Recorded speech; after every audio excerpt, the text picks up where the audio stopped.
राधे राधे सभी को। तो साथियों, आज की क्लास में अपने इंडियन पॉलिटी का एक क्विक रिवीजन कर लेते हैं, जिसमें अपने टॉपिक रहेंगे राज्य के नीति निर्देशक तत्व कर लेंगे, मूल अधिकार, मौलिक कर्तव्य, प्रस्तावना जो उद्देशिका, इनका एक रिवीजन कर लेते हैं फटाफट। सबसे पहले साथियों, आपको तीन डेट ध्यान रखनी। कौन सी? 1949 की तो आपको दो डेट ध्यान रखनी, 26 नवंबर और 17 नवंबर। 26 नवंबर तो ध्यान रखना 1949 प्रस्तावना में लिखी गई डेट पूछे तो 26 नवंबर 1949। अगर आपको 17 नवंबर 1949 का पूछे तो संविधान सभा ने 17 नवंबर 1949 को प्रस्तावना को क्या किया? स्वीकार कर दिया। आपको पूछे प्रस्तावना को स्वीकार 17 नवंबर और 26 जनवरी 1950 को प्रस्तावना लागू, ये पता होगा सभी को। अब साथियों, कुछ विवाद है वो अपने देख लेते हैं। सबसे पहला है गोपालन बनाम मद्रास राज्य 1950। देखो, हाई कोर्ट ने इसमें कहा, गोपालन बनाम मद्रास राज्य 1950 में कि प्रस्तावना की प्रकृति है ना, वो अवाद योग्य है, गैर न्यायोचित है, यानी न्यायालय द्वारा प्रवर्तनीय नहीं है। ठीक है। नेक्स्ट है बेरुवाड़ीवाद 1960, वेरी वेरी इंपॉर्टेंट।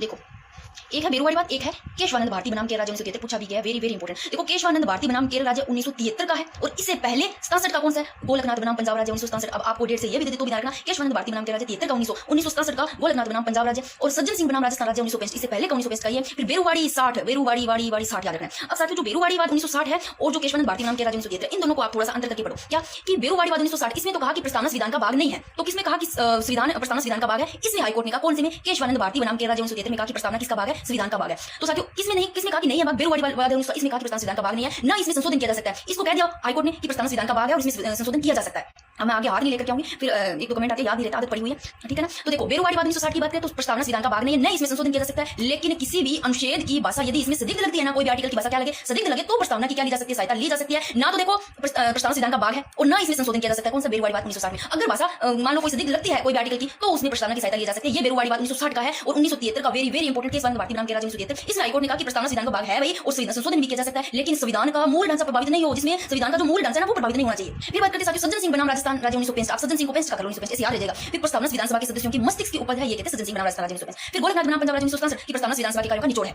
ये हो गया केशवानंद भारती बनाम के राज्य, यानी कि भाग संशोधन भी किया जा सकता है। फिर है 42 में संविधान संशोधन 1976 द्वारा प्रस्तावना में संशोधन किया गया। कब किया गया प्रस्तावना में संशोधन? 42 में संविधान संशोधन 1976 द्वारा। और क्या शब्द, कौन से शब्द जोड़े गए जब प्रस्तावना में संशोधन 42 में संविधान संशोधन 1976 द्वारा किया गया? तो ये तीन शाब्दिक शब्द जोड़े गए, ध्यान रखना। समाजवाद, पंथ निरपेक्षता, अखंडता, वेरी वेरी इंपॉर्टेंट है। कब? 42 में संविधान संशोधन 1976 द्वारा जोड़े गए तीन शब्द, समाजवाद, पंथ निरपेक्षता, अखंडता। फिर साथियों, एक LIC ऑफ इंडिया नाम वर्ष 1995 की प्रस्तावना कार्यपालिका विधायिका शक्ति का स्रोत है। ये भी प्रस्तावना की पंक्ति आप लोगों ने सारी पढ़ रखी होगी कि प्रस्तावना की जो प्रथम पंक्ति है कि हम भारतीय लोग, स्पष्ट है कि संविधान का स्रोत भारतीय जनता है और संविधान की अंतिम शक्ति है वो भी भारतीय जनता में निहित है। तो ये आप देखो, ये सब मैंने वैसे करवा रखा है, अपना रिवीजन है, जो चीज मेरे को मोस्ट इंपोर्टेंट लगती है। ये देखो, आप इनको थोड़ा सा देख लो, ये वाली लाइन कि प्रस्तावना में मूलतः पूछे तो तीन शब्द थे, यानी कि 26 जनवरी 1950 को राज्य की प्रकृति में तीन शब्द थे। कौन कौन से? संपूर्ण प्रभुत्व, संपन्न लोकतंत्रात्मक गणराज्य, ये तीन थे, मूलतः तीन शब्द थे। और 42 में संविधान संशोधन 1976 द्वारा भी मैंने बताया समाजवादी, पंथ निरपेक्षता, अखंडता जोड़ी गई। ये दो लाइन ध्यान रखना। तो वर्तमान में देखो 5 शब्द हो गए। कौन कौन से? राज्य की प्रकृति, संपूर्ण प्रभुत्व, संपन्न समाजवादी, पंथ निरपेक्षता, लोकतंत्रात्मक गणराज्य। ये पीटीआई में भी है, सेकंड ग्रेड में भी है, सब में ये टॉपिक है। और ये भी देखो, शासन के उद्देश्य नागरिकों को क्या क्या मिलेंगे? 3 न्याय, 5 स्वतंत्रता, समता। दो कौन कौन से न्याय मिलेंगे? सामाजिक, आर्थिक और राजनीतिक। इनका उल्लेख पूछे आपको, सामाजिक, आर्थिक, राजनीतिक 3 न्याय मिलेंगे। इनका उल्लेख आर्टिकल 38 में भाग 4 में। 5 स्वतंत्रता मिलेगी, विचार, अभिव्यक्ति, विश्वास, धर्म, उपासना। ये स्वतंत्रता, विचार, अभिव्यक्ति, विश्वास, धर्म, उपासना आर्टिकल 19 में उल्लेख है। 2 समता, प्रतिष्ठा, अवसर की, जिसमें आर्टिकल 16 में। अब देख लो भाई, थोड़ा सा जल्दी करूंगी तभी होगा। देखो, संविधान के अंगीकृत होने की दिनांक देख लो, 26 नवंबर 1949 को। ये तिथि देख लो, नीति मार्ग से शुक्र सप्तमी विक्रम संवत 2006। देखो, 3 शब्द, एक अंगीकृत, अधिनियमित, आत्मार्पित। इनका शब्द देखो क्या है? अंगीकृत होता है स्वीकार करना, अधिनियमित लागू करना, आत्मार्पित स्वयं को सौंपना। ठीक है। प्रस्तावना पर प्रभाव की बात करें, प्रथम पंक्ति पूछे आपको, आपने पंक्ति पढ़ी होगी सारी। प्रथम पंक्ति वो अमेरिका से ली गई पूछे तो प्रस्तावना की भाषा से ली पूछे आपको, भाषा से ऑस्ट्रेलिया से ली गई। स्वतंत्रता, समता, बंधुता ये फ्रांस से ली गई। सामाजिक, आर्थिक, राजनीतिक न्याय सोवियत संघ रूस से। ठीक है। फिर ये थोड़ी सी जो कथन है इनके, देखो याद में से रहना। नानी पाल की बात करें तो प्रस्तावना संविधान का परिचय पत्र। आप नाना जी के पास जाते हो, वहां पर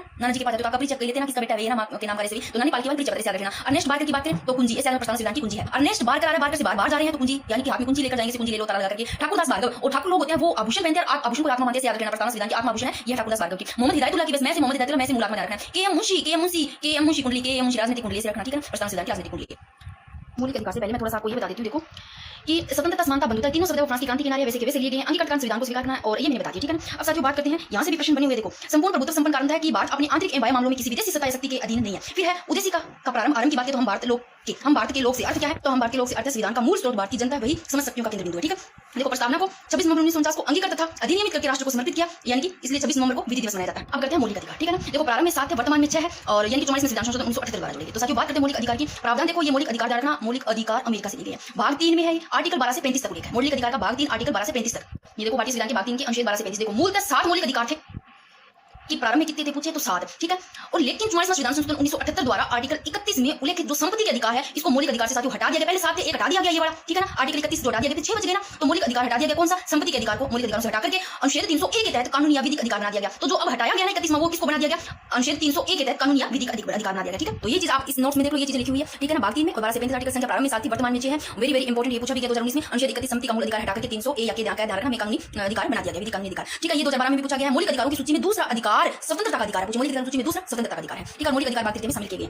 और अनुच्छेद 12 में राज्य का अर्थ परिभाषा 13 में राज्य में कोई विधि नहीं बना सकता जो भाग 3 अर्थात मूल अधिकार से असंगत हो या उनके न्यून करती हो। और अनुच्छेद 14 से 18 समता का अधिकार है। और सारे आर्टिकल आप पहले की क्लास से देखोगे ना तो मैंने ट्रिक से करवा के, तो यहाँ कोई मैसेज नहीं है कि आपको फुल डिटेल से लेकर के बैठूं ट्रिक से करूं टाइम लगे नहीं, बस मैं फटाफट करवाई। अब वर्तमान में 6 मौलिक अधिकार डालोगे। देखो 1895 में बाल गंगाधर तिलक ने कहा कि भारत में सर्वप्रथम मौलिक अधिकारों की मांग की, तो सबसे पहले मौलिक अधिकारों की मांग किन्होंने की? संविधान सभा में बहुत अच्छे से करवा रखा है, कहोगे तो संविधान सभा में रिवीजन करवा दो। 1895 में सबसे पहले बाल गंगाधर तिलक ने। 1215 ईस्वी में ब्रिटेन के सम्राट जॉन नागरिकों को एक अधिकार पत्र प्रदान किया गया जिसे क्या कहा गया? मेघनाटा कहा गया। संविधान के भाग 3 को देखो, संविधान के भाग 3 को क्या मेघनाटा कहा जाता है। देखो आर्टिकल मैंने सब आपको करवा रखे हैं। कोई देखो आर्टिकल 13 में आच्छादन ग्रहण का सिद्धांत से संबंधित अनुच्छेद 13(1) में पूछे तो संविधान के लागू होने से पूर्व की कोई विधि यदि मौलिक अधिकारों को सीमित कर रही है तो विधि शून्य हो जाएगी। तो आच्छादन ग्रहण का सिद्धांत 13(1) में, ठीक है ना। तो 13(1) आच्छादन ग्रहण समझ लेना। 13(2) में संविधान के लागू होने के बाद की कोई भी विधि यदि मौलिक अधिकारों को सीमित कर रही है तो विधि शून्य पृथक हो जाएगी। तो पृथकीकरण का सिद्धांत 13(2) में और आच्छादन ग्रहण का सिद्धांत 13(1) में। और 13(3) में विधि की परिभाषा तो थोड़े से ये देख लेते हैं अपने, ठीक है ना। देखो एक है शंकरी प्रसाद बनाम बार संघ 1951, एक सज्जन सिंह बनाम राजस्थान संघ 1965। इन दोनों में शंकरी प्रसाद बनाम 1951 है, शंकरी सिंह और सज्जन सिंह 1965। तो इसमें हाईकोर्ट ने कहा कि संविधान संशोधन की प्रक्रिया वेरी वेरी इंपॉर्टेंट की प्रक्रिया विधि की परिभाषा में शामिल नहीं है। तो देखो संविधान संशोधन की प्रक्रिया विधि की परिभाषा में शामिल नहीं है। हाईकोर्ट ने इसमें कहा शंकरी प्रसाद बनाम बार संघ 1951, सज्जन सिंह बनाम राजस्थान संघ 1965 में। और अतः मौलिक अधिकारों में संशोधन नहीं किया जाए, संशोधन किया जा सकता है, इसमें तो कहा किया जा सकता है। फिर देखो गोलकनाथ बनाम पंजाब राज्य 1967, हाईकोर्ट ने कहा कि संविधान संशोधन की प्रक्रिया विधि की परिभाषा में निहित है, अतः मौलिक अधिकारों में शामिल नहीं किया जा सकता। और 24वें संविधान संशोधन 1971 द्वारा अनुच्छेद 13(4) जोड़ा गया जिसमें प्रावधान किया गया कि संविधान संशोधन की प्रक्रिया विधि की परिभाषा में शामिल नहीं है, अतः मौलिक अधिकारों में संशोधन किया जा सकता है। और ये केशवानंद भारती बनाम वाला बता दिया 1973 का, ये इंपॉर्टेंट है। अब साथियों फटाफट देख लेते हैं। आर्टिकल 14 से 18 में है समानता का अधिकार, समता का अधिकार। और जो पहला 14 है ना 14 उसमें है कानूनी विधिक समानता, विधि के समक्ष। देखो 14 से 18 में समानता का अधिकार आता है, जो आर्टिकल 14 है इसमें कानूनी विधिक समानता।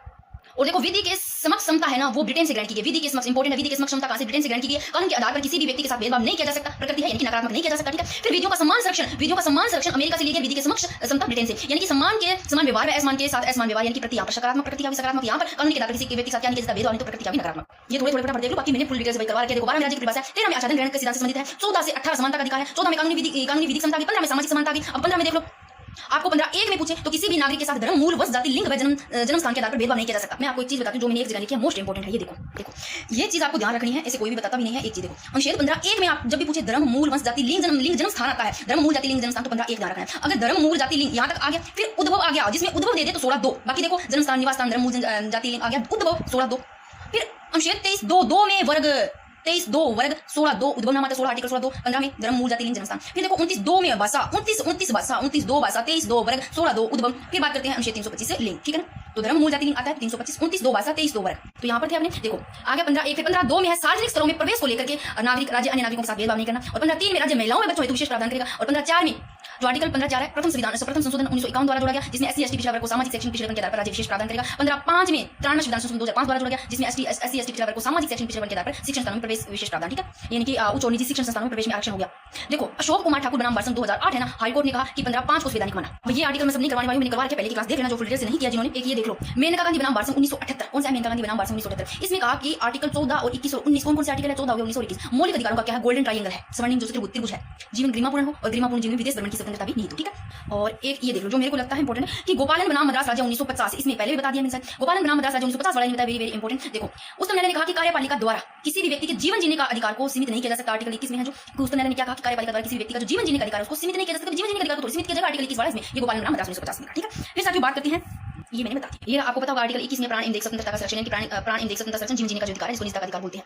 और डॉक्टर भीमराव अम्बेडकर ने अनुच्छेद 21 को संविधान का मेरुदंड भी कहा। इस पेज पे है ना सब कुछ आपका क्लियर हो जाएगा। एक जगह मैंने बहुत कुछ चीजें लिखी, आप एक बार इनको देख लो। देखो मूल अधिकार की बात करें तो संविधान के भाग 3 में मूल अधिकार, नित्य निर्देशक तत्व भाग 4 में, एक जगह पढ़ोगे ना तो याद रहेगा। मूल कर्तव्य भाग 4 क मूल कर्तव्य क 4 का में भाग 4, भाग 3 में मूल अधिकार और मूल अधिकार में ARR 3 की तरह और नित्य निर्देशक तत्व भाग 4 में, ठीक है। आर्टिकल देख लो मूल अधिकार की बात करें भाग 3 में आर्टिकल 12 से 15 तक इसका लिखा, मूल अधिकार का 12 से 15। देखो मूल अधिकार भाग 3 में और अनुच्छेद 12 से 35 तक, नित्य निर्देशक तत्व भाग 4 में और अनुच्छेद 36 से 51 तक। मूल कर्तव्य की बात करें तो भाग 4 का और अनुच्छेद 51 का में। अब सारी बात करते हैं कहां से लिए प्रावधान कहां से लिए गए? मूल अधिकार का, और मूल अधिकार में ए आ रहा है और ए आ रहा है ए में भी अमेरिका से। और नित्य निर्देशक तत्व इसमें भी आ रहा है इसमें भी आ रहा है, बस आपको याद रखना नित्य निर्देशक तत्व लिखने में मूल अधिकार से बड़ा नित्य निर्देशक तत्व तो ए की जगह आ लगाना है आयरलैंड से। नित्य निर्देशक तत्व आयरलैंड से लिए वेरी वेरी इंपॉर्टेंट। मूल कर्तव्य रूस सोवियत संघ से, ठीक है। बात करें साथियों मूल अधिकार के उद्देश्य की राजनीतिक लोकतंत्र की स्थापना करना, और नित्य निर्देशक तत्व का उद्देश्य की बात करें तो आर्थिक एवं सामाजिक लोकतंत्र की स्थापना करना। अर्थात ये प्रश्न इस सबसे पूछा गया कि लोक कल्याणकारी राज्य की स्थापना करना नित्य निर्देशक तत्व का उद्देश्य, ठीक है। बात करते हैं साथियों मूल अधिकार की, तो मूल अधिकार संविधान के भाग 3 में आर्टिकल 12 से 35 तक है और संविधान के भाग 3 को भारत का मेघनाटक कहा गया है। और भारत का मेघनाटक इंग्लैंड के राजा जॉन द्वारा 15 जून 1215 को जारी किया गया एक लिखित घोषणा पत्र था जो, और भारत में मूल अधिकार का प्रावधान अमेरिका से लिया गया। और फटाफट देख लेते हैं मौलिक कर्तव्य। देखो साथियों बात करते हैं मौलिक कर्तव्य की प्रावधान कहां से? रूस से।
राधे सभी को। तो साथियों आज अपने प्रजामंडल टॉपिक करेंगे और इसको फुल डिटेल से पूरी विस्तार से करने वाले हैं। चाहे आपको टाइम लगे पर प्रजामंडल को आप अच्छे से पढ़ लेना। देखो इसमें अपने प्रजामंडल में बात करें साथियों, वो कुछ किसान आंदोलन भी है जो प्रजामंडल के माध्यम से हुए थे, वो इसी में पढ़ने वाले हैं। तो प्रजामंडल से संबंधित जो किसान आंदोलन हुआ वो कहीं और थोड़ी इसी में पढ़ेंगे तो थोड़ा टाइम लग सकता है, तो आपको फुल डिटेल से ये टॉपिक क्लियर हो जाएगा। सबसे पहले साथियों अपने बात करते हैं प्रजामंडल की स्थापना और जो गठन वर्ष है वो आपको ध्यान रखना है। सबसे पहला जयपुर प्रजामंडल से पहले जो स्थापना होती है, सबसे पहले जयपुर प्रजामंडल की देखो स्थापना इसकी 1931 में होती है। पुनर्गठन की बात करें तो 1936 ईस्वी में होता है। अब आपको ध्यान रखना है 1931 में किस किसकी होती है, जयपुर और बूंदी की। 31 रुपए का आपको प्रसाद चढ़ाना है, बूंदी का और बाबा का जय जय बोलना है, जय जय और बूंदी का प्रसाद 31 रुपए 1931 में। फिर मारवाड़ हाड़ौती 34, मारवाड़ हाड़ौती 34 1934 में मारवाड़ हाड़ौती की स्थापना। 1936 में बीकानेर धौलपुर, पेड़ दोने हैं 36 प्रकार के पेड़ दोने, बीकानेर ऐसे लो बीकानेर कैसे याद करो, बीकानेर धौलपुर का 36 34 मारवाड़ हाड़ौती यानी कि 1934 से 1919 याद रखना। जयपुर बूंदी का 1931। 1938 में वेरी इंपोर्टेंट मेवाड़ शाहपुरा। देखो आप इधर दक्षिण में आओगे तो मेवाड़ याद आएगा, शाहपुरा भी ध्यान रखना है। मेवाड़ शाहपुरा का 1938 में, साथ में आप इधर ध्यान रखना भरतपुर अलवर करौली का भी 1938 में। फिर 1939 में कोटा कैसे, कोटा किशनगढ़ सिरोही और कोट पहन के चलते तो सिर ऊपर रखना है 39 में, ठीक है 1939 में। कुशलगढ़ 42 में, बांसवाड़ा 43, कुशलगढ़ 1942 में, बांसवाड़ा 1943 में, डूंगरपुर 44 4 डूंगरपुर याद रखना। अब देखो 1945 से 45 से प्रतापगढ़, प्रतापगढ़ से 45 और प्रताप में आ रहा ताप, और ताप आपको जैसलमेर में ज्यादा मिलेगा ना गर्मी, क्योंकि यहाँ पर मिट्टी ज्यादा है तो जल्दी ठंडी होती है जल्दी गर्म हो जाती है, याद रखना जैसलमेर प्रताप 1945 सबसे लास्ट में ज्यादा माना 1946 में। ये सारे आपको प्रजामंडल की स्थापना पर याद होंगे, याद रखना। सबसे पहले सीधे प्रश्न पूछे जा सकते हैं। फिर साथियों बात करते हैं जयपुर प्रजामंडल की। देखो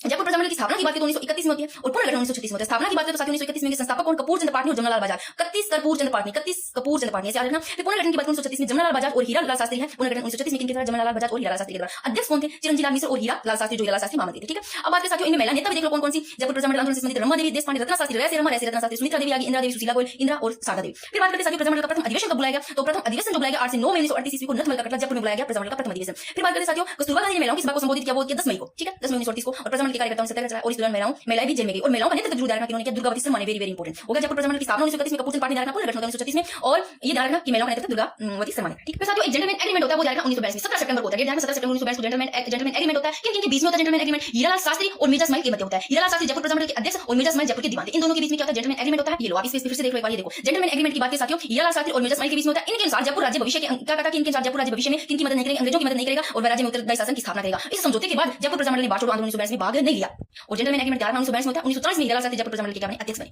देखो जयपुर प्रजामंडल जयपुर रियासत में राजनीतिक चेतना का अग्रदूत किसे कहा जाता है, जनजागृति राजनीतिक चेतना का अग्रदूत पूछे अर्जुनलाल सेठी को। और स्थापना की बात करें तो 1931 में होते हैं जमनालाल बजाज व कपूर चंद पाटनी, इनके प्रयासों से। और 1938 में जयपुर प्रजामंडल का प्रथम अधिवेशन हुआ जिसका अध्यक्ष जमनालाल बजाज। और एक चीज मैंने इसलिए यहाँ पर ये लिखी है, देखो सबसे पहले जो होता है ना इसी का होता है जयपुर प्रजामंडल का स्थापना वर्ष इसी का होता है, यानी कि 1931 में होता है सर्वप्रथम सबसे पहले। इसी में आपको थोड़ा सा चेंजिंग करके ये दे दे साथियों कि कांग्रेस के समर्थन के बाद, याद है कांग्रेस के समर्थन के बाद राजस्थान में स्थापित प्रथम प्रजामंडल, यानी कि आपको प्रथम प्रजामंडल दे दे। वैसे तो जयपुर का 1931 में, अगर आपको इसमें थोड़ा सा चेंजिंग करके दे दे कि कांग्रेस के समर्थन के बाद राजस्थान में स्थापित प्रथम प्रजामंडल पूछे की स्थापना की तो वो मेवाड़ प्रजामंडल है 24 अप्रैल 1938 को ध्यान रखना, यानी कि कांग्रेस 1938 में हरिपुरा अधिवेशन समर्थन दिया, इसके बाद प्रजामंडल को ये थोड़ा सा ध्यान रखना, समर्थन के बाद राजस्थान में स्थापित प्रथम प्रजामंडल पूछे तो मेवाड़ है, वैसे जयपुर प्रजामंडल। बाकी से पहले मैंने प्रजामंडल की करवा रखा, उसमें छोटी-छोटी चीजें बता रखी है कि प्रजामंडल का अर्थ क्या है ना, ये सारी जनता द्वारा संगठन बनाकर आंदोलन करना, उद्देश्य क्या होता है, शासन की मांग करना, तो ये चीजें मैं फिर से नहीं बताने वाली हूं आपको। और ये आपको पता होगा कि राजस्थान से बाहर स्थापित होने वाले प्रजामंडल कौन से, सिरोही हो गया, बीकानेर हो गया, भरतपुर जैसलमेर, बीकानेर भरतपुर हो गया, यानी कि जैसलमेर की तो जोधपुर में और सिरोही की बॉम्बे में और सिरोही की मुंबई में और बीकानेर की कोलकाता में हुआ और भरतपुर प्रजामंडल का कहां हुआ, रेवाड़ी हरियाणा में। और ये भी थोड़ा देख लेना कि सबसे पहला प्रथम प्रजामंडल तो जयपुर है, राजस्थान में स्थापित प्रथम प्रजामंडल जयपुर 1931 में। और ये आपको अगर स्वतंत्रता कांग्रेस के समर्थन के बाद का पूछे तो मेवाड़ कर देना, और राजस्थान का सबसे नवीनतम प्रजामंडल पूछे तो झालावाड़, ठीक है 1946 में। तो जेंटलमैन एग्रीमेंट पढ़ रहे थे 17 सितंबर 1942 को, किनके बीच में हीरालाल शास्त्री और मिर्जा इस्माइल के मध्य। शर्तें देखो क्या थी, उत्तरदायी शासन की स्थापना करना, रियासत अंग्रेजों की मदद नहीं करेगी और प्रजामंडल अंग्रेज भारतीय क्रांतिकारियों को शरण दे सकता, प्रजामंडल बाछड़ आंदोलन में क्या नहीं लेंगे, भाग नहीं लेंगे, ये शर्तें थी। प्रजामंडल शांतिपूर्वक प्रदर्शन कर सकता है, ये सब क्या की शर्तें थी। और इस समझौते के बाद जयपुर प्रजामंडल ने देखो बाछड़ आंदोलन 1942 में क्या नहीं लिया, भाग नहीं लिया।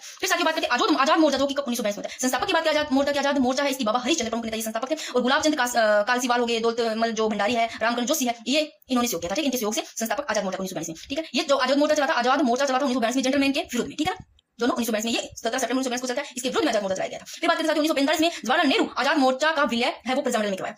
1944 में जयपुर प्रजामंडल के अधिवेशन की अध्यक्षता पूछी आपको किन्होंने की, वेरी इंपोर्टेंट। तो 1944 में जो जयपुर प्रजामंडल के अधिवेशन की अध्यक्षता की थी जानकी लाल है, जानकी देवी बजाज ने की थी। फिर बात करते हैं जमनालाल बजाज काशी का सीकर के निवासी थे, ध्यान रखना ऐसे आंदोलन में इन्होंने भाग नहीं लिया जमनालाल बजाज ने। इस दौरान राय बहादुर उपाधि लौटा दी इन्होंने, राय बहादुर की उपाधि थी वो, और कांग्रेस के कोषाध्यक्ष और उपनाम की बात करें जमनालाल बजाज की तो गुलाम नंबर 4 और खुद को ये गांधी का 5वां पुत्र कहते थे। इनका संगठन था जिनका नाम देखो चरखा संघ संगठन था, इनका क्या नाम था, जमनालाल बजाज का चरखा संघ था, ठीक है ना। और ये कहां बनाया गया था, चरखा अमर संघ जयपुर में बनाया गया था। सोगी की बात करें तो बलवंत सावलाराम देशपांडे।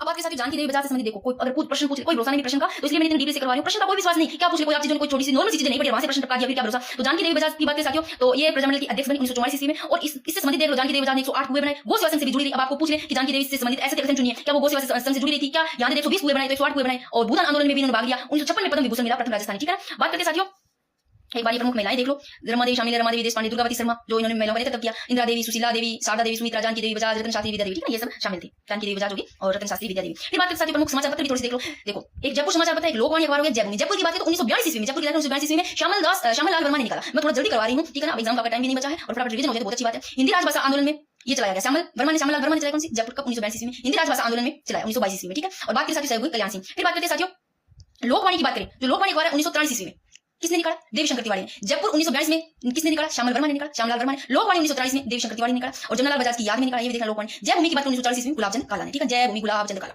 फिर बात करते हैं साथियों हीरालाल शास्त्री। हीरालाल शास्त्री एक पहले तो इनका गीत देखो, हीरालाल शास्त्री का प्रलय प्रतीक्षा नमूना में पुस्तक है इनका प्रत्यक्ष जीवन शास्त्र, ये भी ध्यान रखना। संगठन की बात करें साथियों तो जयपुर हितकानी सभा का किया इन्होंने। और एक चीज ध्यान रखना, हीरालाल शास्त्री समिति 1927 ईस्वी में निवाई टोंक 27 में निवाई टोंक में एक संस्था बनाई जिसका नाम था जीवन कुटीर, और इन्होंने अपनी बेटी की याद में बनाई थी जीवन कुटीर। हीरालाल शास्त्री ने क्या निवाई टोंक में संस्था बनाई, कौन सी? जीवन कुटीर। कब? 1927 में। और इसी को ही इसका जीवन कुटीर का देखो बनाते 1927 में निवाई टोंक में संस्था कौन सी? जीवन कुटीर। फिर इसी का ही 1935 में नाम बदल दिया वनस्थलीय विद्यापीठ, और ये जीवन कुटीर अपनी बेटी की याद में, ठीक है, ये इनसे संबंधित देखिए। और ये अपना ऑफिशियल चैनल है साथियों, यूट्यूब चैनल गोदारा करनी क्लासेस, ठीक है ना, गोदारा करनी क्लासेस है। फिर बात करते हैं साथियों रतन शास्त्री। रतन शास्त्री को देखो 1955 में तो पद्मश्री मिला, 1975 में पद्म भूषण, ये भी ध्यान रखना, इससे संबंधित पूछ लिया आपको कि इनको पद्मश्री कब मिला, 1955 में और पद्म भूषण 1975 में। फिर बात करते हैं टीकाराम पालीवाल। इनका संगठन देखो, इनका एक संस्था थी टीकाराम पालीवाल की, कौन सी थी? विद्यार्थी यूथ लीग। अगर आपको पूछे विद्यार्थी यूथ लीग की संस्था थी तो टीकाराम पालीवाल की, और विद्यार्थी यूथ लीग की स्थापना टीकाराम पालीवाल ने 1929 ईस्वी में दिल्ली में की। फिर बात करते हैं साथियों थोड़ा सा इधर और देख लेते हैं, वेरी वेरी इंपोर्टेंट। अभी आरपीएससी में एक प्रश्न पूछा गया पीछे क्या, देखो पहले तो सिद्धराज दड्डा की बात करते हैं, तो इनकी संस्था थी सिद्धराज दड्डा की सर्व सेवा संघ से सिद्धराज सर्व सेवा से। ये प्रश्न पूछा गया, कोई रोशन प्रश्न कैसे पूछा जा सकता है, कैसे प्रश्न पूछा गया कि चिरंजीव लाल अग्रवाल है, इन्होंने कौन से प्रजामंडल प्रगतिशील दल की स्थापना की। अब ये प्रजामंडल प्रगतिशील दल चिरंजीव लाल अग्रवाल से संबंधित है। अब यहाँ पर साथियों ये ना पूछ करके प्रजामंडल प्रगतिशील दल की स्थापना चिरंजीव लाल अग्रवाल ने की, ये ना पूछ करके प्रगतिशील दल की जगह आपको दे दिया गया इंग्लिश में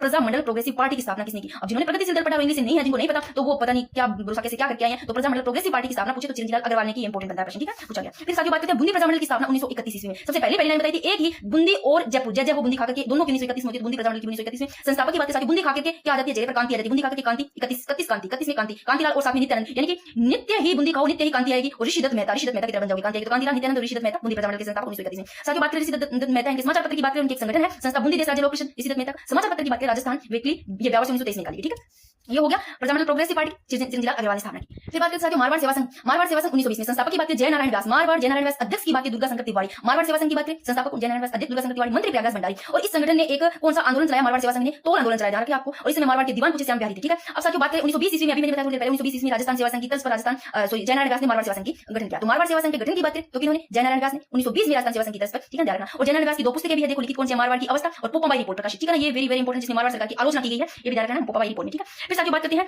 कि कब 1918 ईस्वी में चांदमल सुराणा ने मरुधर हितकारी सभा की स्थापना की। अब आपको पूछे कि मरुधर हितकारी सभा की स्थापना कब और किसने की, तो मरुधर हितकारी सभा की चांदमल सुराणा ने 1918 में, और 1923 में जय नारायण व्यास ने इसका पुनर्गठन करके इसका नाम क्या कर दिया गया? मरुधर हितकारी सभा का मारवाड़ हितकारी सभा हो, ठीक है, मारवाड़ हितकारी सभा कर दिया गया इसका नाम साथियों। तो फिर बात करते हैं मारवाड़ हितकारी सभा की 1923 ईस्वी में। तो साथियों मारवाड़ मरुधर हितकारी सभा तो बनती है 1918 ईस्वी में, ये देखो 1918 ईस्वी में किसने स्थापना की? चांदमल सुराणा ने। ये लो ये बात मैं फिर बता रही हूं, मरुधर हितकारी सभा की संस्था बनी है कब? 1918 ईस्वी में। और किसने की स्थापना? चांदमल सुराणा ने। और इस संस्था का 5 साल बाद पुनर्गठन किया गया जय नारायण व्यास ने। देखो 1923 में किया गया, यानी 5 साल पुनर्गठन। ये संस्था का स्थापना तो इसकी मरुधर हितकारी सभा 1918 में होती है, चांदमल सुराणा के बाद में 5 साल बाद में इसका पुनर्गठन किया जय नारायण व्यास ने। कब? इसका नाम बदल के मारवाड़ हितकारी कर दिया 1923 में। फिर सारी प्रमुख मांगे भी देख लो, खाद्यान्न निकासी पर रोक और मादा पशुओं की निकासी पर रोक और नौकरियों का मारवाड़ी कारण, ये थोड़ी सी ये आप देख लेना, ठीक है। तो अब सबसे पहले ये देखिए अपने मारवाड़ी सेवा संघ की स्थापना, ये देखो 1920 में राजस्थान सेवा संघ की तर्ज पर जय नारायण व्यास ने मारवाड़ी सेवा संघ की स्थापना की। दो पुस्तकें देख लो, जय नारायण व्यास की मारवाड़ की अवस्था, पोपाबाई रिपोर्ट देख ली, और इसी संगठन से संबंधित तोड़ आंदोलन चलाया गया, ये देख लो 1918 में। तो ध्यान रखना चांदमल सुराणा ने मरुधर हितकारी सभा की स्थापना करते 5 साल बाद में इसका पुनर्गठन करते हैं 1923 में जय नारायण व्यास, जो कि इसका नाम मारवाड़ हितकारी सभा है, कोई दिक्कत नहीं।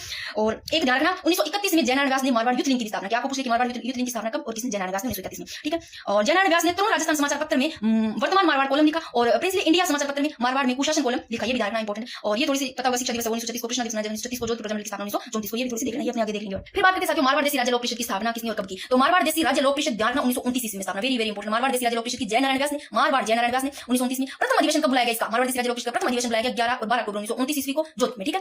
परंतु जोधपुर के राजा द्वारा इस अधिवेशन पर क्या लगा दी? रोक लगा दी। तो मारवाड़ देशी राज्य लोक परिषद की स्थापना जय नारायण व्यास 1929 ईस्वी में, प्रथम अधिवेशन बुलाया गया 11-12 अक्टूबर 1929 ईस्वी को। फिर बात करते हैं साथियों, ये थोड़ी सी ध्यान देना कि नागौर की विशेष अदालत पर इन पर मुकदमा चलाया गया, वो कौन है? नागौर की विशेष अदालत में इन पर जो मुकदमा चलाया गया वो है एक तो जय नारायण व्यास, भंवरलाल सराफ, आंध्रराज सुराणा। फिर बात करते हैं साथियों मारवाड़ हितकारी सभा ने एक पर्चा प्रकाशित किया, मारवाड़ के सपूतों का बलिदान और नागौर मुकदमे का फैसला के मारवाड़ हितकारी सभा ने पर्चा प्रकाशित किया। 1931 ईस्वी में जेल से रिहा हुए, यानी कि नागौर की विशेष अदालत में मुकदमा चलाया गया इन पर जय नारायण व्यास, भंवरलाल सराफ, आंध्रराज सुराणा को। 1931 ईस्वी में जेल से रिहा हुए। प्रथम अधिवेशन की बात करें साथियों तो पुष्कर में कब? 24-25 नवंबर 1931 ईस्वी को, क्योंकि ये जब चलाया गया प्रथम अधिवेशन बुलाया गया था यहाँ पर कब? जोधपुर में 11-12 अक्टूबर 1929 ईस्वी को। यहाँ पर तो रोक लगा दी थी, प्रथम जोधपुर के जो राजा है इनके द्वारा रोक लगा दी गई थी। तो प्रथम अधिवेशन जो था वो ये था, उस पर तो रोक लगा दी बुलाया गया था जोधपुर में। प्रथम अधिवेशन पुष्कर में कब? 24-25 नवंबर 1931 को। अध्यक्ष की बात करें तो चांद शारदा और भाग यमानी के कोठारी कस्तूरबा गांधी काका लेकर ने। फिर 22 प्रस्ताव पारित किए गए। फिर साथियों बात करते हैं मारवाड़ यूथ लीग की। देखो मारवाड़ यूथ लीग 10 मई 1931 ईस्वी को एक संगठन बना थे मारवाड़ यूथ लीग, जिसके संस्थापक कौन? संगठन के मारवाड़ यूथ लीग के संस्थापक जय नारायण व्यास। अध्यक्ष की बात करें तो भीमराव पुरोहित, मंत्री की बात करें तो मानवल जैन। फिर बार सभा की बात करें तो साथियों 1931 ईस्वी में, और स्थापना संस्थापक जय नारायण व्यास, महामंत्री छगनलाल चौपासी वाला, और 26 जनवरी 1932 ईस्वी को जोधपुर में इन्होंने तिरंगा फहराया छगनलाल चौपासी वाला ने।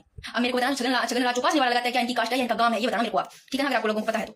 देखो मारवाड़ प्रजामंडल की स्थापना 1934 ईस्वी। मारवाड़ प्रजामंडल की 1934 में अध्यक्ष Bhanwarlal Sarraf, very very important पूछा गया है। राजा उमेश सिंह दीवान सर सुखदेव प्रसाद। फिर बात करते हैं साथियों श्री मारवाड़ राज भगत देश हितकारिणी सभा, इसकी स्थापना 20 मई 1938 ईस्वी को संस्थापक वकील गणेश दास बोरा और रियासत के समर्थन में, ठीक है। और जो ये सभा है जिसका रियासत के समर्थन में। नागरिक स्वतंत्रता संघ की बात करें, नागरिक स्वतंत्रता संघ 1936 में संस्थापक रणछोड़दास गटानी और कांग्रेस की पूर्व संस्था यानी कि कांग्रेस की रिपोर्ट के लिए संस्था बनी थी। नागरिक स्वतंत्रता संघ 1936 में संस्थापक रणछोड़दास गटानी और कांग्रेस की रिपोर्ट के लिए बनी थी संस्था। फिर बात करते हैं साथियों अखिल भारतीय देशी राज्य लोक परिषद का क्रांति अधिवेशन 1936 ईस्वी में महामंत्री जयनारायण व्यास। फिर मारवाड़ लोक परिषद 16 मई 1938 ईस्वी को, ये थोड़ी देख लेना, ठीक है ना इनको। तो मारवाड़ लोक परिषद 16 मई 1938 ईस्वी को संस्थापक रणछोड़दास गटानी और प्रवक्ता की बात करें जयनारायण व्यास। फिर साथियों बाछोड़ आंदोलन की बात करें, बाछोड़ आंदोलन इस दौरान जयनारायण व्यास को सिवाना दुर्ग में तथा प्रजामंडल के अन्य कार्यकर्ताओं जालोर दुर्ग में क्या रखा गया, नजरबंद किया गया। प्रमुख महिलाएं देख लो, महिला नेता श्री कंवर व्यास होगी, गोरजा देवी व्यास होगी, सावित्री देवी भाटी होगी, महिमा देवी किंकर होगी। समाचार पत्र भी देख लो साथियों, एक तरफ तो ये जयनारायण व्यास के है, ठीक है, कि आंगीवाण 1932 ईस्वी में व्यास ने निकाला कि आंगीवाण राजस्थान भाषा का प्रथम राजनीतिक समाचार पूछे आपको, जयनारायण व्यास का राजस्थान भाषा का प्रथम राजनीतिक समाचार पत्र आंगीवाण। फिर तरुण राजस्थान 1927 ईस्वी में व्यास से निकाला गया जयनारायण व्यास का अखंड भारत जयनारायण व्यास का 1936 ईस्वी में बॉम्बे से, और पीप है वो इंग्लिश दिल्ली से।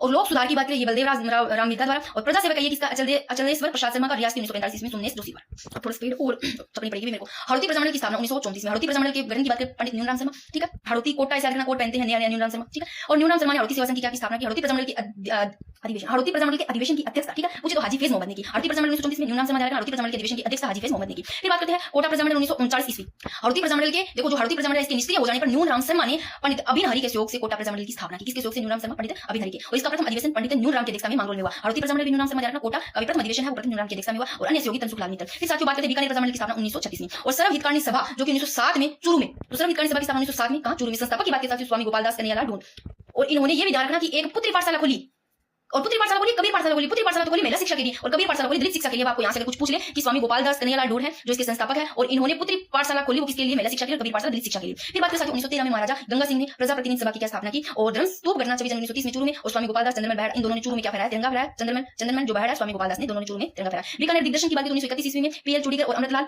सेठ द्वारा तैयार किया गया, और पर्चा जिसमें बीकानेर के शासन की कमियां थी, और इस पर्चे को लंदन में आयोजित दूसरे गोलमेज सम्मेलन में बांटा गया जो सेकंड गोलमेज है। और इस पर्चे को बांटने के आरोप में बीकानेर षड्यंत्र अभियोग, बीकानेर कॉन्स्पिरेंसी जो केस है वो दर्ज हुआ, जिसमें निम्न नेताओं को गिरफ्तार किया गया। तो नेता भी देख लो किन को गिरफ्तार किया गया। बीकानेर षड्यंत्र अभियोग 1932-34 में, इसमें स्वामी गोपालदास चंद्रमन बहड़ और सत्यनारायण सराफ और खूबराम सराफ। अब साथियों बात करते हैं कि रघुवर दयाल गोयल है क्रांतिकारियों की तरफ से इन्होंने मुकदमा लड़ा, तो क्रांतिकारियों की तरफ से मुकदमा लड़ा रघुवर दयाल गोयल ने। फिर साथियों बात करते हैं बीकानेर प्रजामंडल की स्थापना। तो बीकानेर प्रजामंडल की स्थापना 1936 ईस्वी में कहां पर, कलकत्ता में। तो ये भाई अपनी जगह पर नहीं, अपने स्थान पर बाहर हुई थी। कौन सी, बीकानेर प्रजामंडल की स्थापना कलकत्ता में होती है तथा बीकानेर की थोथी पोथी पुस्तिका क्या प्रकाशित कराई गई। और संस्थापक की बात करें बीकानेर प्रजामंडल की वेद मगाराम, वेरी वेरी इंपोर्टेंट, ये तो ध्यान रखना, मुक्ता प्रसाद होगी, रघुवर दयाल गोयल होगी, लक्ष्मी देवी आचार्य होगी। बीकानेर राज्य प्रजा परिषद की स्थापना की बात करें, बीकानेर राज्य प्रजा परिषद 1942 में 22 जुलाई को संस्थापक रघुवर दयाल गोयल। अब बीकानेर से संबंधित थोड़ी सी स्पेस और देख लेते हैं। सबसे पहले बात करते हैं ये लो कि बीकानेर प्रजामंडल की स्थापना 4 अक्टूबर 1936 को मगाराम वेद में, और कोषाध्यक्ष की बात चुने गए कौन, लक्ष्मणदास स्वामी मंत्री और एक भिक्षालाल बोहरा। बीकानेर राज्य प्रजा परिषद की स्थापना की बात करें तो 22 जुलाई 1942 को रघुवर दयाल गोयल द्वारा स्थापित, ठीक है। अब बात करते साथियों बीकानेर प्रजामंडल में सबसे पहले जनजागृति चूरू के स्वामी गोपालदास लाए। इन्होंने 1907 में चूरू में सर्व हितकारिणी सभा की स्थापना की। फिर से बता रही वो चीज मैंने पहले बताई कि बीकानेर प्रजामंडल में सबसे पहले जनजागृति है वो चूरू के स्वामी कौन, गोपालदास लाए। और इन्होंने गोपालदास ने कब 1907 में कहा, चूरू में किसकी स्थापना की, सर्व हितकारिणी सभा की स्थापना की। और बीकानेर राज्य का पहला राज्य था, बीकानेर राजस्थान का पहला राज्य था जिसमें बीकानेर में प्रजामंडल आंदोलन को आगे बढ़ाकर संरक्षण दिया। और सदविद्या प्रचारणी सभा की स्थापना पूछे तो 1920 में, सदविद्या की 1920 में बीकानेर में बाबू मुक्ता प्रसाद ने की, ठीक है। और प्रजा प्रतिनिधि सभा की स्थापना महाराजा गंगा सिंह 1913 में। और महाराजा गंगा सिंह की बात करें तो द्वितीय गोलमेज सम्मेलन में भाग लेने गए थे। पीछे से कार्यकर्ताओं ने बीकानेर एक दिग्दर्शन नामक ज्ञापन तैयार कर सम्मेलन के सदस्यों में बांटा, ठीक है। फिर बात करते हैं साथियों बीकानेर षड्यंत्र केस में गिरफ्तार जो हुए, देखो जेल डाला गया स्वामी गोपालदास, चंद्रमन बहड़, सत्यनारायण, बद्री प्रसाद और खूबराम प्यारेलाल, ये हो गए। ये शॉर्ट में फिर से देख लो फटाफट, ये चीजें आपको समझना है तो अब इस पेज पे समझ आती होगी, ये चीज मैंने बताई, ठीक है ना। और अब थोड़ा सा ये देख लो कि ये थोड़ी सी दिवस है साथियों, ये तो देख लो आप। बीकानेर दमन विरोधी दिवस की बात 26 अक्टूबर 1944 को, नेताजी दिवस की बात 1940 को 23 जनवरी, स्वतंत्रता दिवस की बात 26 जनवरी 1940 को, बीरबल दिवस की बात 17 जुलाई 1940 को, और इसी बीरबल दिवस से संबंधित रायसीनगर घटना है जो 30 जून 1940 से 1 जुलाई 1940 तक चली, ठीक है। फिर प्रजा परिषद का अधिवेशन की बात करें, प्रजा परिषद का अधिवेशन रायसीनगर में हुआ, रायसीनगर में हुआ जो ये गंगानगर के पास में है। और इस अधिवेशन के अध्यक्ष की बात करें सत्यनारायण सराफ थे, और 1 जुलाई 1940 को जुलूस पर हुए फायरिंग में बीरबल शहीद हुआ और इसे न्याय दिलाने हेतु बीरबल दिवस मनाया गया, ठीक है। अब बात करते साथियों धौलपुर प्रजामंडल की स्थापना 1936 ईस्वी में। संस्थापक की बात करें कृष्णदत्त पालीवाल अध्यक्ष। ये साथियों जो नोट्स अभी मैंने बनाया है ये इसी की क्लास है ना, अगर कोई करवाना चाहे तो चर्चा 2-3 घंटों में भी आपकी पूरी ना हो। और मेरी ये कोशिश रहती है कि फटाफट इतने सारे जो सारा मेटर है, कितना ज्यादा इसमें फैक्ट है, मोस्ट इंपोर्टेंट बातें हैं, तो सारी की सारी आपको ज्यादा टाइम वेस्ट करके कम समय में करवा दिया जाए। तो संस्थापक धौलपुर प्रजामंडल की स्थापना सबसे पहले ध्यान 1936 में। संस्थापक की बात करें कृष्णदत्त पालीवाल, तो बीकानेर और धौलपुर की स्थापना दोनों 1936 में ध्यान रखोगे। साथियों गठनकर्ता की बात करें ज्वाला प्रसाद जिज्ञासु, मूलचंद जोरीलाल, इन दोनों प्रजामंडल की स्थापना की। लास्ट में इन सबको भी एक तरफ करवा दूं, एक जगह और करवा दूं, ठीक है ना, इसके संस्थापक गठनकर्ता को। फिर 1910 ईस्वी में ज्वाला प्रसाद जिज्ञासा, यमुना प्रसाद ने धौलपुर में जनजागृति की आचार सुधारणी सभा है। देखो 1910 में तो इन्होंने ज्वाला प्रसाद जिज्ञासा और यमुना प्रसाद ने धौलपुर में जनजागृति के आचार सुधारणी सभा की स्थापना की, और 1911 में आर्य समाज की स्थापना की। फिर बात करें साथियों 1934 में जनजागृति तो ज्वाला प्रसाद और जोरीलाल ने नागरिक प्रचारणी सभा की स्थापना की, तब 1934 में। फिर तसीमो कांड की बात करें तो 1947 को तसीमो गांव धौलपुर में प्रजामंडल की गतिविधियों के दौरान अंग्रेजों की गोलियों से ठाकुर छतर सिंह और ठाकुर पंचम सिंह जटा फहराते हुए क्या हो गए, शहीद हो गए। फिर बात करते साथियों अलवर प्रजामंडल की स्थापना 1938 ईस्वी में। अलवर 38 में, और हरिनारायण शर्मा और कुंज बिहारी मोदी ने की स्थापना की अलवर प्रजामंडल की। अलवर में जनजागृति पंडित हरिनारायण शर्मा लेकर आए। तो अलवर में जनजागृति कौन लेकर आए? पंडित हरिनारायण शर्मा। और इन्होंने अस्पृश्यता निवारण संघ और वाल्मीकि संघ आदिवासी संघ की स्थापना की। फिर बात करें जून 1941 में राजगढ़ में अलवर प्रजामंडल की जागीर माफी प्रजा सम्मेलन आयोजित किया गया, जिसका उद्घाटन सत्यदेव विनालकर द्वारा किया गया। फिर बात करते हैं भरतपुर प्रजामंडल। भरतपुर प्रजामंडल की स्थापना 1938 में अंग्रेजों की दमनकारी नीति के विरोध में 1928 में भरतपुर राज्य प्रजा संघ की स्थापना की गई। और भरतपुर प्रजामंडल की स्थापना की बात करें तो देखो भरतपुर की भी अपनी जगह नहीं होती, अपने स्थान बना के अन्य जगह होती है, ठीक है ना, बाहर होती है। कहां पर होती है? रेवाड़ी हरियाणा में। तो 4 मार्च 1938 ईस्वी को भरतपुर प्रजामंडल की स्थापना रेवाड़ी हरियाणा में किशन लाल जोशी के प्रयासों से प्रजामंडल की स्थापना की गई। तो भरतपुर की रेवाड़ी हरियाणा में किसके प्रयासों से? किशन लाल जोशी के। फिर अध्यक्ष की बात करें तो अध्यक्ष गोपीलाल यादव, उपाध्यक्ष ठाकुर देसराज और रेवंत सिंह शर्मा थे, ठीक है, रेवंत सिंह शर्मा है। 1939 में भरतपुर प्रजामंडल का पंजीकरण करने के बाद इसका नाम है वो भरतपुर प्रजा परिषद रखा गया। और भरतपुर राज्य ने भरतपुर प्रजामंडल के पंजीयन की मांग करने के कारण सुशीला त्रिपाठी को जेल डाल दिया था। हाड़ौती प्रजामंडल मैंने करवा दिया। साथियों जो साइकोलॉजी के टॉपिक रहेगा उनका मैं करवा दूंगी रिवीजन। अभी तो देखो अभी टाइम नहीं मिल पा रहा है, बहुत कम मिलेगा, स्कूल ओपन हो गए हैं तो कल से तो टाइम नहीं मिलेगा। बस अब नाइट को जितना हो सकेगा वैसे वीडियो बना दूंगी। अगर टेस्ट सीरीज का कोई देखो लास्ट में अभी हुआ तो कुछ करवा दूंगी टेलीग्राम पे। बाकी साथियों अभी बहुत कम आ पाएगी, ठीक है ना, क्लासेस इतना नहीं, फिर भी साइकोलॉजी का मेरे मन में है, आपको रिवीजन करवा दूंगी। इसके साथ में बात करूं तो अंतरराष्ट्रीय संबंध की देखो काफी बड़ा है टॉपिक, फिर भी उसकी थोड़ी नोट्स मैं कर रही हूं यार, जिस टाइम मिलता है, अगर टाइम मिला एग्जाम से पहले तो आपका एक बार क्लास में रिवीजन करवा दूं, ठीक है। तो मेवाड़ प्रजामंडल की साथियों अब बात करते हैं। मेवाड़ प्रजामंडल की स्थापना 24 अप्रैल 1938 ईस्वी को गठन माणिक्यलाल वर्मा ने किया। अध्यक्ष की बात करें तो बलवंत सिंह मेहता। मेवाड़ प्रजामंडल मैं से माणिक्यलाल वर्मा, कब ये प्रश्न पूछा गया? मेवाड़ प्रजामंडल की स्थापना 24 अप्रैल 1938 को, यानी डेट किसमें पूछा गया तो ध्यान रखना। अध्यक्ष बलवंत सिंह मेहता। मेवाड़ सरकार ने 24 सितंबर 1938 को तो प्रजामंडल को गैर कानूनी घोषित कर तथा माणिक्यलाल वर्मा की पत्नी है ना नारायणी देवी शर्मा और पुत्री स्नेहलता सुशीला और प्यारचंद बिश्नोई की पत्नी कौन भगवती देवी को कहा मेवाड़ से निष्कासित कर दिया। माणिक्यलाल वर्मा अजमेर आ गए, जहां अस्थायी कार्यालय बनाया और मेवाड़ का वर्तमान शासक पुस्तिका प्रकाशित कर मेवाड़ सरकार की क्या की आलोचना की। और नवंबर 1941 में मेवाड़ प्रजामंडल का प्रथम अधिवेशन माणिक्यलाल वर्मा की अध्यक्षता में उदयपुर में हुआ। अधिवेशन का उद्घाटन आचार्य जेबी कृपलानी ने किया और इसमें विजयलक्ष्मी पंडित ने भी भाग लिया। और साथियों क्योंकि मेरी कोशिश ये रहती है कि आपको जैसे भी करवाए बिना बात किए और फटाफट बोलिए। अब एक चीज पे ज्यादा आपने ध्यान देते हैं या कुछ बीच में बातें लग जाते हैं तो एडिट सा होने लगता है, मुझे पता है इस चीज का, क्योंकि मैं भी यहीं से कभी ना कभी गुजरी उन चीजों से। फिर अपने को लगता है कि यार कोई भी यूट्यूब पे पूरा फ्री कोर्स क्यों नहीं करवाता या फिर जल्दी क्यों नहीं करवाता, इतनी क्लासेस क्यों डालते हैं हर एक टॉपिक की, और फिर एक टॉपिक डाल दिया तो फिर एक जैसे पार्ट डाल दिया तो पूरा नहीं करवा पाते हैं। तो वहां पर बच्चों के बहुत सारे समझ में आता है वो चीजें मैंने खुद ने कभी सहन की थी, तो वो चीजें मैं आप सभी के साथ नहीं देखना चाहती। तो आप तो बस बढ़िया तरीके से तैयारी करो, बढ़िया बस मन लगा करके और अच्छे से एग्जाम देकर के आना, ठीक है ना, बिना टेंशन के।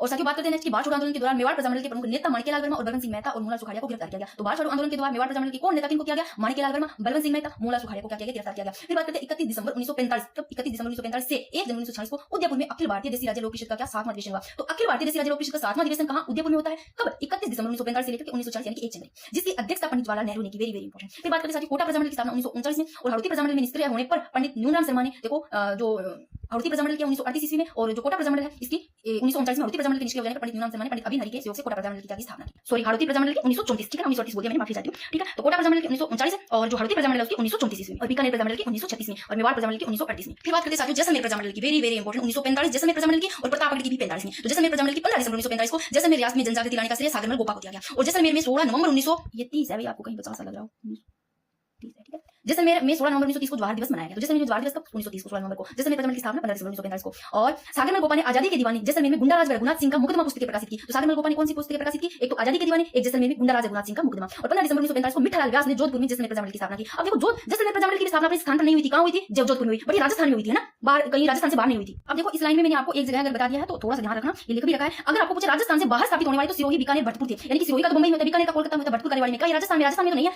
अपने रियासत से बाहर पूछे तो देखो ये है तो अपने रियासत से बाहर, बट जैसे जैसलमेर का यानी कि जिले में और रियासत से यानी कि बाहर नहीं हो राजस्थान से, जैसलमेर का जोधपुर में होगा जैसे। लेकिन जो सिरोही है ना, सिरोही, बीकानेर और भरतपुर, इनका ध्यान रखना। सिरोही का तो मुंबई में होता है, बीकानेर का कोलकाता में, भरतपुर का रेवाड़ी में, ठीक है। तो ये आगे समझ, यानी कि जैसलमेर का राजस्थान से बाहर तो नहीं होता, जोधपुर में होता है, ठीक है। तो अपने रियासत से बाहर हुआ तो जैसलमेर प्रजामंडल से संबंधित ये चीजें फिर से देख लो आप। तो ध्यान रखना मिठालाल व्यास ने की थी जैसलमेर की, ठीक है। जैसलमेर में मीठा पानी आता है, मीठा पानी मिठालाल व्यास। फिर साथियों बात करते हैं प्रतापगढ़ प्रजामंडल की 1945 में होते हैं। अमृतलाल पाय और चुनीलाल प्रभाकर द्वारा स्थापित, ठीक है, स्थापना की प्रजामंडल प्रतापगढ़ प्रजामंडल की। फिर बात करते हैं डूंगरपुर प्रजामंडल की 1944, अगस्त 1944 में डूंगरपुर प्रजामंडल की। अगस्त 1944 को भोगीलाल पांड्या ने डूंगरपुर प्रजामंडल की स्थापना की, भोगीलाल पांड्या ने की। और पुनावाड़ा कांड की बात की मई 1947 में विद्यालय संचालित करने के अपराध में शिक्षक शिवराज भील को पुनावाड़ा गांव में याद नहीं दी गई। जो रास्तापाल हत्याकांड में देखो साथियों 1947 को रास्तापाल गांव में विद्यालय के अध्यापक सेंगा भाई को रस्सी की सहायता से घसीटा जा रहा था। तभी देखो जो काली बाई थी ना, उन्होंने देखो उसने बचाने आए को नाना भाई काट और 13 बच्चे जो भील बालिका भाई है इनको भी गोली मार दी गई थी, ये बचाने आए थे इनको। साथियों फटाफट देख लेते हैं जितने भी प्रजामंडल है इनके अध्यक्ष और जो गठन करता है। सबसे वेरी वेरी इंपोर्टेंट जैसलमेर से पूछा गया, ठीक है, 2020 में पूछा, इसके अलावा पूछा गया। जैसलमेर प्रजामंडल के अध्यक्ष पूछे, जैसलमेर में मीठा पानी आता है, मिठालाल व्यास। इसके अलावा गठन करता मिठालाल व्यास हो गए, सागरमल गोपा हो गए। फिर बीकानेर बीकानेर बीकानेर में वेद रहता है, कौन? मगराम वेद से याद रखना, अध्यक्ष मगराम वेद। गठन करता मगराम वेद, इसके साथ में लक्ष्मणदास स्वामी, लक्ष्मी देवी आचार्य, बाबू मुक्ता प्रसाद और रघुवर दयाल गोयल। फिर बात करते हैं साथियों कि किशनगढ़, वेरी वेरी इंपोर्टेंट, इसके प्रमुख गठन करता पूछे किशनगढ़।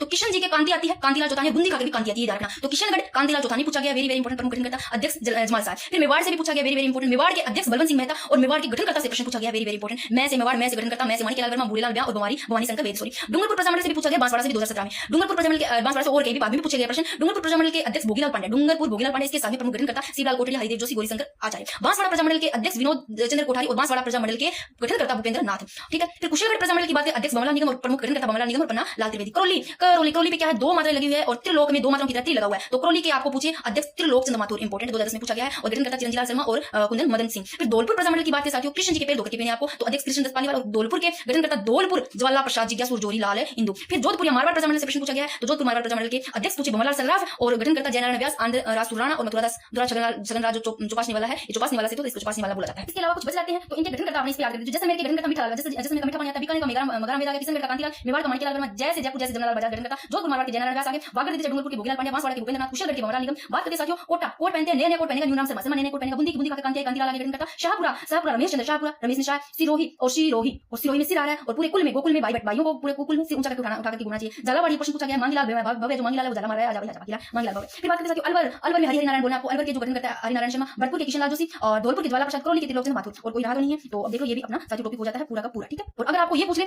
कि राजस्थान में सबसे ज्यादा प्रजामंडल 1938 में, तो सबसे ज्यादा प्रजामंडल की बात करें वो आपको ध्यान रखना 1938 का ध्यान रखना है। और सबसे बड़ी पार्टी कांग्रेस का हरिपुरा अधिवेशन हुआ, अध्यक्षता की बात करें सुभाष चंद्र बोस ने, ठीक है। और सुभाष चंद्र बोस ने ये कहा कि कांग्रेस पार्टी को प्रजामंडल का क्या करेगी, समर्थन करेगी। तो ये साथियों आपका टॉपिक हो जाता है कंप्लीट, ठीक है। देखो बांसवाड़ा प्रजामंडल का उन्होंने 1943 पढ़ा, ध्यान रखना 1943, और माध्यमिक शिक्षा बोर्ड में 1945 में लिखा हुआ, ये भी मैं आपको बता देती हूं, ठीक है। ये आपका टॉपिक हो जाता है कंप्लीट। साइकोलॉजी की कोशिश करूंगी साथियों कल नाइट को आपकी क्लास बनाने की। राधे राधे सभी को। तो साथियों राजस्थानी चित्रकला का अपने रिवीजन कर लेते हैं। देखो राजस्थानी चित्रकला से संबंधित जो स्कूल है यहाँ से प्रश्न पूछे जाते हैं, आरएस में भी पूछे गए हैं, एसआई में सेकंड ग्रेड में यहाँ से प्रश्न बनते हैं सब जगह से, तो ठीक है ना। तो सबसे पहले साथियों इनके स्कूल देख लेते हैं, 4 स्कूलों में बांटे गए, 4 भागों में बांटे गए। तो Mewar school, Marwar school, Dhundhar school, Hadoti school. अब इनकी जो श्रेणी है वो याद रखने की, मेवाड़ स्कूल में कौन-कौन सी आती है, मारवाड़ स्कूल में कौन सी आती है, डुंडार में कौन सी, हड़ौती वाली तो आपको कोई दिक्कत नहीं, हड़ौती वाली बस याद रहेगी, कोटा बूंदी झालावाड़, हड़ौती में तो बस याद रहेगी कोटा बूंदी झालावाड़, ये भी कोई दिक्कत नहीं, आपको याद रह जाएगी। बस आपको ये पता होना चाहिए कि मेवाड़ साइड किधर है, मेवाड़ में कौन से, देखो दक्षिण साइड में जाओगे आप, मेवाड़ स्कूल, मेवाड़ आप इसे दक्षिण में कौन-कौन सी आती है जिले से याद रखना। तो आप जब नीचे जाओगे तो आपको उदयपुर दिखेगा, तो मेवाड़ स्कूल में आते हैं उदयपुर, मेवाड़ शैली, उदयपुर शैली बोलते हैं इसको, चावड़ शैली, नाथ द्वारा शैली आती है, ध्यान रखना मेवाड़ शैली में चावड़ नाथ द्वारा शैली, देवगढ़ शैली, मारवाड़ में नहीं है, मारवाड़ में मारवाड़ वाली साइड आएंगे, जैसलमेर जोधपुर बीकानेर ये वाले आएंगे, ठीक है। तो मेवाड़ में नाथ द्वारा देवगढ़, सांवड़ शैली आ गया, बन्नेरा साहपुरा और बागोर भीलवाड़ा और केला और आसमंदी आते हैं। फिर बात करते साथियों मारवाड़ स्कूल में वेरी इंपोर्टेंट, एक तो वेरी इंपोर्टेंट है वो गाणिराव शैली जो कि पाली की,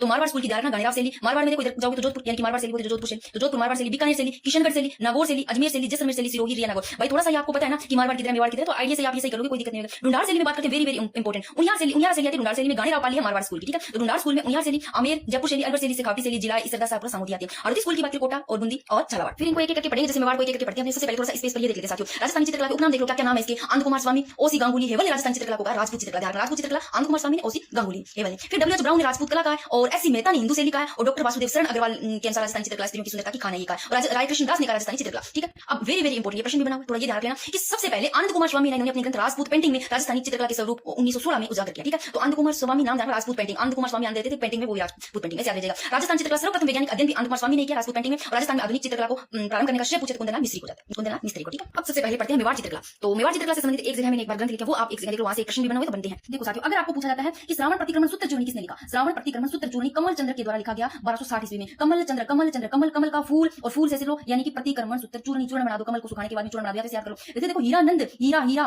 सुपांसनाह चरियम ग्रंथ, चाहे याद कर लो, सुपांसनाह चरियम या चरित्रम ग्रंथ कुछ भी। और हीरा जो हीरे होते हैं जो मां के लाडले हीरे, उनका चरित्र भी अच्छा होता है, चरित्रम चाहे चरियम कैसे भी आप याद रखना, सुपांसनाह चरियम या सुपांसनाह चरित्रम ग्रंथ। फिर है पारिजात अवतरण, ये नाना राम का पूछा गया, सेकंड ग्रेड में भी पूछा गया, वेरी इंपोर्टेंट। पारिजात अवतरण कैसे याद करोगे, पारिजात अपनी जात भी नाना जी के पास से आती जात है, जो अपनी नान के जाते हैं तो अपनी जो गोत्र है वो पूछते हैं इसका बेटा, कैसे याद रखना, जात मां के मां वो तो नहीं होती पिता की आंखें, पर याद ऐसे रखना है मां के नाना की आती, मां की होती है तो नाना राम, जात पारिजात अवतरण यानी कि 1540 ईस्वी में लिखा। उपासना चरियम ग्रंथ है 1423 ईस्वी में हीरानंद, ये आप थोड़ी ध्यान रखना। एक तो आपको ये ध्यान रखना है, चाहे उदयपुर से चाहे मेवाड़ से एक ही चीज है, सबसे प्राचीन एक तो ये ध्यान रखना, सबसे प्राचीन है राजस्थान चित्रशैली की जन्मभूमि, और मेवाड़ चित्रकला से राजस्थान चित्रकला का उद्गम माना जाता है, इससे ही माना जाता है। राजस्थान चित्रकला का उद्गम किसे माना जाता है पूछे तो मेवाड़ चित्रकला, क्योंकि सबसे पुरानी है। फिर बात करते हैं साथियों कि इस शैली का प्रथम चित्रित ग्रंथ पूछे, पहला चित्रित ग्रंथ तो अभी पढ़ा उन्होंने, श्रावक प्रतिक्रमण सूत्र चूर्णी, प्रथम चित्रित ग्रंथ जो कि 1260 ईस्वी का ग्रंथ है, जिसका चित्रांकन की बात करें तो कमल देखो चूर्ण यानी कि कमल सूखने के बाद में चूर्ण बनाना, चूर्ण कमल चंद्र चित्रकार ने किसके समय पूछे तो तेज सिंह के समय, ठीक है, ये याद रखना। फिर बात करते हैं कि सुपासना है या सुपार्श्वनाथ या सुपासना है चरियम ग्रंथ या सुपासना है चरित्रम ग्रंथ, कैसे याद रखना, ये हीरानंद ने, चरित्र किसका है, हीरा का, इसे याद रखना। अच्छा फिर 1540 ईस्वी में चोर 85 का चित्र है वो विलायन द्वारा चित्रित किया गया, और महाराणा कुमार राजस्थान में चित्रकला का जनक कहा जाता है। महाराणा जगत सिंह प्रथम का काली शैली का मानी तो सुवर्ण काल माना जाता है, और महाराणा जगत सिंह के काल में राजमहल में चित्रों की ओवरी कला विश्वविद्यालय को जिसे तस्वीरा कारखाने कहा जाता है। इस पेज पे ये तो वही चीजें सेम टू सेम एक नजर में देख लो। मेवाड़ शैली का प्राचीनतम चित्र पूछा आपको श्रावण प्रतिक्रमण सूत्र चूर्णी वर्तमान में कहा है पाटन संग्रहालय में। फिर बात करें राजस्थान चित्रकला का सबसे प्राचीन महत्वपूर्ण केंद्र माना जाता है मेवाड़ स्कूल, या आपको उदयपुर देखकर पूछे तो सबसे प्राचीन ठीक है माना जाता है। फिर मेवाड़ शैली का मूल स्वरूप दिखता है किसमें दिखता है पूछे तो 1485 का में दिखता है। मेवाड़ शैली का मूल स्वरूप पूछे आपको मेवाड़ शैली का स्वर्ण काल माना जाता है पूछे तो महाराणा जगत सिंह प्रथम का समय, और चित्रों की ओवरी वेरी इंपोर्टेंट तस्वीरों और कारखाना का निर्माण पूछे जगत सिंह प्रथम ने करवाया। मेवाड़ शैली जो कि उदयपुर है, मेवाड़ शैली के प्रमुख चित्रकार आपको चित्र पूछे यहाँ पर कि मेवाड़ शैली या उदयपुर देखकर पूछे चित्र। तो रागमाला हो गया मेवाड़ शैली का, ध्यान रखना रागमाला, बारहमासा, एकादशी मातम में, कादम्बरी, मालती, माधव, रसिक प्रिया और कलीला दमना वेरी इंपोर्टेंट। ये कौन से चित्र है मेवाड़ शैली या उदयपुर नाम देकर पूछे तो मेवाड़ शैली की पहचान देख लो। यहाँ पुरुषों का शरीर होता है वो गठीला होता है, भरा हुआ से भरा सा चेहरा होता है, लंबी मूंछ होती है, सिर पर पगड़ी होती है, कमर में पटका होता है और कपाल तक जुल्फ होती है, लंबा पायजामा कानों में होती है, मेवाड़ शैली की पहचान है। और मेवाड़ शैली में स्त्रियों की पहचान की बात, स्त्रियों का छोटा कद होगा साथियों, केस पतले होंगे और नाक उनकी जैसे होती है ना लंबी वो तोते की तरह है, मछली के समान ऐसी आंखें होगी, कटारदार। और महाराणा जगत सिंह के प्रथम चित्रकार की बात करें वेरी इंपोर्टेंट, महाराणा जगत सिंह के प्रथम के चित्रकार है नसीरुद्दीन साहबदीन मनोहर थे, और इनके समय रागमाला, रसिक प्रिया, गीत गोविंद, भागवत पुराण, रामायण चित्रकार मनोहर, ये सब याद रखना इनके समय चित्र। और अटपटी बड़ी पूछे आपको इसकी विशेषता ये भी मेवाड़ चित्रशैली की, तो मेवाड़ चित्रशैली से आप इतनी चीजें जरूर ध्यान रखना। अब मेवाड़ के प्रमुख चित्रकार देख लो, वेरी वेरी इंपॉर्टेंट। उदयपुर या मेवाड़ के देखकर पूछे चित्रकार कौन कौन है, तो साहिब दीन ध्यान रखना, और पूछे साहिब राम, राम देखकर पूछे तो जयपुर में राम जी का जय जय करना है जयपुर का, और मेवाड़ के पूछे तो साहिब दीन है साथियों। मेवाड़ वाले से लोग वहां पर थोड़ी गरीब ऐसे याद रखना, क्योंकि इधर आपको ऐसे बिल वगैरह रहते याद रह जाएगा आपको थोड़ा सा, तो बिलों का ऐसे दीन यानी कि दीन गरीब, और राम जय जय जयपुर के पूछे आपको चित्रकार तो साहिब राम है, और साहिब दीन मेवाड़ के याद रह जाएंगे। मेवाड़ के मनोहर, साहिब दीन, कृपाराम। अब देखो मेवाड़ वाले से याद अपने तो याद किया दीन है, ये गरीब है तो इन पे कृपा होगी राम की, दीन है तो गरीब है तो कृपा होगी राम की। बेरू जी की भी कृपा होगी, बेरू राम हो गए, और कृपा होती तब तक लंबी उम्र तक ये जीवित रहते, लंबी उम्र तक उम्र जीवित रहते हैं, जीवित से जीवा। साहिब दीन, मनोहर, कृपाराम, कृपा होगी दीन है मेवाड़ वाले, ना कि साहिब राम है। साहिब राम जयपुर वाले याद रखना, कृपाराम, बेरू राम, जीवा, उम्र, नासिरुद्दीन जरूर रखना मेवाड़ की, ठीक है। फिर बात करते हैं मेवाड़ शैली के प्रमुख चित्र मैंने बता दिए, कलीला दमन इंपॉर्टेंट, कादंबरी, रसिक, प्रिया, मलाबार, मासा, मालती, ये इनकी विशेषता होगी।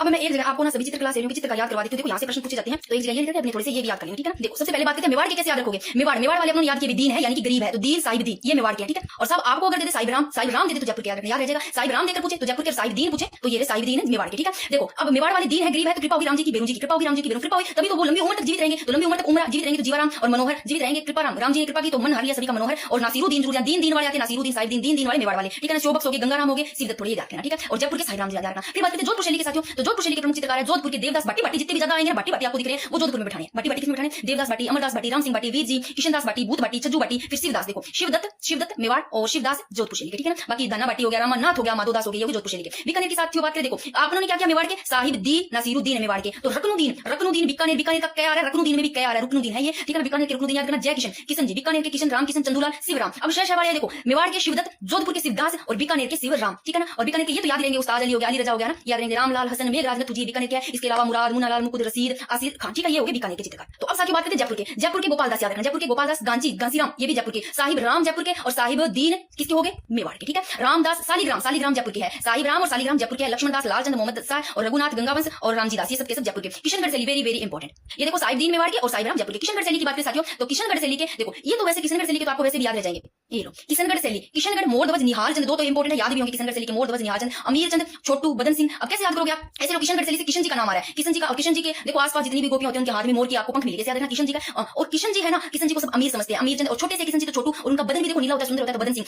किशनगढ़ शैली के मोरध्वज, अमीर चंद, छोटू, बदन सिंह, सवाई राम, सीताराम, सीता जी का, सवाई जी का नाम आपको किशनगढ़ शैली में लेना है। नानक राम जरूर ध्यान रखना, किशनगढ़ शैली। भंवरलाल, अब भंवरलाल से लो किशनगढ़ से किशन जी, किशन नाम आ रहा है किशन जी, कृष्ण कन्हैया, और उनके आसपास गोपियां क्या मंडराती रहती है भंवरों की तरह, तो भंवरलाल हो गया। लाडली दास, किशन जी की सारी जो गोपियां वो क्या लाडली है, तो लाडली दास। और सूरध्वज धन्ना याद रखना, और निहाल तो ध्यान, सूरत राम, और किशन जी का भले ही नीला रंग हो बट काला हो बट है सूरत सुंदर उनकी, सूरजमल, रामनाथ, तुलसीदास, इसे याद रखना, ठीक है ना, याद रखिए। अलवर की बात करें साथियों, तो अलवर, नंदराम, बलदेव, सालिग्राम अलवर जयपुर के भी, ठीक है ना। तो अलवर की बात करें तो बलदेव और छोटे लाल और मूलचंद, कैसे याद करोगे, अलवर में नाम आ रहा है लव, और लव वही बंदा करता है जिसमें बल होता है, यानी कि हर किसी से लड़ने की जो होती है ना क्षमता, तभी किसी से कर पाएगा वरना तो लड़ जाता है। और लव में आ रहा है आजकल छोटे बच्चे नहीं रहते, छोटे बच्चे लव कर रहे हैं, और किसी के गुलाम ही नहीं रहते तो गुलाम आता है, तो जो लव करेगा जिसमें बल होगा वो गुलाम नहीं रहेगा, और जो लव करेगा भाई कभी ना कभी अपनी पत्नी को जो भी है उसकी जिसे लव करा उसको मंगलसूत्र डालेगा, मंगलसूत्र से मंगलसेन और बुद्ध राम और मूलचंद। कैसे भी इस अलवर वाले में नंद बुद्ध मूल याद नाम रख लो, नंद राम बुद्ध राम मूलचंद, ठीक है। फिर कोटा की बात करते साथियों, कोटा का लच्छी राम नूर मोहम्मद, कोटा से कोट लो, और कोट है ना किन पहन रखा है, एक तो गोविंद ने, एक रघुनाथ, और एक गोविंद राम और रघुनाथ ने कोट पहन रखा है, गोविंद राम रघुनाथ राम ने। अब देखो जिसने कोट पहना है ना उसके चेहरे बड़ा सुंदर लगता है, काला कोट पहना हुआ, नूर तो आएगा, सुंदर नूर आएगा कोट पहना, नूर मोहम्मद, और बड़ा वो लक्षण करेगा कोट में, कभी हाथ डालेगा डाले से डालू राम, और लक्षण करेगा डालेगा तो लच्छी राम याद है कोटा के। अब ना फटाफट एक जगह ये थोड़ी सी शैलियों की चित्र है, देख लो। श्रावण प्रतिक्रमण सूत्र चूड़ी मेवाड़ की बनी किशनगढ़ रागमाला से कोटा की चितेरा की मेवाड़ की पिछवाई नाथ वाला इंपॉर्टेंट है, जो इंपॉर्टेंट लगा देखना। भगत भागवत पुराण रसिक प्रिया और राशि ठाट डोला मारू कल सूत्र है मेवाड़ का, रागमाला वाला मेवाड़, और 54 का ये मेवाड़ की कलीला दमना मेवाड़ का चित्र, और राग दीपक और रागिनी भैरवी बूंदी का, ठीक है ना। ये थोड़ी सी देख लिया। अब इस पेज पे ना मेवाड़ शैली की जो ये शैली है उदयपुर, जो मेवाड़ की उदयपुर शैली जिसको मेवाड़ बोलते हैं चावल शैली, इसमें थोड़ी सी आप ये चीजें देख लो मैंने लिखी है कि मेवाड़ शैली की बात करें तो राजस्थान चित्र शैली की जन्मभूमि है उदयपुर या मेवाड़ नाम दे दे तो ये है जन्मभूमि, सबसे पुरानी है तो जन्मभूमि होगी। श्रावण प्रतिक्रमण सूत्र चूड़ी चित्रित ग्रंथ शैली का जो प्रथम चित्रित ग्रंथ है ये किनके द्वारा, कमलचंद्र ने लिखा, ठीक है ना। महाराणा केसरी किसमें लिखा, ताड़ के पत्तों पर ये चित्रित ग्रंथ है, और 1260 में लिखा, ये चीज हो गई। फिर देखो और बात करते हैं इसको मेवाड़ शैली का कुछ चित्रकार पूछे साहिब दीन, मनोहर, कृपाराम, बेरूराम, जीवा, उमरा, नासिरुद्दीन याद हो गए। फिर बात करते हैं साथियों कि श्रावण शैली के महाराणा प्रताप के प्रारंभ के समय डोला मारू चित्रित हुआ चित्र है वो, राष्ट्रीय संग्रहालय दिल्ली में ये सुरक्षित है। और श्रवण काल की बात करें तो महाराणा अमर सिंह प्रथम का काल, और महाराणा अमर सिंह के समय निसारुद्दीन चित्रकार ने रागमाला चित्रण किया, ठीक। अब बात करते हैं साथियों मारवाड़ स्कूल की, देखो मारवाड़ स्कूल में क्या क्या पढ़े, जोधपुर शैली पढ़ी, बीकानेर शैली पढ़ी, और भी पढ़ी, पहले जोधपुर शैली को पढ़ लेते हैं। देखो राव मालदेव के समय चित्र शैली प्रारंभ हुई, और महाराणा मान सिंह का काल श्रवण का, इस समय नाथ संप्रदाय के नाथ से संबंधित चित्र बने। देखो प्रमुख चित्रकार देख लो जोधपुर शैली के याद करो, देवदास भाटी, राम सिंह भाटी, अमरदास भाटी हो गया, किशनदास भाटी हो गया, रामानाथ, सैफुदास, सज्जू दास, वीर जी भाटी, तो याद रखना जोधपुर शैली, ठीक है ना आपको। और मान सिंह के समय मतीराम द्वारा चित्र पर आधारित नाथ संप्रदाय के चित्र मिले, और मान सिंह ने चित्रों को सुरक्षित रखने के लिए मेहरानगढ़ दुर्ग में मान प्रकाश पुस्तकालय का क्या निर्माण कराया, और ये तो आप लोगों ने देख लिया। इनकी विशेषताओं में प्रमुख वृक्ष देखो तो आप जोधपुर शैली में आम है, विशेषता पंचतंत्र चित्रांकन है, प्रेमा ख्यान डोला मारू का है, और मुमल महेंद्र और रूपमती है, बास बहादुर, और ये ही मारवाड़ शैली की है जो कि बीकानेर शैली। बीकानेर शैली की बात करें तो साथियों ये शुरू किनके काल में होती है, प्रारंभ राय सिंह के काल में होती है, ध्यान रखना बीकानेर शैली किनके काल में, प्रारंभ राय सिंह के काल में, और इनके समय मुगल शैली है इसका प्रभाव पड़ा, और श्रवण काल देखो अनूप सिंह का काल है। श्रवण काल पूछे आपको तो श्रवण काल किसका? अनूप सिंह का ध्यान रखना, ठीक है ना। श्रवण काल अनूप सिंह का काल रहा और प्रारंभ हुई राय सिंह के काल में, और मुगल शैली का क्या रहा, इस पर प्रभाव रहा। यहाँ दो परिवारों का चित्रकला पर विशेष प्रभाव रहा, उसका कला ध्यान रखना एक तो, और एक मथुरा का जो आगे देखेंगे, ठीक है ना। तो बीकानेर शैली से उसका ध्यान रखोगे। ऊंट की खाल पर सोने का चित्रण अनूप सिंह के समय उसका परिवारों ने हिंदुओं कथाओं, हिंदी राजस्थानी काव्यों के आधार पर बनाकर सैकड़ों चित्र बनाए। ये कलाकार चित्रों का नाम तिथि भी लिखते थे, ठीक है। दूसरी ये बीकानेर शैली से मथुरा कला है। पारंपरिक जैन मिश्रित राजस्थानी शैली के चित्र बनाते थे और चित्रकार मथुरा जैन समुदाय के थे, और मथुरा अपने आपको क्या कहते थे? महात्मा कहते थे। बीकानेर चित्र शैली की विशेषताएं और देख लो। शाहजहां और औरंगजेब शैली की पगड़ियों के साथ ऊंची मारवाड़ी पगड़ियां, हिरण के चित्र की प्रधानता है। वृक्ष आम है। चित्रकार देख लो आप बीकानेर शैली के कौन कौन से हैं? आसिर खान, रशीद, कासिम, नाथुमराज, चंदूलाल, नूर मोहम्मद और मुकुंद, और एक कोटा के भी आपको नूर मोहम्मद ध्यान रखना, ठीक है ना। शाह मोहम्मद, जय किशन, मुन्नालाल, मुकुंद, ये तो ध्यान रखना। फिर बात करते हैं मारवाड़ स्कूल में जैसलमेर शैली भी है, अन्य किसी भी चित्रकला शैली का प्रभाव इस पर नहीं पड़ा, ठीक है। और मुगल का चित्रण अधिक किया गया इसमें। और आपको बीकानेर शैली पर पूछे किसमें मुगल शैली का प्रभाव रहा, तो उस समय मुगल शैली का प्रभाव रहा, ठीक है। किसका प्रभाव रहा? मुगल शैली का। इस पर कोई किसी का प्रभाव नहीं रहा। और मुगल शैली का चित्रण अधिक किया गया। स्वर्ण काल की बात करें तो मूल राज द्वितीय के काल का, और जैसलमेर शैली के आप देख लो ये हरराज, मारावल, अखे सिंह, मूलराज मुख्य संरक्षक है। फिर बात करते हैं नागौर शैली। ये इंपोर्टेंट है, पूछा गया। बुझे हुए हल्के रंगों का प्रयोग किया गया नागौर शैली में, ठीक है। और पारदर्शी वेशभूषा अपनाई गई, इंपोर्टेंट है। नारी के चित्र, किनारियों की तरह की मुद्रा के चित्र यहाँ पर, ये इनकी शैलियां, ये इनके वो विशेषताओं में आ जाते हैं, ठीक है। फिर आ जाती है मारवाड़ शैली में किशनगढ़ शैली। देखो इस शैली को, किशनगढ़ शैली को प्रकाश में लाने का श्रेय पूछे तो एरिक डिक्सन तथा फ्याज अली को ही रखना। राजा सामंत सिंह के काल का किशनगढ़ शैली का स्वर्ण काल आपको पूछे इनका जो स्वर्ण काल, तो सामंत सिंह का किशनगढ़ शैली का। इन्होंने नागदास नाम से कविता भी लिखी, इसलिए इनको नागदास भी कहते हैं, भी ध्यान रखना, ठीक है। और बड़ी ठनी चित्रकारी महाराजा नागदास सामंत सिंह के समय प्रमुख चित्रकार निहालचंद द्वारा तैयार किया गया। और सामंत सिंह की मृत्यु वृंदावन में इनके निवास स्थान को नागदास कड़िया भी कहते हैं। और ये शैली कांगड़ा शैली, ब्रज शैली से प्रभावित शैली है। प्रमुख वृक्ष की बात करें तो किशनगढ़ शैली में क से किशन और क से केला, ठीक। किशनगढ़ और चांदनी रात की संगोष्ठी अमरचंद द्वारा बनाया गया चित्र। फिर बात करते हैं साथियों चित्रकार देख लो, इनके चित्रकार कौन कौन है। चित्रकार है आप किशनगढ़ शैली के ध्यान रखना, इंपोर्टेंट है। तो नानक राम, सीताराम, तुलसीदास, रामदास, वाई निराम, लाडलीदास, मोर ध्वज, निहालचंद, सूरध्वज, बदन सिंह, सूरत सिंह, ठीक है। अब बात करते हैं साथियों कि बड़ी ठनी की बात करें तो चित्र को, बड़ी ठनी चित्र को मोर ध्वज निहालचंद ने राधा के रूप में चित्रित किया। ये ध्यान रखना, बड़ी ठनी चित्र को किन्होंने मोर ध्वज निहालचंद ने राधा के रूप में चित्रित किया। और मूल नाम विष्णुप्रिया। और बड़ी ठनी को एरिक डिक्सन ने भारतीय मोनालिसा भी कहा। ये बड़ी ठनी भारतीय मोनालिसा किशनगढ़ शैली को वेरी वेरी इंपोर्टेंट। 2010 में पूछा गया कि भारत सरकार ने कब 5 मई 1973 को बड़ी ठनी चित्र पर पूछे आपको कितने रुपए का डाक टिकट जाएगा, तो 20 पैसे का। कब? 5 मई 1973 को बड़ी ठनी पर, ठीक है। फिर बड़ी ठनी चित्र की विशेषता देखो, लंबी नाक होगी, नकुली ठोड़ी होगी, सुराईदार गर्दन होगी, तोते की तरह नाक होगी, पतली कमर की पंखुड़ी जैसी आंखें होगी, सफेद गुलाबी सिंदूरी रंग का प्रयोग हो गया, दूर दूर तक फैली हुई झील, चांदी रात में राधा कृष्ण की क्रिया जो क्रीड़ाएं करते वो चित्र किशनगढ़ शैली की है। हंस बतख तेल की नौकाएं आगे। अब अजमेर शैली के चित्रकार देखो साथियों, अजमेर शैली के चांद तेब और अलबख्श, उष्णा साहिबा, महिला चित्रकार होगी उष्णा साहिबा। ये कुछ पूछे गए प्रश्न बड़ी ठनी से, ये भी थोड़ी देख लो आप। देखो कहीं ना कहीं पूछे गए कि नागदास, जिसको सामंत सिंह कहते हैं, नागदास सामंत सिंह ने अपनी प्रेमिका बड़ी ठनी के अपूर्व प्रेम से प्रेरित होकर अनेक चित्रकारियों का निर्माण करवाया। फिर 2019 में पूछा गया बड़ी ठनी चित्रकारी महाराजा नागदास सामंत सिंह के समय उनमें प्रमुख चित्रकार पूछे तो नारसिंह द्वारा तैयार किया गया। 2010 में पूछा गया भारत सरकार ने बड़ी ठनी पर डाक टिकट 20 पैसे का, कितने रुपए का डाक टिकट जाएगा? 20 पैसे का। कब? 5 मई 1973। और 2022 में पूछा गया निहालचंद किशनगढ़ चित्र शैली का प्रमुख चित्रकार है, तो निहालचंद पूछे किशनगढ़ चित्र शैली का। 2019 में पूछा गया सामंत सिंह की मृत्यु पूछा गया तो वृंदावन में हुई। और पीटीआई में पूछा गया 2012 में कि मारवाड़ स्कूल इससे संबंधित शैलियां पूछी गई, तो मारवाड़ क्या पहचान होगी, कोई दिक्कत नहीं है। जोधपुर पूछे तो मारवाड़ की, बीकानेर जैसलमेर, किशनगढ़, नागौर, अजमेर, ये शैलियां से संबंधित है। 2023 में पूछा गया कि गाने राव पूछा गया, गाने राव पाली मारवाड़ की है। रिया भी पूछा गया, बिना जूनिया, ये ठिकाने मारवाड़ से संबंधित है। फिर बात करें साथियों हाड़ौती में बूंदी, कोटा, योग शैली पर झालावाड़ भी है। बूंदी की बात करें तो मेवाड़ चित्र, कौन सी मेवाड़ चित्रकला से प्रभावित थी? ये बूंदी शैली किससे प्रभावित थी? और हाड़ा ने राव शत्रुशाल हाड़ा ने रंग महल बनाया, जिस पर बीती चित्र विश्व की प्रसिद्ध है। महाराजा उमेश सिंह का स्वर्ण काल पूछे आपको, स्वर्ण काल तो महाराजा उमेश सिंह का इससे संबंधित। और प्रमुख वृक्ष पूछे बूंदी शैली से खजूर है। चित्रकार की बात करें बूंदी शैली के तो बूंदी श्री कृष्ण जी को बूंदी चढ़ानी है, रामलाल, सूरज, साधुराम, चिकन, अहमद अली। और उमेश सिंह ने बूंदी के राजमहल में चित्रशाला का क्या निर्माण करा, जो बीती चित्रों का स्वर्ण कहलाता है। पशु पक्षियों का सबसे ज्यादा चित्रण यहाँ बूंदी से ये प्रश्न पूछा गया है, ठीक है ना। बूंदी से संबंधित विशेषता पूछे तो पशु पक्षियों का सर्वाधिक चित्रण, वर्षा में नाचते मोर के कबूतर वक्त, ये भी इंपोर्टेंट है। बतख, पशु पक्षियों का चित्रण, हाथियों की यहाँ पर लड़ाई का चित्र भी मिलते हैं। फिर कोटा से देख लो, यह शैली महाराव राम सिंह के समय स्थापित हुई। और यहाँ कोटा में बात करें तो शिकार के सर्वाधिक चित्र मिलते हैं। कौन सी शैली में? कोटा में सर्वाधिक। ऐसे लोग कोट पहनकर सबसे ज्यादा शिकार करते थे। स्वर्ण काल पूछे तो महाराज उमेश सिंह का काल, और रानियों व नारियों की शिकार करते हुए दिखाई गए कोटा शैली में। प्रमुख वृक्ष पूछे तो खजूर है। और इनके चित्रकार की बात करें तो डालू नामक चित्रकार द्वारा चित्रित रागमाला सेट ध्यान रखना, कोटा शैली का सबसे बड़ा रागमाला सेट है, ठीक है। और ये चित्रकार रघुनाथ, गोविंद राम, डालू, लच्छी राम, नूर मोहम्मद। डुंगार शैली आपका इस टॉपिक का रिवीजन हो जाएगा। फिर डुंगार शैली आएगी, इसमें देखो आमेर शैली आती है, जयपुर शैली, अलवर शैली, उनियारा शैली से खाकी शैली आती है। सबसे पहले बात करें आमेर शैली की तो मुगल चित्रकला से सर्वाधिक प्रभावित शैली स्वर्ण काल की मीरा राजा जयसिंह का काल है। और मोजामाबाद दूध में प्रारंभिक काल के मानसिंह के समय चित्रित ग्रंथों में यशोधरा चित्रित प्रमुख है। और मीरा राजा जयसिंह ने रसिक प्रिया और कृष्ण रुक्मणी वेली नामक ग्रंथ अपनी रानी चंद्रावती के लिए बनवाए। अब बात करते हैं साथियों जो जयसिंह प्रथम है, इन्होंने विभिन्न कलाओं को बढ़ावा देने के लिए 36 कारखानों की स्थापना की, जिसमें सूरत खाना भी एक था। और आमेर में स्वाई जयसिंह ने गणेश पोल का निर्माण करवाया, बीती चित्र है जिस पर। जयपुर शैली की बात करें तो प्रारंभ स्वाई जयसिंह के समय, और स्वाई जयसिंह के चित्रकार मोहम्मद शाह ने भगवान कृष्ण का चित्रण अपने चित्रों में किया। स्वर्ण काल देखे जयपुर शैली में तो सवाई प्रताप सिंह का काल। और प्रमुख रंग पूछे जयपुर शैली का तो हरा है, वृक्ष, पीपल, वट का। और जयपुर चित्र शैली में पुरुषों के चेहरे पर ऐसे चोर और चेचक के दाग होते हैं ना, वो कुरान पत्ती इन सब का चित्र है, जो कुरान पढ़ती शाहजादी होती है उनका चित्र, ठीक है ना। तो जयपुर में बात करें जयपुर चित्र शैली में तो पुरुषों के चेहरे पर चोट और चेचक के दाग दिखेंगे, ये इनकी वो है विशेषताएं। कुरान पढ़ती हुई जो शाहजादी होती है उनके चित्र। और चित्रकार की बात करें तो जयपुर के साहिब राम है, साहिब दीन मेवाड़ के हो गए, मोहम्मद शाह, घासीराम, लालचंद, हीरानंद, ये सब हो गए इनके जयपुर शैली की। बात करें अलवर शैली की तो जयपुर से अलग होकर राव प्रताप सिंह के समय अस्तित्व में आई, और प्रताप सिंह के समय शिव कुमार डालूराम नामक दो चित्रकार, ये ध्यान रखना जयपुर से अलग आई, ठीक है। फिर बात करते हैं चित्रकार देख लो आप अलवर शैली के चित्रकार है नंदराम, छोटेलाल जिसको छोटेराम, सालीराम, गुलाम अली, बलदेव, मूलचंद, डालूराम, कोटा, अलवर, इन दोनों से संबंधित डालूराम याद रखना, कोटा अलवर से, ठीक है, कोटा की भी अलवर की। और विनय सिंह ने एक शादी की गुलिस्ता को ज्वालातों की सह से चित्रित कराया, जिसके इसके चित्र की बात करें तो बलदेव गुलाम अली ने बनाई। और महाराज मंगल सिंह के समय मूलचंद व उदयराम चित्रकारों ने फलकों पर सूक्ष्म चित्र बनाए छोटे। और इस शैली में चित्रित ग्रंथ देखो चंडीपाठ हो गया, दुर्गा सप्तशती हो गया, ठीक है। और इस शैली का कलाकार मूलचंद हाथी दांत पर चित्र बनाने में प्रवीण था भाई, अलवर शैली से संबंधित, ठीक है। उनियारा शैली की बात करें साथियों तो जयपुर बूंदी शैली का मिशन है। और चित्रकार की बात करें उनियारा शैली के दीमा भी, मीर बख्श, काशी राम, लखनऊ और अलवर शैली में नारी बिहारी चित्र की बात करें तो मीन जैसी आंखें और बालों की चोटी ऊपर की ओर उठी हुई। ये आपका हो जाता है टॉपिक क्लियर। ये थोड़े से इंपॉर्टेंट प्रश्न है जयपुर शैली से देख लोगे। पूछा गया पीटीएम 2012 में पोथी चित्रण, आदम का चित्र, बड़े बड़े पोर्ट्रेट, भित्ति चित्रण की परंपरा जयपुर शैली की विशिष्ट देन पूछा गया। स्वाई प्रताप सिंह स्वयं संगीताचार्य थे, ये 2022 में पूछा गया।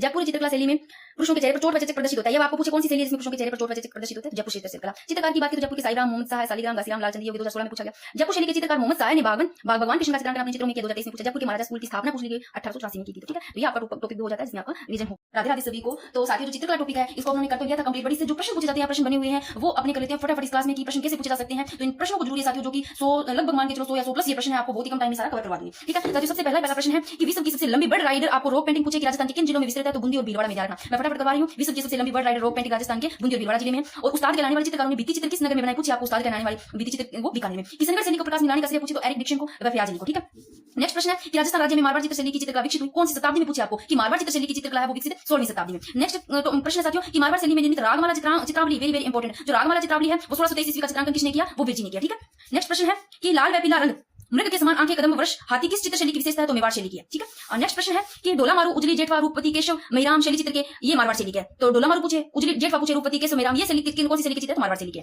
जोधपुर में पूछा आपको कौन से रंग का स्वादिक प्रयोग किया गया? तो जोधपुर में देखना लाल पीले। ठीक है, जोधपुर चित्रकला में प्रेम कहानियों का भी चित्र ज्यादा अधिक मिलता है, अधिक किया गया। और बेस किस शैली का प्रमुख आभूषण है? तो किशनगढ़ शैली का। रहस्यमय कल्पनाओं के अमूर्त स्वप्न की शैली के चित्रों के बारे में तो किशनगढ़ शैली। और बीकानेर शैली के स्वर्ण काल किस शासक के समय था? तो अनूप सिंह के समय। बीकानेर चित्र शैली का स्वर्ण काल पूछे तो अनूप सिंह। बीकानेर शैली का प्रारंभिक चित्र भागवत पुराण किस शासक के समय चित्रित हुआ? महाराजा राय सिंह के समय। नेक्स्ट प्रश्न है कि किशनगढ़ शैली की थोड़ी विशेषता पूछे आपको किशनगढ़ शैली की विशेषता, क्योंकि किशनगढ़ शैली भी इंपॉर्टेंट है। तो लंबी नाक, नकुली ठोड़ी होगी, साइदार गर्दन होगी, तोते की तरह नाक होगी, लंबी है ना, पतली कमरिया, कमर है ना, कमरिया पतली कमर, और कमर के पंखुड़ी सी आंखें होगी, और तेरती नौकाएं होगी, चांदी राग में राधा कृष्ण की किला, ये सब होगी बनी ठनी चित्र की शैली की विशेषता है। कोटा शैली को शिकार शैली नाम से जाना जाता है, पता होगा आपको कोटा शैली को शिकार शैली नाम से जाना जाता है। कोटा में बूंदी चित्र शैली में खजूर के वृक्षों का चित्रांकन बहुत से होता है। नेक्स्ट प्रश्न है कि नाथद्वारा शैली का जन्म मेवाड़ के किस शासक के समय? तो नाथद्वारा शैली का जन्म मेवाड़ के भीम सिंह के। नारायण भगवान हो गया, घासीराम हो गया, चतुर्भुज हो गया, इंपॉर्टेंट है ये नाथद्वारा शैली से चित्रकार है। आपको पूछे कि उदयराम कौन सी चित्र शैली से? उदयराम नाथद्वारा से, चतुर्भुज नाथद्वारा, घासीराम नाथद्वारा और नारायण भगवान। ठीक है ना, ये सब नाथद्वारा शैली के चित्रकार। फिर नाथद्वारा चित्र शैली के प्रमुख चित्रकार यहाँ पर और लिखे हैं, जो कि देखो कमला इलायची, वेरी वेरी इंपॉर्टेंट है। कमला इलायची से पूछा गया है। मिलाई घासीराम, चतुर्भुज, चंपालाल, रामचंद्र, रामलिंग, उदयराम, ये भी ध्यान रखना। ठीक है ना, तो ये जरूर ध्यान रखना, वेरी वेरी इंपॉर्टेंट। कमला इलायची नाथद्वारा। ऐसे लो इलायची कमला लड़की है और वो इलायची की शेप की, इलायची जैसे शेप की, ऐसे नाथ यानी कि नाक में नथ डालती है, याद रखना। बनी ठनी के चित्र को भारतीय मोनालिसा किसने कहा? एरिक डिक्सन ने। और 1973 ईस्वी में सरकार द्वारा बनी ठनी पर डाक टिकट जारी किया गया। बेजनाथ चोखा व कमला किस चित्र शैली की चित्रकार है? तो देवगढ़ शैली का। बेजनाथ चोखा व कमला की चित्र शैली की चित्रकार है? तो देवगढ़ शैली के। फिर मुस्लिम चित्रकारों द्वारा हिंदू धर्म से संबंधित पौराणिक कथाओं का चित्रण किस चित्र शैली की प्रमुख विशेषता थी? तो बीकानेर शैली। नेक्स्ट क्वेश्चन है कि राजस्थान की वह चित्रकला शैली कौन सी थी जिसमें चित्रकार अपने हस्ताक्षर प्रतिथि का अंकन करते थे? तो बीकानेर शैली के थे साथियों, जो कि जो भी चित्रकार है वो अपने हस्ताक्षर प्रतिथि का अंकन करते थे। ठीक है, और इस कारण यहाँ के चित्रकार उस्ताद कहलाते थे। राजस्थान सरकार द्वारा बनी ठनी पर डाक टिकट जारी इंपोर्ट कब किया गया? तो 5 मई 1973 को। और अमरचंद द्वारा चित्र चांदनी रात की संगोष्ठी पेंटिंग किस चित्रकला शैली का प्रमुख विषय? किशनगढ़ शैली का। और सीताराम बदन सिंह, ये मैंने बताया था किशनगढ़ शैली जब तो कृष्ण जी ले लेना, कृष्ण जी का बदन नीला था, बदन से याद रखेगा। सीताराम सीता करते थे, नानक राम याद रखना। तो ये सब पूछे आपको तो किशनगढ़ शैली के है। राजस्थान स्कूल ऑफ आर्ट्स की स्थापना कहां कब की गई? जयपुर 1857 को। देखो या जितने भी प्रश्न है या तो कोई पूछे गए प्रश्न है या फिर मोस्ट इंपोर्टेंट है वही प्रश्न मैंने लिए। रामलाल हसन अली रजा जैसे विख्यात चित्रकारों का त्रिगुट किस चित्र शैली से संबंधित है? तो बीकानेर से। हसन अली रजा, रामलाल पूछे, निशामुद्दीन पूछे, उस्ताद आसिर खान। ठीक है, तो ये सब इनसे है, बीकानेर चित्र शैली से।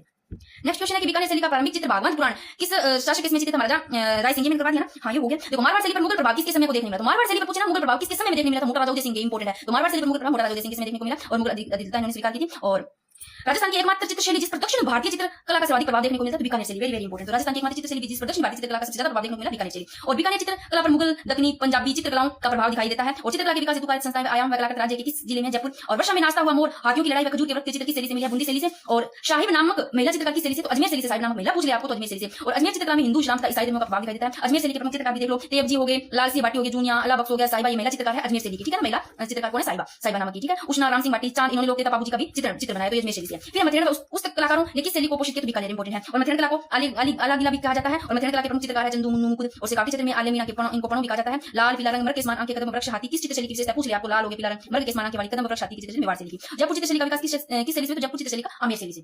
नेक्स्ट क्वेश्चन है कि भीमा, राम, लखन, काशीराम, मीर बख्श चित्रकारों का संबंध किस चित्र शैली से? तो उनियारा शैली से है। ठीक है, इंपॉर्टेंट है। अंगड़ाई, ये भी इंपॉर्टेंट है। अंगड़ाई लेती हुई, लगा लो चार, अंगड़ाई लेती हुई, दर्पण में मुख देखती हुई नायिका का चित्र किस चित्र शैली का है? कोटा शैली का पूछा गया। अब ऐसे याद करना, कोट पहन के अंगड़ाई ले रही है, ठीक है ना, और दर्पण में मुंह देखती नायिका का चित्र है वो कोटा। ईरानी मुगल जयपुर चित्र शैली का संबंध में से अलवर शैली में किस चित्र शैली में? नारियां, ये भी इंपॉर्टेंट है, ये भी पूछा गया प्रश्न है। किस चित्र शैली में नारियों को भी शिकार करते दिखाया गया? तो कोटा शैली में। ठीक है ना, चित्रकार हो गए डालूराम कोटा के। ठीक है ना, ऐसे ले लेना, कोट पहना सुंदर लग रहा था ना, लक्षण कर रहा था, लक्षण से लच्छीराम हो गया। रघुनाथ याद करना, कोट पहनते ही चेहरे पर नूर आ गया, नूर मोहम्मद डालू, यानी कि कोट में हाथ डाल के डालूराम से याद रखना। फिर इंपॉर्टेंट है ये वाला भी, अलवर चित्र शैली का स्वर्ण काल की शासक का शासन काल कहलाता है? तो राजा विनय सिंह। फिर अलवर शैली में योगासन, वस्त्रों चित्रण व कामशास्त्र पर चित्र बनाए गए अलवर शैली में। अलवर शैली में वेश्याओं के चित्र बने हुए, ये भी पूछा गया है। और मूलचंद द्वारा चित्रित हाथी दांत का भी चित्र है। नेक्स्ट देखते हैं साथियों और ये भी इंपॉर्टेंट है, ये भी पूछा गया है प्रश्न, ठीक है, कि जमुनादास नंदलाल, ये बक्साराम छोटेलाल पूछा गया इंपॉर्टेंट है। बक्साराम छोटेलाल चित्रकला की किस शैली से संबंधित है? तो अलवर शैली से, ठीक है। जमुनादास नंदलाल बक्साराम छोटेलाल अलवर शैली में सर्वाधिक अंग्रेजों का सबसे ज्यादा प्रभाव देखने को मिलता है अलवर शैली में। और जयपुर चित्रशैली का स्वर्ण काल की शासन का काल माना जाता है तो स्वाई प्रताप सिंह का। ईश्वरी सिंह का आदमकद चित्र किसने बनाया? तो साहिब राम ने। और पशु पक्षियों इंपॉर्टेंट, वेरी वेरी इंपॉर्टेंट, ये भी प्रश्न पूछा गया है। पशु पक्षियों के चित्र अधिक होने के कारण कौन सी शैली पशु पक्षियों वाली शैली कहलाती है? तो बूंदी शैली। पशु पक्षी गाते बूंदी खाने लगे, याद रहिएगा। तो बूंदी शैली में विरोहक कंठिता के रूप में नायिका का चित्र और प्रकृति चित्रण अधिक किया, हरे रंगों का अधिक प्रयोग किया गया, ठीक है। फिर बूंदी शैली में सरोवर सतरंगी बाद तथा नाचते हुए मोरों का चित्रण किया गया। तो पशु पक्षियों का याद रहिएगा, सरोवर सतरंगी बाद नाचते हुए मोरों। पोथी खाना चित्रकला संग्रहालय की स्थापना तो जयपुर। और प्रसिद्ध चित्र कृति डोला मारू की शैली जोधपुर शैली। आदमकद इंपॉर्टेंट, ये भी पूछा गया है। आदमकद पोर्ट्रेट की शैली से संबंधित जयपुर शैली से आदमकद, ठीक है। नेक्स्ट है कि मेवाड़ चित्र शैली के प्रमुख चित्रकार, देखो साहिब दीन ध्यान रखना, आपको साहिब दीन ध्यान रखना। साहिब राम बोले तो साहिब राम जयपुर, जय जय करना है जयपुर की, जय जय करना राम की, साहिब राम। और दीन मेवाड़ चित्र शैली की, ठीक है ना। मेवाड़ वाले गरीब है, से दीन मनोहर कृपा। मेवाड़ वाले दीन ऐसे लोग दीन है, बीलो वगैरह लेना, गरीब ऐसे याद रखिएगा, दीन है साहिब दीन है। और नसीरुद्दीन याद रखना, ठीक है, नसीरुद्दीन साहिब दीन है, तो इन पर भगवान कृपा करते हैं। और कमल चंद्र जगन्नाथ मनोहर, ये भी याद रखना। इसके अलावा बेहुरा, देखो कृपा करते हैं बेहुरा, ये भी याद रखना। यानी कि मेवाड़ चित्र शैली पूछे या उदयपुर शैली, एक ही बात है, मेवाड़ दे दे या फिर उदयपुर, ठीक है, ठीक है। तो बेहुराम जीवा और गरीब है ना, ये दीन है, तो इन पे कृपा की राम जी ने, बेहू जी ने की है ना, राम जी ने की। तो ये क्या हो गया, इनकी उम्र बढ़ गई, जीवित हो गए, याद रखना, ठीक है ना, सब कमल राम जी। उदयपुर शैली का साहिब दीन याद रखना, जयपुर शैली का साहिब राम हो गया, यहाँ पर कोई दिक्कत नहीं। फिर जयपुर चित्र शैली के यहाँ पर लिख दिया मैंने, साहिब राम, मोहम्मद साहब, घासी राम जयपुर के याद रखना, लालचंद त्रिलोक और रामजीदास हीरानंद। फिर श्रावण प्रतिक्रमण सूत्र चूर्णी एवं सुपार्श्वनाथ चरित्र नामक पोथी ग्रंथों का चित्रण चित्रकला की किस शैली में हुआ है? तो श्रावण प्रतिक्रमण सूत्र चूर्णी और सुपार्श्वनाथ चरित्र का मेवाड़ शैली से, ठीक है। फिर राजस्थान की एकमात्र चित्र शैली जिस पर हिंदू मुस्लिम व ईसाई धर्म का प्रभाव देखने को मिलता है तो अजमेर चित्र शैली में। नेक्स्ट है किशनगढ़ शैली।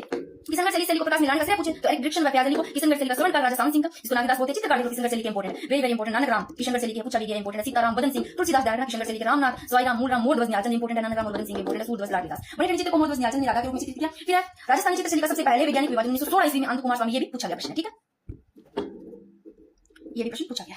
तो राजस्थान चित्र शैली का सबसे पहले वैज्ञानिक विभाजन 1916 ईस्वी में अंत कुमार स्वामी ने कौन सी पुस्तक में राजपूत पेंटिंग में किया? चावल शैली के प्रसिद्ध चित्तेरे नसीरुद्दीन में रागमाला का चित्रण किस शासक के संरक्षण में किया? तो अमर सिंह प्रथम। फिर श्रावण प्रतिक्रमण सूत्र चूर्णी के चित्रकार पूछे तो कमल चंद्र कैसे याद करोगे?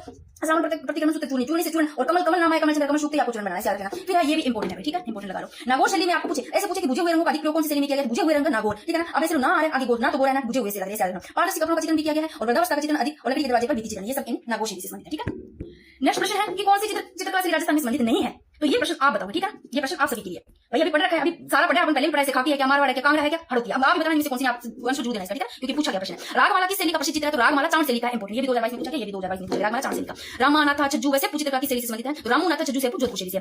किस चित्र शैली में मदिराम रचित 19वीं शताब्दी की हिंदी साहित्य रचना रसराज का चित्रण हेतु के रूप में प्रयोग किया गया? तो मारवाड़, ये भी पूछा गया 2016 में, ठीक है। और मेवाड़ के महाराणा अमर सिंह के काल में 1605 ईस्वी में चावल की रागमाला चित्रित करने वाले चित्रकार नसीरुद्दीन है। और राय के गाने पर मीरा का चित्रांकन करने वाले चित्रकार है किशन शर्मा है भाई। और मेवाड़ चित्र शैली का स्वर्ण काल की शासक के काल में तो जगत सिंह प्रथम के काल में। नेक्स्ट प्रश्न है कि राजस्थानी चित्रकला का सबसे पहले वैज्ञानिक वर्गीकरण किसने प्रस्तुत किया? अंध कुमार स्वामी। भाई ये कल ना सुबह आपको ये क्लास जब भी मैं फ्री होंगी, आप जब भी मैं फ्री होंगी उस टाइम आपको ये क्लास अपलोड कर दूंगी बीच में, ठीक है, कल आ जाएगी आपके पास सुबह क्लास, ठीक है।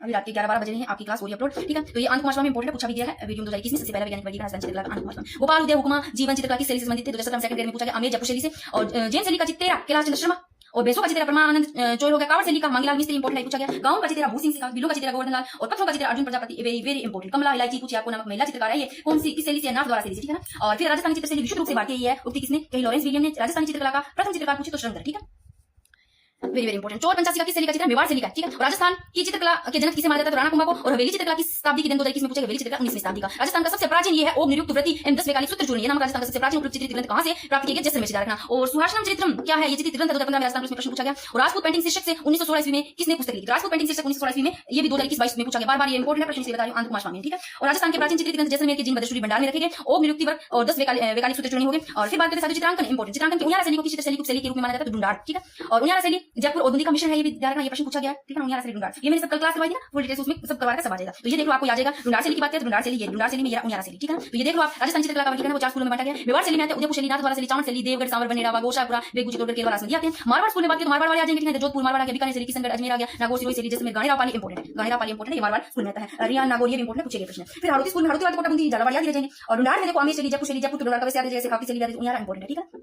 और अलवर शैली, जिला शैली, इसरदा, साहपुरा, ठिकाना कला, सामोद। फिर बात करते हैं राजस्थान में भित्ति चित्रों को चिरकाल तक जीवित रखने के लिए एक आलेखन पद्धति जिसे कहते हैं आराइश। और कैनवास की चित्तेरी के उपनाम से किसे जाना जाता है? श्रीमती प्रतिभा पांडे। मेवाड़ चित्रशैली का समकाल की शासक के काल में था जगत सिंह प्रथम। और जगत सिंह प्रथम की चित्रकला विभाग की स्थापना की चित्तेरी की अवेरी कहा जाता है। मेवाड़ चित्रशैली के प्रमुख चित्रकार देखो, मेवाड़ वाले साहिब दीन, साहिब राम जयपुर के, मनोहर कृपाराम, नसीरुद्दीन, जगन्नाथ और कमलचंद्र, बार बताने से मुझे लगता है आपके याद हो गए। फिर चित्रों की ओवरी तस्वीरों का कारखाना का निर्माण पूछे तो जगत सिंह प्रथम ने। मेवाड़ चित्रकला शैली पर सर्वप्रथम किस चित्रकार प्रभाव था? गुजरात का। नेक्स्ट है कि देवगढ़ चित्रशैली चित्रकला शैली में को प्रकाश मिलाने का श्रेय किसे दिया जाता है? सुरेंद्र अंधारी। कैसे याद करोगे? पीले रंग का सर्वाधिक प्रयोग ये विधायक देवगढ़ चित्रशैली से है। देवगढ़, और देवगढ़ में देव आ रहे हैं और कोई लोग अंधे होते हैं, अंधे होते हैं, तो देव भी उनकी रक्षा करते हैं, याद रखना। देवगढ़ चित्रकला मेवाड़ मारवाड़ भंडार चित्रकला कमीशन है। और मेवाड़ के महाराणा सिंह के कारण 1605 ईस्वी में चावल की रागमाला इंपोर्टेंट। चावल की रागमाला चित्रित करने वाले चित्रकार कौन थे? नसीरुद्दीन। और कलिला दमना भी इंपोर्टेंट है, पूछा गया कि क्या है कलिला दमना? तो मेवाड़ शैली की कहानी के 2 पात्र ऐसा, ठीक है ना, कुछ और मत कर देना, ये 2 पात्र है। और इन पात्रों का नाम है चित्रकला के विकास हेतु कार्य संस्था 28 किस जिले से? तो उदयपुर से। पिछवाई इंपोर्टेंट, ये भी कितनी बार पूछे गए, छोटे मोटे एग्जाम में जाता है। पिछवाई चित्रकला किस चित्रकला शैली की विशेषता है? तो नाथ द्वारा। राजस्थान में चित्रकला की शुरुआत किसके शासन में हुई? तो तेज सिंह। अब थोड़े से पूछना प्रश्न देख लेते हैं एलडीसी में जो आए थे, इससे अपने राजस्थान करंट अफेयर से। भाई ये क्या से प्रश्न बने थे, ये वाले मैंने करवा के इंपोर्टेंट ये क्रम से पूछे गए थे, तो ये थोड़े से देख लो। केरला राष्ट्रीय अभियान 1981, सांभर जी 1990 में, और मेनान और खिंचन की बात की तो 4 जून 2025, सीली सेडलकर की 12 दिसंबर 2025 को। तो ये आपको बता के मैंने। फिर एक प्रश्न पूछा गया था जिसको मैंने बार-बार जितनी बार भी करवाया, जितने भी नोट्स में इसको बार-बार इसलिए ऐड किया था, इंपोर्टेंट लगाया था जब मैंने राजस्थान करंट अफेयर्स में करवाया था, इसलिए बोला था कि साथियों बार-बार इसलिए इंपोर्टेंट है कि 17 से 30 नवंबर 2025 तक मार्जन फायरिंग रेंज बीकानेर में आयोजित भारत और यूके के बीच संयुक्त युद्धाभ्यास अजय वॉरियर 2025 कौन सा संस्करण है? संस्करण 8वां है। तो ये क्वेश्चन भी इंपोर्टेंट था। और ये लो यहाँ फिर से मैंने लिख रखे हैं, ये देखो 4 जून राजस्थान के 2 स्थानों को राम से साइड में शामिल किया गया, मेनाल, उदयपुर, खिंचन, फलोदी को, ठीक है ना। सीली से जिला को 12 दिसंबर 2025 को। ये मैंने ये यहाँ पर 2-3 जगह 4-5 बार करवा दी थी, मैंने बार-बार करवाई थी। ये लो फिर से मैंने लिख रखा है क्योंकि इंपोर्टेंट था, बार-बार लिख रखा था। देखो 8वां अजय वॉरियर, ये आप कर लेना, फिर से कर लेना इनको, आप सभी जितने भी युद्ध है ना। ये देखो भारत और यूके के बीच में हुआ और स्थान मार्जन फील्ड फायरिंग बीकानेर में, ठीक है ना। ये रहा, ये इंद्रवाड़ा है। और ये प्रश्न भी पूछा गया कि इंश्योरेंस फॉर ऑल बॉय 2047 योजना के तहत 100% बीमा कवरेज हासिल करने वाला देश का पहला जिला बना अलवर। तो ये भी अभी एलडीसी में पूछे गए, ये प्रश्न सीधे के सीधे आते हैं। भाई आप पढ़ते हो तो कहीं से भी पढ़ो, कोई जरूरी नहीं है, कहीं से भी पढ़े, पर आपको याद होनी जरूरी है, याद रहते हैं नहीं रहते। फिर एक प्रश्न इससे भी बना था, मुख्यमंत्री युवा स्वरोजगार योजना से जो मैं टेलीग्राम पे डाल रखा है, जो कि 8वीं 12वीं पास युवा वालों को देखो सेवा व्यापार में और विनिर्माण क्षेत्र में इतने प्रदान किए गए, यहाँ से प्रश्न पूछा हुआ था। और जो आईआईटी योग्यता धारक है इनको नहीं, तो यहाँ से प्रश्न था जिसमें ऑप्शन में गलत था। और ऑप्शन में ये भी था कि शुभारंभ 12 जनवरी 2026 को किया गया, तो ये सही था। और एक और प्रश्न था जिसमें ऑप्शन में 2-3 थे, एक ये था अरुंधति चौधरी शायद यहाँ पर 60 केजी था, ऑप्शन में पता नहीं कितनी था, तो वो गलत था। ऑप्शन में 70 केजी भार वर्ग में यूक्रेन की तरह अंस्टेशनिया को हराकर अरुंधति चौधरी को स्वर्ण पदक जीता। अरुंधति चौधरी स्वर्ण पदक जीता था, पूछा था कि 60 केजी भार वर्ग में या फिर 60 केजी था, वो गलत था, 70 केजी भार वर्ग में। फिर एक एलडीसी में ये प्रश्न भी पूछा गया, राजस्थान सरकार ने किस राज्य का स्वच्छता अम्बेडकर नियुक्त किया गया? तो के गुप्ता को। ये 2-3 बार लिया मैंने प्रश्न, इंपोर्टेंट था इसलिए। ये एक और प्रश्न, ये देखो ये भी पूछा गया जो कि इंपोर्टेंट स्टार लगाया हुआ है। हाल ही में पहले 100% ऑर्गेनिक पंचायत कौन सी बनी? तो ये प्रश्न था, तो ये है बामनवास कांकड़ कोटपुतली भैरव राजस्थान की पूर्ण जैविक पंचायत, ठीक है ना, ग्राम वैज्ञानिक में 100%। ये वाला प्रश्न भी पूछा गया एलडीसी में। और शायद एक प्रश्न ये भी होगा, ये भी था लघु उद्योगों की सुविधा के लिए सभी संभागीय मुख्यालयों पर प्लग एंड प्ले फैसिलिटी की स्थापना की गई, फैसिलिटी की। तो ये भी देख लो, वन पर्यावरण जलवायु परिवर्तन मंत्रालय द्वारा स्वच्छ वायु सर्वेक्षण 2025 राजस्थान की जिले को क्लीन एयर फॉर ऑल के लक्ष्य की दिशा में उत्कृष्ट कार्य के लिए पुरस्कार दिया गया, तो अलवर जिले को ये पुरस्कार दिया गया। और भी प्रश्न थे काफी, अभी भाई मेरे को मिल नहीं रहे हैं क्योंकि मेरे नोट्स पता नहीं कहां रखे हुए, क्योंकि नीतियों से भी था प्रश्न, एक वो बीकानेर वाली उससे भी था ना। तो ये प्रश्न देखो है, कोई कहीं से भी करे, सबके आए थे, था एलडीसी का कोई पेपर टफ नहीं था, राजस्थान जीके के भी हर कहीं से भी किया ना, चाहे आपके पास नोट्स है कहीं से भी पढ़ा है, सब में से प्रश्न आए। कोई ऐसा नहीं है कि हाँ कोई आपको यूट्यूब पे बता रहा है कि यहीं से आया, तो प्रश्न ये इजी था, जब टफ होता है ना तब पता चलता है एग्जाम का, तो ऐसे कुछ नहीं। तो ये आपका चित्रकला टॉपिक का भाई हो गया, ठीक है ना। आप देखती हूँ कोई एक आधे किसी मोस्ट इंपोर्टेंट जो टॉपिक जहां जाने की संभावना है, तो टाइम मिला तो मैं करवा दूंगी। राधे राधे सभी को। तो साथियों अपनी साइकोलॉजी में बुद्धि टॉपिक चल रही थी, जिसका पार्ट 1 मैंने अपलोड कर दिया था, आज पार्ट 2 इसका करते हैं और ये टॉपिक अपना हो जाएगा कंप्लीट। बाकी जो टॉपिक बचते हैं उनकी कोशिश करूंगी ये क्लास और डालने की। बाकी अभी तो साथियों ऐसे है कि टाइम नहीं मिल पा रहा है। और अभी साथियों अपनों ने कल जो किया था वो देख लेते हैं एक बार। यहाँ तक अपनों ने कल कर लिया था कि विकासात्मक सिद्धांत है प्रतिपादित धारणा जीन पियाजे के स्विट्जरलैंड के, और जीन पियाजे ने विकास की प्रक्रिया को 4 भागों में बांटा है। एक तो स्वेदी पेशी अवस्था जो 0 से 2 वर्ष पूर्व वैचारिक क्रिया, वो 2 से 7 वर्ष, और वैचारिक क्रिया वो 7 से 12 वर्ष की है। औपचारिक सक्रिय अवस्था वो 12 वर्ष के बाद की, ठीक है। तो ये सब तो कल अपनों ने कर लिया था। अगर पूछे बुद्धि का सिद्धांत तो बीएस ब्लूम का है, लेवल 1 और लेवल 2 सिद्धांत पूछे तो जॉनसन का साथियों, और अगर पूछे खंडहीन सिद्धांत तो थोंडाई का है, तरल ठोस बुद्धि सिद्धांत पूछे तो आरबी केटल का। ये सब तो कल अपनों ने कर लिया था। तरल बुद्धि ध्यान रखना वो वंशानुक्रम पर आधारित है, और जो ठोस बुद्धि है वो वातावरण से संबंधित है, ठीक है। आज जो करेंगे मोस्ट इंपोर्टेंट है ये बुद्धि का, जिसको बोलते हैं त्रिआयामी बुद्धि का संरचना का सिद्धांत, बुद्धि का त्रिआयामी बुद्धि का संरचना का सिद्धांत पूछे आपको, तो ये बहुत ज्यादा इंपोर्टेंट है। सबसे पहले तो आपको ये ध्यान रखना कि है किसका, इसके प्रतिपादक देखो बुद्धि का। अगर आपको त्रिआयामी पूछा जाए, त्रिआयामी तो गिलफोर्ड जेपी गिलफोर्ड का है, सोवियत संघ है। फिर देखो इस सिद्धांत के नाम देख लो, बुद्धि का त्रिआयामी बुद्धि के संरचना के सिद्धांत को क्या बोलते हैं? 3D थ्योरी भी बोलते हैं इसको। इस सिद्धांत को संक्रिया विषय वस्तु उत्पाद बोलते हैं। क्या बोलते हैं? संक्रिया विषय वस्तु सिद्धांत बोलते हैं, ठीक है ना। संक्रिया विषय वस्तु उत्पाद सिद्धांत हो गया, बुद्धि का संरचनावादी सिद्धांत हो गया, और बुद्धि का प्रतिरूप या प्रतिमान सिद्धांत हो गया, 3D थ्योरी भी इसको कहते हैं। फिर बात करते हैं साथियों कि गिलफोर्ड ने कब 1967 में एक डिब्बे के आकार का एक मॉडल प्रस्तुत किया, जिसे बुद्धि संरचना मॉडल भी कहते हैं। और इस मॉडल के अंतर्गत देखो 5x4x6 यानी कि 5x4x6 बराबर की 120 कोष कारक बनाएंगे। तो ये ध्यान रखना, जब ये तैयार किया गिलफोर्ड ने 1967 में डिब्बे के आकार का मॉडल प्रस्तुत किया, जिसे बुद्धि का संरचना मॉडल सिद्धांत कहते हैं, और जिसमें कोष पूछे तो आपको 120 ध्यान रखना, ठीक है। फिर बात करते हैं साथियों कि गिलफोर्ड के अनुसार मानसिक योग्यता प्रमुख 3 तत्वों से निर्मित है। तो मानसिक योग्यता 3 तत्वों से देखो, ये 3 तत्व आपको यहाँ पूछे जा सकते हैं। कैसे पूछे जा सकते हैं कि आपको ऐसे पूछे कि गिलफोर्ड के अनुसार मानसिक योग्यता में 3 तत्वों में शामिल नहीं है, एक को जो था और ऑप्शन देते, तो एक प्रश्न भी लिया मैंने, एक पता चला किस हिसाब से पूछा जाता है। तो देखो यहाँ पर जिसको संक्रिया बोलते हैं प्रक्रिया, एक तो ये है इसमें 3 तत्वों में संक्रिया, जिसको प्रक्रिया बोलते हैं। तो बुद्धि में देखे एक विषय वस्तु जिसको अंतर वस्तु बोलते हैं, एक उत्पाद जो परिणाम, ये 3 है, संक्रिया विषय वस्तु उत्पाद, चाहे प्रक्रिया अंतर वस्तु परिणाम, कैसे भी आप इनका नाम ध्यान रखना। जो पहला साथियों ऑप्शन जो है कि ये वाला संक्रिया, जिसको प्रक्रिया बोलते हैं। तो देखो साथियों इसमें बात करते हैं कि समस्या समाधान के लिए व्यक्ति जिस मानसिक प्रक्रिया से गुजरता है उसे ही संक्रिया कहते हैं। और संक्रिया आयाम में कुछ आपको भाग कितने बताए हैं, तो संक्रिया प्रक्रिया है जिसमें भाग बताए गए हैं 5। कौन कौन से है देखो, एक तो स्मृति धारण, ठीक है, स्मृति धारणा आ गया, मेमोरी यानी कि स्मृति धारणा आ गया, एक आ गया संज्ञान, एक आ गया अभिसारी, अपसारी और मूल्यांकन। नाम धारणा आपको ऐसे पूछा जा सकता है कि संक्रिया जो प्रक्रिया है इसमें कौन सा आयाम शामिल नहीं है, या 5 आयाम कौन से इनमें से नहीं है, कैसे भी। तो स्मृति धारण हो गया, संज्ञान से स्मृति धारण से संज्ञान, फिर अभिसारी अपसारी से करना मूल्यांकन, ठीक है। तो अब देखो संक्रिया आयाम है, इसने बात के साथियों कब 1977 में, संक्रिया आयाम 1977 में गिलफोर्ड ने स्मृति अभिलेख जोड़ दिया। तो जो मेमोरी है, जो स्मृति है, ये अभिलेख संक्रिया आयाम में कब जोड़ा? 1977 में जोड़ा। और इस तरह कुल कितने भागों की संख्या 6 होगी, पहले 5 बताई थी, तो स्मृति अभिलेख कब जोड़ा गया? 1977 में जोड़ दिया गया। तो कितनी होगी संक्रिया आयाम? 6 होगी संख्या, ठीक है। फिर बात करते हैं दूसरा है विषय वस्तु, जिसको अंतर वस्तु बोलते हैं। समस्या समाधान के लिए जिस सामग्री की आवश्यकता होती है उसे विषय वस्तु कहते हैं। विषय वस्तु में आयाम पूछे तो 4। अब विषय वस्तु में आयाम पूछे जा सकते हैं आपको 4 आयाम, और बाद में कौन से जुड़ेंगे ये भी ध्यान रखना। देखो सबसे पहले मैंने अभी थोड़ी देर आपको पहले क्या बताया है कि देखो संक्रिया प्रक्रिया में देखो पहले 5 भाग कितने थे स्मृति, 5 भाग कौन से थे, स्मृति, आधारण, संज्ञान, अभिसारी, अपसारी, मूल्यांकन, 5 हो गए। और छठा कब जोड़ दिया गया इसमें, छठा ये देखो छठा जोड़ दिया गया 1970 में, 1970 में जोड़ दिया गया कौन सा, स्मृति अभिलेख जोड़ दिया, 6 हो गए इसमें, छठा पूछे तो 1970 में। फिर विषय वस्तु अंतर वस्तु में देखो कुल आयाम थे 4 भाग बताए गए इसमें, कौन कौन से, आकृत्यात्मक और प्रतीकात्मक, आकृत्यात्मक, प्रतीकात्मक, शाब्दिक, व्यवहारिक। फिर साथियों देखो कब 1970 में गिलफोर्ड ने संशोधन करके इस विषय वस्तु अंतर वस्तु आयाम में आक्रियात्मक जो भाग बताया ना मैंने पहले, इसको हटा दिया, आक्रियात्मक भाग को हटा करके 1970 में 2 अन्य भाग शामिल कर दिए। कौन से कर दिए गए, ये देखो इस आक्रियात्मक को हटा करके 1970 में दृष्टि और श्रवण, यहाँ पर लिखे ये आक्रियात्मक को हटा दिया कब, 1970 में गिलफोर्ड ने संशोधन कर दिया विषय वस्तु में, ठीक है, इसमें ये विषय वस्तु आयाम में 2 कौन से, दृष्टि और श्रवण, इसको शामिल कर दिया, समझ आओगे, कोई दिक्कत नहीं। तो आक्रियात्मक भाग को हटा करके दृष्टि और श्रवण भाग को सम्मिलित किया गया, इनकी संख्या 5 कर दी गई। देखो पहले कितने थे, 1 2 3 4 थे, इस आक्रियात्मक को सब हटा दिया, बचा प्रतीकात्मक, शाब्दिक, व्यवहारिक। और इस आक्रियात्मक की जगह 2 दी दृष्टि श्रवण, तो कितने हो गए, 5 हो गए। ये देखो प्रतीकात्मक, शाब्दिक, व्यवहारिक, और इस आक्रियात्मक की जगह दृष्टि श्रवण कर दिया, यानी कि ध्यान रखना विषय वस्तु अंतर वस्तु में 1970 में इस आक्रियात्मक की जगह कितने 2 और जोड़ दिए, ध्यान रख लो, ठीक है।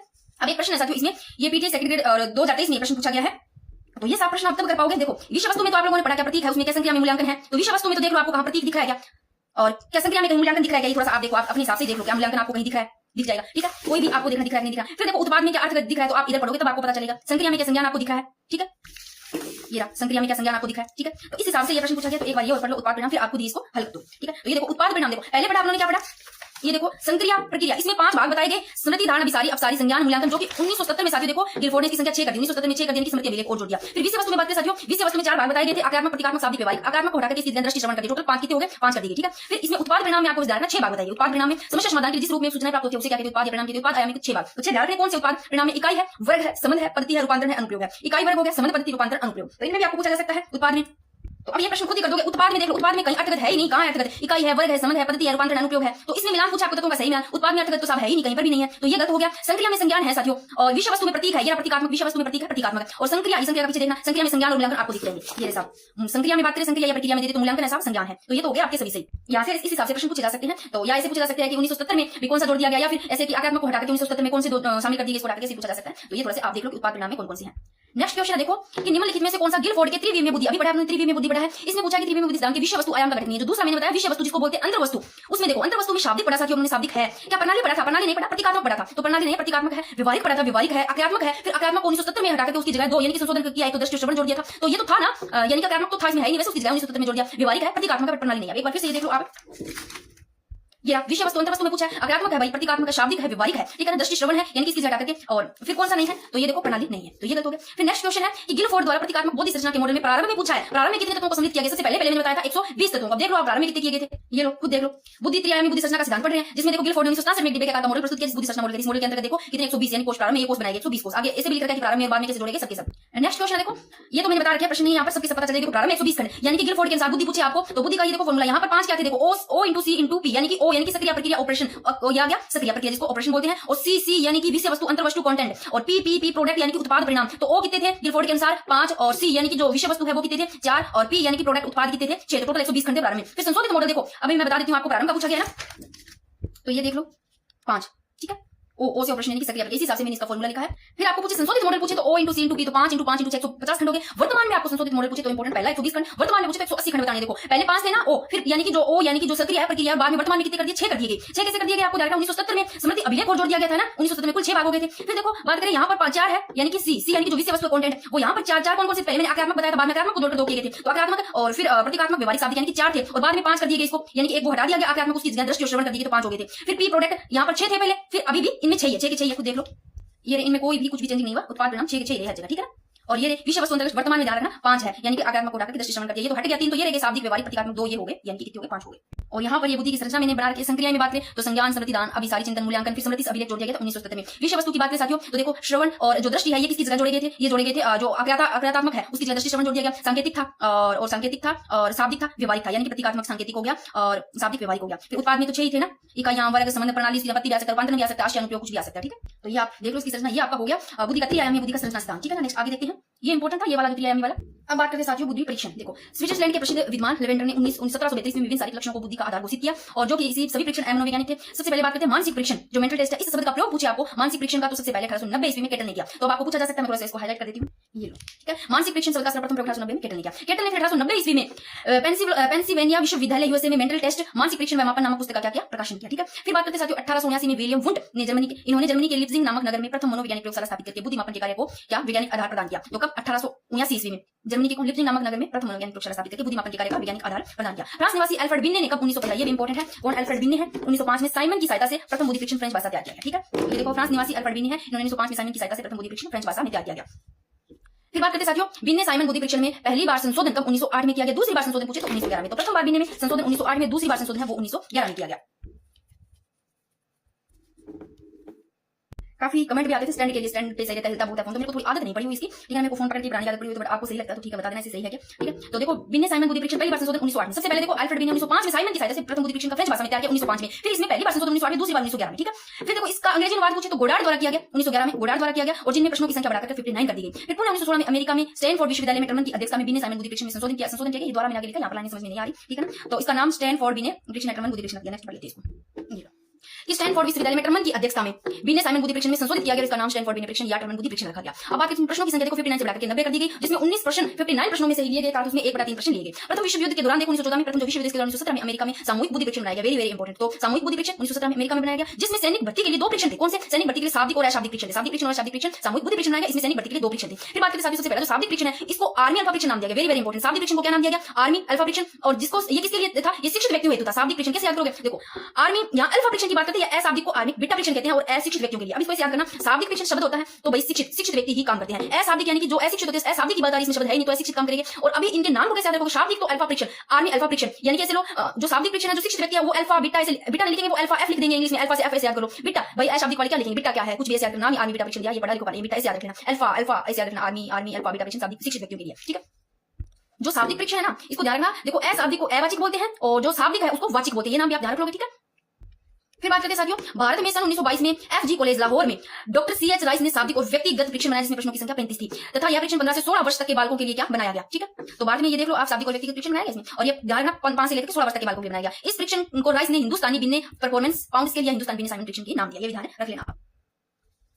अब बात करते हैं साथियों बुद्धि परीक्षण के प्रकार, वेरी वेरी इंपॉर्टेंट। तो प्रकार है एक व्यक्तिगत बुद्धि परीक्षण, एक सामूहिक बुद्धि परीक्षण, ठीक है। व्यक्तिगत बुद्धि परीक्षण की बात करें तो व्यक्तिगत बुद्धि परीक्षण 2 है, शाब्दिक और अशाब्दिक, वर्बल और नॉन वर्बल। तो व्यक्तिगत बुद्धि परीक्षण शाब्दिक अशाब्दिक, सामूहिक बुद्धि परीक्षण भी शाब्दिक अशाब्दिक, ठीक है। अब बात करते हैं साथियों जो व्यक्तिगत बुद्धि परीक्षण है, ऐसा बुद्धि परीक्षण जिन्हें हम एक समय में एक व्यक्ति पर प्रयोग कर सकते हैं, एक समय में किस पर? एक व्यक्ति पर प्रयोग करेंगे व्यक्तिगत बुद्धि परीक्षण, तो उन्हें हम व्यक्तिगत बुद्धि परीक्षण के नाम से, ऐसे बुद्धि परीक्षण वाचिक या शाब्दिक, देखो वाचिक होता है व्यक्तिगत बुद्धि परीक्षण की बात करें तो वाचिक या इसको शाब्दिक भी बोलते हैं, और अवाचिक जिसको अशाब्दिक भी बोलते हैं, ऐसे हो सकते हैं। परंतु एक समय पर किसी एक व्यक्ति की जांच हो सकने के कारण परीक्षण में समय ज्यादा लगता है, एक पर ज्यादा टाइम लगेगा, तो एक व्यक्ति की जांच होगी उसमें। इसका सर्वप्रथम प्रारंभ देखो सबसे पहले अल्फ्रेड बिन्ने ने किया, और बुद्धि तथा बुद्धि परीक्षण में सर्वाधिक सराहनीय कार्य भी अल्फ्रेड बिन्ने द्वारा किया गया, ठीक है। तो नेक्स्ट बात करते हैं व्यक्तिगत बुद्धि के भेद, देखो व्यक्तिगत बुद्धि के भेद। वाचिक बुद्धि परीक्षण जिसको शाब्दिक परीक्षण बोलते हैं, प्रथम व्यक्तिगत वाचिक बुद्धि परीक्षण पूछे आपको तो 1905 में अल्फ्रेड बिन्ने ने साइमन के साथ मिलकर बनाया, ये मैंने सबसे पहले बताया था। जो पहला प्रथम व्यक्तिगत बुद्धि परीक्षण वो 1905 में दिया था अल्फ्रेड बिन्ने ने किसके साथ? साइमन के साथ मिलकर बनाया, और इस परीक्षण का नाम बिन्ने साइमन बुद्धि परीक्षण रखा गया, वेरी वेरी इंपॉर्टेंट। इसका प्रयोग देखो जो वाचिक बुद्धि परीक्षण है, शाब्दिक बुद्धि परीक्षण, इसका प्रयोग छोटे बालक हो गए, अनपढ़ व्यक्ति हो गए, संबंधित भाषा न जानने वाले व्यक्तियों पर नहीं कर सकते, छोटे बालकों पर भी नहीं कर सकते, और अनपढ़ व्यक्तियों पर भी नहीं कर सकते, और संबंधित भाषा न जानने वाले व्यक्तियों पर भी नहीं कर सकते, ठीक है ना। जैसे इसका एग्जांपल देख लेते हैं, कौन सा परीक्षण? मोहसिन जोशी परीक्षण हो गया। फिर जो अवाचिक जिसको अशाब्दिक बुद्धि परीक्षण कहते हैं, जिसकी रचना में भाषा शब्द वाक्य आदि का उपयोग नहीं किया जा सकता, निष्पादन बुद्धि परीक्षण को भी हम अशाब्दिक बुद्धि परीक्षण के अंतर्गत रखते हैं। तो जो निष्पादन बुद्धि परीक्षण इसको भी हम अशाब्दिक बुद्धि में रखते हैं, और जो अवाचिक अशाब्दिक बुद्धि परीक्षण साथियों इनका प्रयोग देखो पढ़े लिखे व्यक्तियों के अलावा, जो पढ़े लिखे उनका तो है, इनके अलावा अनपढ़ व्यक्ति हो गए, गूंगे हो गए, बहरे व्यक्ति, इन पर भी प्रयोग किया जा सकता है। तो इस परीक्षण में निम्न बुद्धि परीक्षण होते हैं, देख लेते हैं आगे। देखो वस्तु संयोजक परीक्षण, इसमें ब्लॉक बिल्डिंग टेस्ट हो गया, चित्र पूर्ति परीक्षण हो गया, और मनुष्य कृष्ण परीक्षण जिसको डॉक्टर ए मैन टेस्ट भी कहते हैं, सामूहिक बुद्धि परीक्षण हो गया। और देखो सामूहिक बुद्धि परीक्षण, इसमें सामूहिक बुद्धि परीक्षण के यहाँ पर 2 भेद हो गए, सबसे पहले इनको देख लेते हैं। देखो ब्लॉक बिल्डिंग टेस्ट के निर्माण की बात करें तो ऐसी कोहेन के, ये ध्यान रखना ब्लॉक बिल्डिंग टेस्ट का निर्माण ऐसी कोहेन 1923 में। चित्र पूर्ति परीक्षण की बात करें तो विभिन्न अधूरे चित्रों को पूरा करवाते हुए बालक की बुद्धि का मापन किया जाता है। मनुष्य कृष्ण परीक्षण की बात करें जिसको डॉक्टर ए मैन टेस्ट भी कहते हैं, जिसमें मनुष्य नुमा आकृति का चित्रण करने के लिए किया जाता है। तो सामूहिक बुद्धि परीक्षण की बात करते साथियों तो एक समय पर हमने बताया था एक ही व्यक्तियों की मानसिक योग्यता की जांच परीक्षण किया जाता है। शुरुआत 1917 में, उस समय आर्मी अल्फा नामक तथा आर्मी बीटा नामक परीक्षण तैयार किया गया, और इसमें प्रथम परीक्षण शिक्षित व्यक्ति हेतु, द्वितीय परीक्षण वो अनपढ़ अथवा अशिक्षित व्यक्ति हेतु बनाया गया, ठीक है। तो सामूहिक बुद्धि परीक्षण के 2 भेद बता दी, सामूहिक शाब्दिक बुद्धि परीक्षण जिसमें शिक्षित व्यक्तियों के चयन हेतु किया गया, सामूहिक बुद्धि परीक्षण किसके? शिक्षित व्यक्तियों के सैनिक चयन हेतु किया गया, इसे आर्मी अल्फा परीक्षण कहा जाता है, ठीक है। शिक्षित व्यक्तियों के लिए आर्मी अल्फा नाम बताया मैंने। फिर सामूहिक अशाब्दिक बुद्धि परीक्षण 1917 में अमेरिका में शिक्षित व्यक्तियों के सैनिक चयन हेतु किया गया, इसमें आर्मी बीटा परीक्षण, चित्र रेखांकित समस्याओं हल, इन सब के लिए, यानी कि इसमें चित्र हो गए, जो रेखांकित हो गए, इनसे संबंधित जितनी भी समस्याओं को हल किया जाता है। तो देख लो सामूहिक बुद्धि परीक्षण के 2 भेद मैंने बता दी, सामूहिक शाब्दिक बुद्धि परीक्षण शिक्षित व्यक्तियों के सैनिक चयन हेतु आर्मी अल्फा परीक्षण किया जाता है। फिर सामूहिक अशाब्दिक बुद्धि परीक्षण की बात करें, इसका निर्माण है वो 1917 में अमेरिका में अशिक्षित जो व्यक्ति है इनको सैनिक चयन हेतु किया गया, अतः इसे आर्मी बीटा परीक्षण भी कहते हैं, और इसमें चित्र वगैरह रेखांकित हो गए, इन सभी समस्याओं का क्या किया जाता है? हल किया जाता है इनको, ठीक है।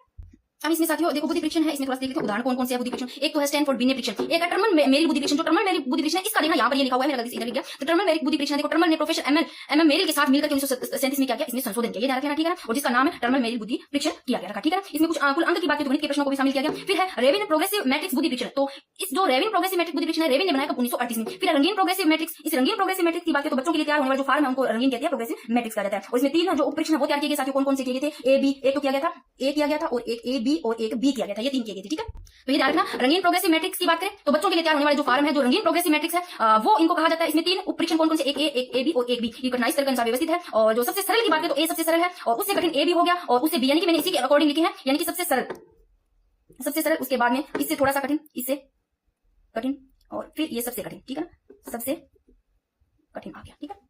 और वैसे देखिए इसमें प्रत्येक में 12 क्या है, 12 एकांश है, 12 और 12 24 और 36, यानी कि कुल मिलाकर 36 एकांश है। फिर बात करते हैं साथियों, नेक्स्ट क्या है, स्टैंडर्ड प्रोग्रेसिव मैट्रिक्स। इसकी बात करें साथियों तो ये वेस्ट होते हैं, वेस्टों के लिए तैयार होने वाला फॉर्म है जिसको क्या कहते हैं, स्टैंडर्ड प्रोग्रेसिव मैट्रिक्स। और इसमें 5 उपकरण कितने, इसमें 5 उपकरण है। जो कौन कौन से 5 उपकरण परीक्षण तैयार किए, A B C D E, कौन कौन से 5 उपकरण मैं यहाँ लिख देती हूँ। इसमें 5 उपकरण है, वो ए बी सी डी और ई है ना। और इसमें प्रत्येक में क्या है, प्रत्येक में 12 एकांश है, प्रत्येक में 12 एकांश है, ठीक है। तो कुल मिलाकर कितने हो गए, 5 में 60 हो गए, तो 12 एकांश हो गए, ठीक है। तो ये थोड़े से ध्यान रखना, इसको मैंने फुल डिटेल से नहीं लिखा है। स्टैंडर्ड बिना परीक्षण टर्मन मेरिल बुद्धि परीक्षण होगी जो 1937 में संशोधन किया, टर्मन किसके साथ मिलकर, एमएम मेरिल के साथ मिलकर के रंगीन प्रोग्रेसिव मैट्रिक्स बुद्धि परीक्षण की बात करें तो 1938 में बनाया। और रंगीन प्रोग्रेसिव मैट्रिक्स में इसमें ध्यान रखना, ए बी, एक तो ए फिर ए बी आ गया और लास्ट में बी, यानी कि सबसे कठिन वाला लास्ट में बी आ गया, सबसे सरल ये फिर इसे कराइए, ठीक है। फिर बात करते हैं स्टैंडर्ड प्रोग्रेसिव मैट्रिक्स में ये 5 ध्यान रखना, A B C D E, ठीक है। तो ये 5 उपपरीक्षण हो गए। फिर बात करते हैं पोर्टियस भूल भुलैया परीक्षण। पोर्टियस भूल भुलैया परीक्षण की बात करें साथियों, इसमें मैं एक बार लिख देती हूँ, 1924 में इस बुद्धि का जो निर्माण है, इस बुद्धि परीक्षण, इस पोर्टियस भूल भुलैया परीक्षण का निर्माण है वो पोर्टियस द्वारा, इस नाम याद रखिएगा, इसके द्वारा, पोर्टियस द्वारा, ठीक है। और इस यह परीक्षण बात करें तो 3 से 14 साल के बच्चों के लिए, 3 से 14 साल के बच्चों के लिए, ठीक है, बच्चों के लिए। तो पोर्टियस भूल भुलैया याद रखो 3 से 14 साल बच्चों के लिए। जैसे भी मैं थोड़ा सा हाईलाइट या तो कर दूं, याद ना आए तो इसमें यहाँ पर थोड़ा कचरा हो जाएगा, क्योंकि यहाँ पर मैंने ऐसे ही लिखे, इससे ज्यादा समझाया हुआ नहीं है। तो पोर्टियस भूल भुलैया 1924 में ध्यान रखना निर्माण, और 3 से 1924 में तो आप ध्यान रखना, और 3 से 14 साल के बच्चों के लिए, ठीक है। और साथ ही इसमें बात करें तो 3 से 14 वर्ष की आयु से अधिक वाले याद रखना प्लस, ठीक है ना, अधिक आयु वाले व्यक्ति, ठीक है ना, ठीक है, बच्चे व्यक्ति जो भी आते हैं इससे ऊपर 3 से 14 वर्ष वाले को, यानी प्लस लिख दिया, ठीक है, याद रखिएगा। और इस परीक्षण में कागज पर ना एक भूल भुलैया होता है, यानी कि एक व्यू रचना होता है, उसका चित्र होता है, ठीक है ना। इस हिसाब से ऐसे मान लेना, इस हिसाब से आप एक भूल भुलैया का चित्र होता है जिसमें अनेक ऐसे रास्ते होंगे इससे गुजरने का, है ना, इस हिसाब से होता है, जिसमें बालक बिना भटके, यानी कि छोटा ऐसे जल्दी से रास्ता ढूंढ लेते हैं, इस हिसाब से। जैसे आप लोगों ने पहले गेम खेले होंगे, इस हिसाब से इसके अंदर ऐसे करके कोई ऐसे रास्ता होता है, कोई कैसे रास्ता होता है, इस हिसाब से होता है, ठीक है। फिर बात करते हैं साथियों अलेक्जेंडर का पास अलांग परीक्षण, निर्माण अलेक्जेंडर ने किया 1932 में। फिर है जरोटा बुद्धि परीक्षण, इसमें 7 क्षेत्रों में देखो 100 प्रश्न होते हैं, 7 क्षेत्रों से कितने 100 प्रश्न होते हैं। और प्रयोग है जरोटा बुद्धि परीक्षण का ध्यान रखना 12 से 16 वर्ष के व्यक्तियों पर, 12 से 16 जरोटा बुद्धि परीक्षण का ध्यान रखोगे कितने, 12 से 16 वर्ष के व्यक्तियों पर। और फिर है Goodenough draw a man बुद्धि परीक्षण, इस बुद्धि में रोगियों से एक मनुष्य का चित्र बनाती है और उसमें चित्र में अंगों के अनुपात के आधार पर बुद्धि का परीक्षण करती है। 1936 में हेरिस नामक मनोवैज्ञानिक ने संशोधन किया, इसका नाम है हेरिस ड्रा एंड मैन बुद्धि परीक्षण रखा गया। फिर है जोशी सामान्य मानसिक योग्यता परीक्षण, देखो जो जोशी सामान्य मानसिक योग्यता परीक्षण, इसका निर्माण डॉक्टर एमएस जोशी, और ये वाचिक परीक्षण है जोशी सामान्य मानसिक परीक्षण। इसमें कुल 100 बहुविकल्पीय प्रश्न दिए जाते हैं, जिसमें से ये ध्यान रखना कि ये जो जोशी सामान्य मानसिक बुद्धि परीक्षण 12 से 19 वर्ष के बालकों पर, 12 से 19 वर्ष के बालकों पर जोशी सामान्य बुद्धि परीक्षण, ठीक है। तो देखो जालोटा बुद्धि परीक्षण 12 से 16, जालोटा 12 से 16 और जोशी यानी कि 12 से ऊपर वाले में जो 19 तक, ऐसे 19 वर्ष से याद रख लेना, ठीक है बच्चों। और पोर्टियस भूल भुलैया, तो भूल भुलैया 3 से 14, 3 साल से भूल जाते हैं, 3 से 14 वर्ष के अधिक वाले से याद रख लेना, ठीक है। तो ये आपका हो गया। फिर है भाटिया निष्पत्ति परीक्षण, यह परीक्षण 1955 में चंद्रमोहन भाटिया द्वारा पूछा गया है। तो ये ध्यान भाटिया बुद्धि परीक्षण है, ये किसके द्वारा, चंद्रमोहन भाटिया द्वारा 1925 में। फिर है यह परीक्षण देखो जो भाटिया निष्पत्ति परीक्षण है, यह शिक्षित अशिक्षित दोनों प्रकार के बालकों के लिए, भाटिया निष्पत्ति ध्यान रखना शिक्षित और अशिक्षित दोनों प्रकार के बालकों के लिए हो गया। निष्पत्ति परीक्षण शाब्दिक और अशाब्दिक बुद्धि परीक्षणों की अपेक्षा अधिक विश्वसनीय होती है। तो जो निष्पत्ति परीक्षण है ये शाब्दिक और अशाब्दिक बुद्धि परीक्षणों की ज्यादा विश्वसनीय होती है। यह परीक्षण देखो जो भाटिया निष्पत्ति बुद्धि परीक्षण 11 से 16 वर्ष के बालकों के लिए हो गया। तो भाटिया निष्पत्ति बुद्धि परीक्षण 11 से 16 वर्ष के बालकों के लिए है। फिर देखो यह परीक्षणों का एक क्या है, एक समूह है जिसमें 5 टेस्ट शामिल है। 5 टेस्ट देखो कोहे का ब्लॉक डिजाइन परीक्षण हो गया, अलेक्जेंडर का पास अलांग परीक्षण हो गया, रेखा आकृति चित्र परीक्षण हो गया, अंक दंतकार स्मृति परीक्षण हो गया, चित्रपूर्ति परीक्षण हो गया, ठीक है। ये 5 हो गए इसमें। नेक्स्ट और है देखो एक वेशलर बुद्धि परीक्षण, ये काफी लोकप्रिय रहा। प्रतिपादक इसके डॉक्टर डेविस वेशलर है। 1939 में अमेरिका में शहर में स्थित वेलव्यू अस्पताल के वैश्विक तथा बच्चों हेतु परीक्षण किया गया। फिर इन्होंने परीक्षण के दौरान परीक्षण के दोनों प्रकार वाचिक परीक्षण हो गया, है ना, जो शाब्दिक है, और एक अवाचिक क्रियात्मक परीक्षण, ये भाग इसमें क्या किया शामिल किया। और इस परीक्षण में 1955 में संशोधन किया गया, इसका नाम देखो वेशलर वैश्विक बुद्धि माप में रखा गया, ठीक है। तो यह परीक्षण 2 रूपों में निर्मित किया गया, एक तो WISC जो कि 5 से 15 वर्ष के बालकों के लिए। तो ये थोड़ा सा आप देख लेना कि वेशलर बुद्धि परीक्षण है, प्रतिपादक देखो डॉक्टर डेविस वेशलर 1940 में, ठीक है। ये ध्यान रखना, बस ये ध्यान रखना। इसमें पूछे आपको कि वेशलर बुद्धि परीक्षण में कौन से 2 बुद्धि है, 2 इसमें परीक्षण है जिनको निर्मित किया गया, एक तो WISI जरूर ध्यान रखना, WISC यानी कि वेशलर इंटेलिजेंस हो गया, स्केल फॉर चिल्ड्रन WISC, और ये 5 से 15 वर्ष के बालकों के लिए हो गया। फिर नेक्स्ट वाला है WAIS यानी कि WWW यानी कि वेशलर ऐसे एडल्ट इंटेलिजेंट स्केल, यानी कि 16 से 64 वर्ष के बालकों के लिए है। और ये परीक्षण 16 से 60 वर्ष या उससे अधिक यानी कि 64 से हो गया, यहाँ तक आयु वर्ग के लिए उपयुक्त है, ठीक है ना। एक ये भी होता है साथियों जिसको बोलते हैं WPPSI, तो ये अलग लिख देती हूँ यहाँ पर। ये भी होता है जो कि वेशलर प्री स्कूल एंड या जो प्राइमरी स्केल होते हैं इंटेलिजेंस, ये इसमें आ जाता है, ठीक है ना। ये होता है जी प्राइमरी वाले आ जाते हैं, तो ये 0 से 6 वर्ष के बच्चों के लिए, ठीक है, 0 से 6 वर्ष के बच्चों के लिए। तो ये अगर पूछ ले WPPSI तो 0 से 6 वर्ष के बच्चों के लिए, ठीक है। तो ये वाला बुद्धि वाला आपका टॉपिक हो जाता है। अभी मेरे को कमेंट में बता देना भाई आगे आप अगर थोड़ा सा आगे अगर कोई और साइकोलॉजी के टॉपिक जितने भी रहे उनकी क्लास चाहते हो तो ठीक है, वरना लास्ट टाइम में तो मैं तो ये कहना चाहूंगी जितना जो आपने पढ़ लिया है, जो कुछ है उनका बार बार रिवीजन कर लो। अगर आप बोलते हो भाई अगर आप पढ़ सकते हो तो मैं ये क्लास लेकर आऊं, वरना भाई मैंने जितना भी करवाया या आपके पास जहां से भी आपने किया जितना मैटर है वो आप एक बार उन्हीं को पढ़ लो, ज्यादा के चक्कर में मत पढ़ो, पीडीएफ के चक्कर में मत पढ़ो। और जो बुद्धि वाली पीडीएफ है इसको मैं टेलीग्राम पे आज नाइट या कल नाइट को या आज को मैं डालूंगी, ठीक है। राधे राधे सभी को। तो साथी साइकोलॉजी में आज टॉपिक करेंगे अपनी बुद्धि। काफी कमेंट भी आ रहे थे बुद्धि के लिए, वैसे तो मैंने करवा रखा है बट फिर भी काफी कमेंट आ रहे थे। तो देखो इसकी जितनी भी परिभाषाएं हैं वो मैंने ट्रिक से भी करवा रखी, थोड़ा माइंड में जैसे सेट हो जाए। तो अपने साथियों टॉपिक करते हैं। सबसे पहले बात करें साथियों तो उनकी परिभाषाएं मैंने वैसे करवा रखी आप सभी को।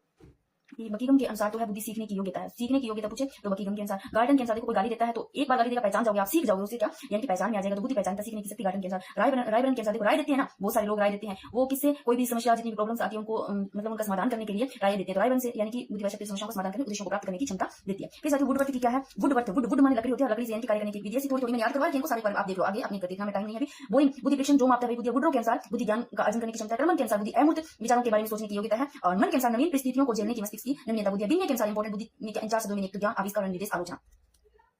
फिर देखो साथियों बुद्धि के प्रकार देख लेते हैं किनके। थॉर्नडाइक और गैरेट ने बुद्धि के 3 प्रकार बताए। एक तो देखो मूर्त बुद्धि जिसको गामक बोलते हैं, जिसको यांत्रिक बुद्धि बोलते हैं, यानी कि गत्यात्मक, मूर्त बुद्धि गामक या यांत्रिक कार्य, ठीक है ना। एक अमूर्त बुद्धि, एक सामाजिक बुद्धि। ये किसके अनुसार थॉर्नडाइक और गैरेट ने दोनों 3 प्रकार की बुद्धि बताई। साथियों बात करें जो मूर्त बुद्धि है, जो गामक जिसको यांत्रिक बुद्धि बोलते हैं, इस बुद्धि का संबंध पूछे तो देखो यंत्रों मशीनों और भौतिक वस्तुओं से होता है। किसका, मूर्त बुद्धि का तो यंत्रों मशीनों और भौतिक से, और अमूर्त बुद्धि का संबंध होता है वो ज्ञानोपार्जन यानी ज्ञानोपार्जन, यानी जो पुस्तक ज्ञान है वो प्राप्त करने से अमूर्त बुद्धि का होता है। और सामाजिक बुद्धि का सामाजिक कार्यों से होता है, इसमें जो बनते हैं वो अच्छे नेता बनते हैं, अच्छे व्यवसायी बनते हैं ना। तो साथियों मूर्त बुद्धि की बात करते हैं तो किस संबंध, यंत्रों मशीनों और भौतिक वस्तुओं से। और इस बुद्धि के मूर्त बुद्धि वाले व्यक्ति बनते क्या है, कारीगर बन गए, मैकेनिक बन गए, नर्तक बन गए, वादक बन गए, औद्योगिक कार्यकर्ता बन गए। अब साथियों बात करें देखो मूर्त बुद्धि वाले के सामने दिखेगा वो चीज ही कर सकते हैं, अमूर्त बुद्धि वाले देखो जैसे लेखक हो गए, टीचर हो गए, उनके सामने जो चीज नहीं होगी वो भी बता सकते हैं ना। तो अमूर्त बुद्धि वाले डॉक्टर, लेखक, शिक्षक, गणितज्ञ, वैज्ञानिक, कवि, साहित्यकार, ये चित्रकार, दार्शनिक सब बनते हैं, ठीक है। फिर सामाजिक बुद्धि वाले की साथ बात करते हैं तो देखो अच्छे नेता बन सकते हैं, अच्छे व्यवसायी, कूटनीतिज्ञ, समाज सेवक, सामाजिक कार्यकर्ता बनते हैं। और सामाजिक बुद्धि का अनुक्रमिक मॉडल प्रस्तुत किया इन्होंने, जिसमें 3 घटक शामिल है, सामाजिक संवेदनशीलता, सामाजिक सूझ और सामाजिक संप्रेषण, ठीक है। और ये इंपॉर्टेंट है, यहाँ से प्रश्न के बाद सीधा सीधा पूछा जाता है, तो ये आपको याद होनी चाहिए, मैंने करवा भी रखे हैं। अगर आपको पूछे भी जितने भी सिद्धांत हैं प्रतिपादक कुछ माइंड में डालो, एक कारक का पूछे आपको, एक कार में सिर्फ एक ही फ्रेंड को जानता है, फ्रेंड भी का है। फिर बात करते हैं साथियों द्विकारक और बुद्धि का त्रिकारक, तीनों द्वि और त्रिकारक पूछे तो आपको स्पीयरमैन यार, स्पीयरमैन ब्रिटेन का है। बहुकारक सिद्धांत की बात करें तो थॉर्नडाइक का है, बहु ने क्या की दाई की अमेरिका की है थॉर्नडाइक। समूह कारक थ्रस्ट, समूह में स्टेट बैठते हैं, स्टेट थ्रस्ट ने याद रखना। बुद्धि का प्रतिदर्श सिद्धांत थॉमसन का, बुद्धि का पदानुक्रम सिद्धांत सिरिल बर्ट का वर्णन, यानी कि पदानुक्रम क्रम के अनुसार आपको बर्ट से बटन लगाना, ऐसे याद रखिएगा, सिरिल बर्ट का वर्णन। तरल ठोस धारावाहिक सिद्धांत, मतलब कोई भी चीज तरल है ना वो आप केटल यानी कि जो केंद्र होती है केटल उसमें डालो तो आर बी केटल यानी तरल ठोस धारावाहिक सिद्धांत। फिर बहुबुद्धि का सिद्धांत गार्डनर, और ज्यादा बुद्धि वाली बहु होती है ना वो ऐसे लोग गार्डनर से लोग गार्डन में मानेंगे, अपने हस्बैंड को ऐसे याद हो जाएगा। फिर ब्लूम का सिद्धांत, ब्लूम का बुद्धि का त्रिआयामी सिद्धांत, गिलफोर्ड, वेरी वेरी इंपॉर्टेंट। बुद्धि का कै और बुद्धि का हेब का सिद्धांत है, और बुद्धि कै बुद्धि कै का हेब का, और त्रितंत्र या त्रिचाप या रॉबर्ट स्टर्नबर्ग का है, संज्ञानात्मक, वेरी वेरी इंपॉर्टेंट विकास जीन का जी का, ठीक है साथियों। अब बात करते हैं बुद्धि के सिद्धांत की। सबसे पहला है बुद्धि का एक कारक सिद्धांत। देखो एक कारक सिद्धांत, और कईयों ने ऐसे भी बोला कि हम इंग्लिश में लिख देते हैं, इंग्लिश में भी मैंने लिखा है यूनिफैक्टर थ्योरी ऑफ इंटेलिजेंस, ठीक है ना। बुद्धि का एक कारक सिद्धांत की बात करें तो ये प्राचीन सिद्धांत है साथियों। प्रतिपादक की बात करें तो वेरी वेरी इंपॉर्टेंट, एक कार में एक ही फ्रेंड बैठेगा, फ्रेंड भी का है, ठीक है ना। बिन्ने, टर्मन, स्टर्न ने इनका सहयोग किया। अन्य नाम की बात करें एक खंड, एक तत्व, एक घटक। बुद्धि का एक कारक को एक खंड, एक तत्व, एक घटक, एक इकाई का सिद्धांत निरंकुशवादी सिद्धांत भी कहते हैं। और बिन्ने ने बुद्धि की परिभाषा क्रियाओं के आधार पर दी है, और जॉनसन ने सिद्धांत को क्या है कहा, निरंकुशवादी सिद्धांत का है। क्योंकि जो जॉनसन है ना, जॉनसन का ये कहना है कि ये एक बुद्धि का एक सर्वशक्तिशाली क्या है सिद्धांत है, तो निरंकुशवादी सिद्धांत भी कहा है जॉनसन ने, ध्यान रखना। क्योंकि बात करें मानसिक प्रक्रिया है उसमें जो संपूर्ण मानव क्रियाओं पर शासन करती है साथियों, ये मान लो देखें तो किसी के अधीन नहीं है, और बात करें साथियों तो जो मानसिक क्रिया है उसके अधीन है, ठीक है। तो इस प्रवृत्ति को क्या कहते हैं, इस कारण को निरंकुशवादी सिद्धांत कहते हैं। फिर बात करते हैं साथियों द्विकारक सिद्धांत की बात करें, द्वितत्व सिद्धांत भी बोलते हैं, टू फैक्टर थ्योरी, ठीक है ना। बात करें टू फैक्टर थ्योरी, द्विकारक द्वितत्व सिद्धांत, प्रतिपादक कौन है, चार्ल्स स्पीयरमैन। द्विकारक का देते और तीनों का देते तो चार्ल्स स्पीयरमैन है, ठीक है। बात करें साथियों स्पीयरमैन ने बुद्धि का संबंध है वो किससे माना है, चिंतन वे से माना, ठीक है। तो द्विकारक और द्वितत्व नाम देते स्पीयरमैन, और स्पीयरमैन बुद्धि का संबंध किस माना, चिंतन से। फिर बुद्धि के 2 कारक, ये किसी बुद्धि के 2 कारकों से मिलकर बनी है। देखो जी राजा के समान, जी और एस से, जी किसके समान, राजा के समान काम करता है, और एस प्रजातंत्र के समान काम करता है, इसलिए इसे राजतंत्रीय सिद्धांत भी कहते हैं। सामान्य योग्यता कारक जिसे जी कारक भी कहते हैं, देखो जी कारक और एस कारक बहुत सारे जी एक है, तो विशिष्ट योग्यता कारक जिसे एस कारक भी कहते हैं। अब बात करें जी कारक की विशेषताओं की, तो देखो जन्मजात होते हैं, जी कारक की विशेषता देखिए क्या होती है, जन्म कारक होते हैं, और व्यक्ति में इसकी संख्या देखो सिर्फ एक ही है, एस कारक तो बहुत सारे हैं देखो, और एस कारक होते हैं जी कारक। अधिगम सीखना, अधिगम व प्रशिक्षण के द्वारा से बदला नहीं जा सकता है, और जीवन में सफलता व असफलता के लिए जिम्मेदार पूछे तो कौन सा है, जी कारक जिम्मेदार है, ठीक है। अब बात करते हैं एस कारक। जी कारक देखिए एक होते हैं, एस कारक देखो व्यक्ति में कई एस कारक होते हैं, ऐसे मैंने दिखाया जी कारक तो बीच में था, और ये अर्जित होते हैं, एस कारक अर्जित होते हैं, अधिगम में प्रशिक्षण के द्वारा इनको बदला जा सकता है, उनको नहीं बदला जा सकता। अब बात करते हैं साथियों त्रिकारक या त्रितत्व, देखो आपको द्विकारक दे दे या त्रिकारक दे दे, यानी कि टू फैक्टर थ्योरी या थ्री फैक्टर थ्योरी दे दे, तो इनके प्रतिपादक एक ही स्पीयरमैन है दोनों के। स्पीयरमैन ने सन 1911 में बुद्धि के एस और जी तत्वों के साथ ओ तत्व कौन सा सामूहिक तत्व जोड़कर तथा संशोधन करके इसका नाम त्रितत्व सिद्धांत रख दिया है, ठीक है।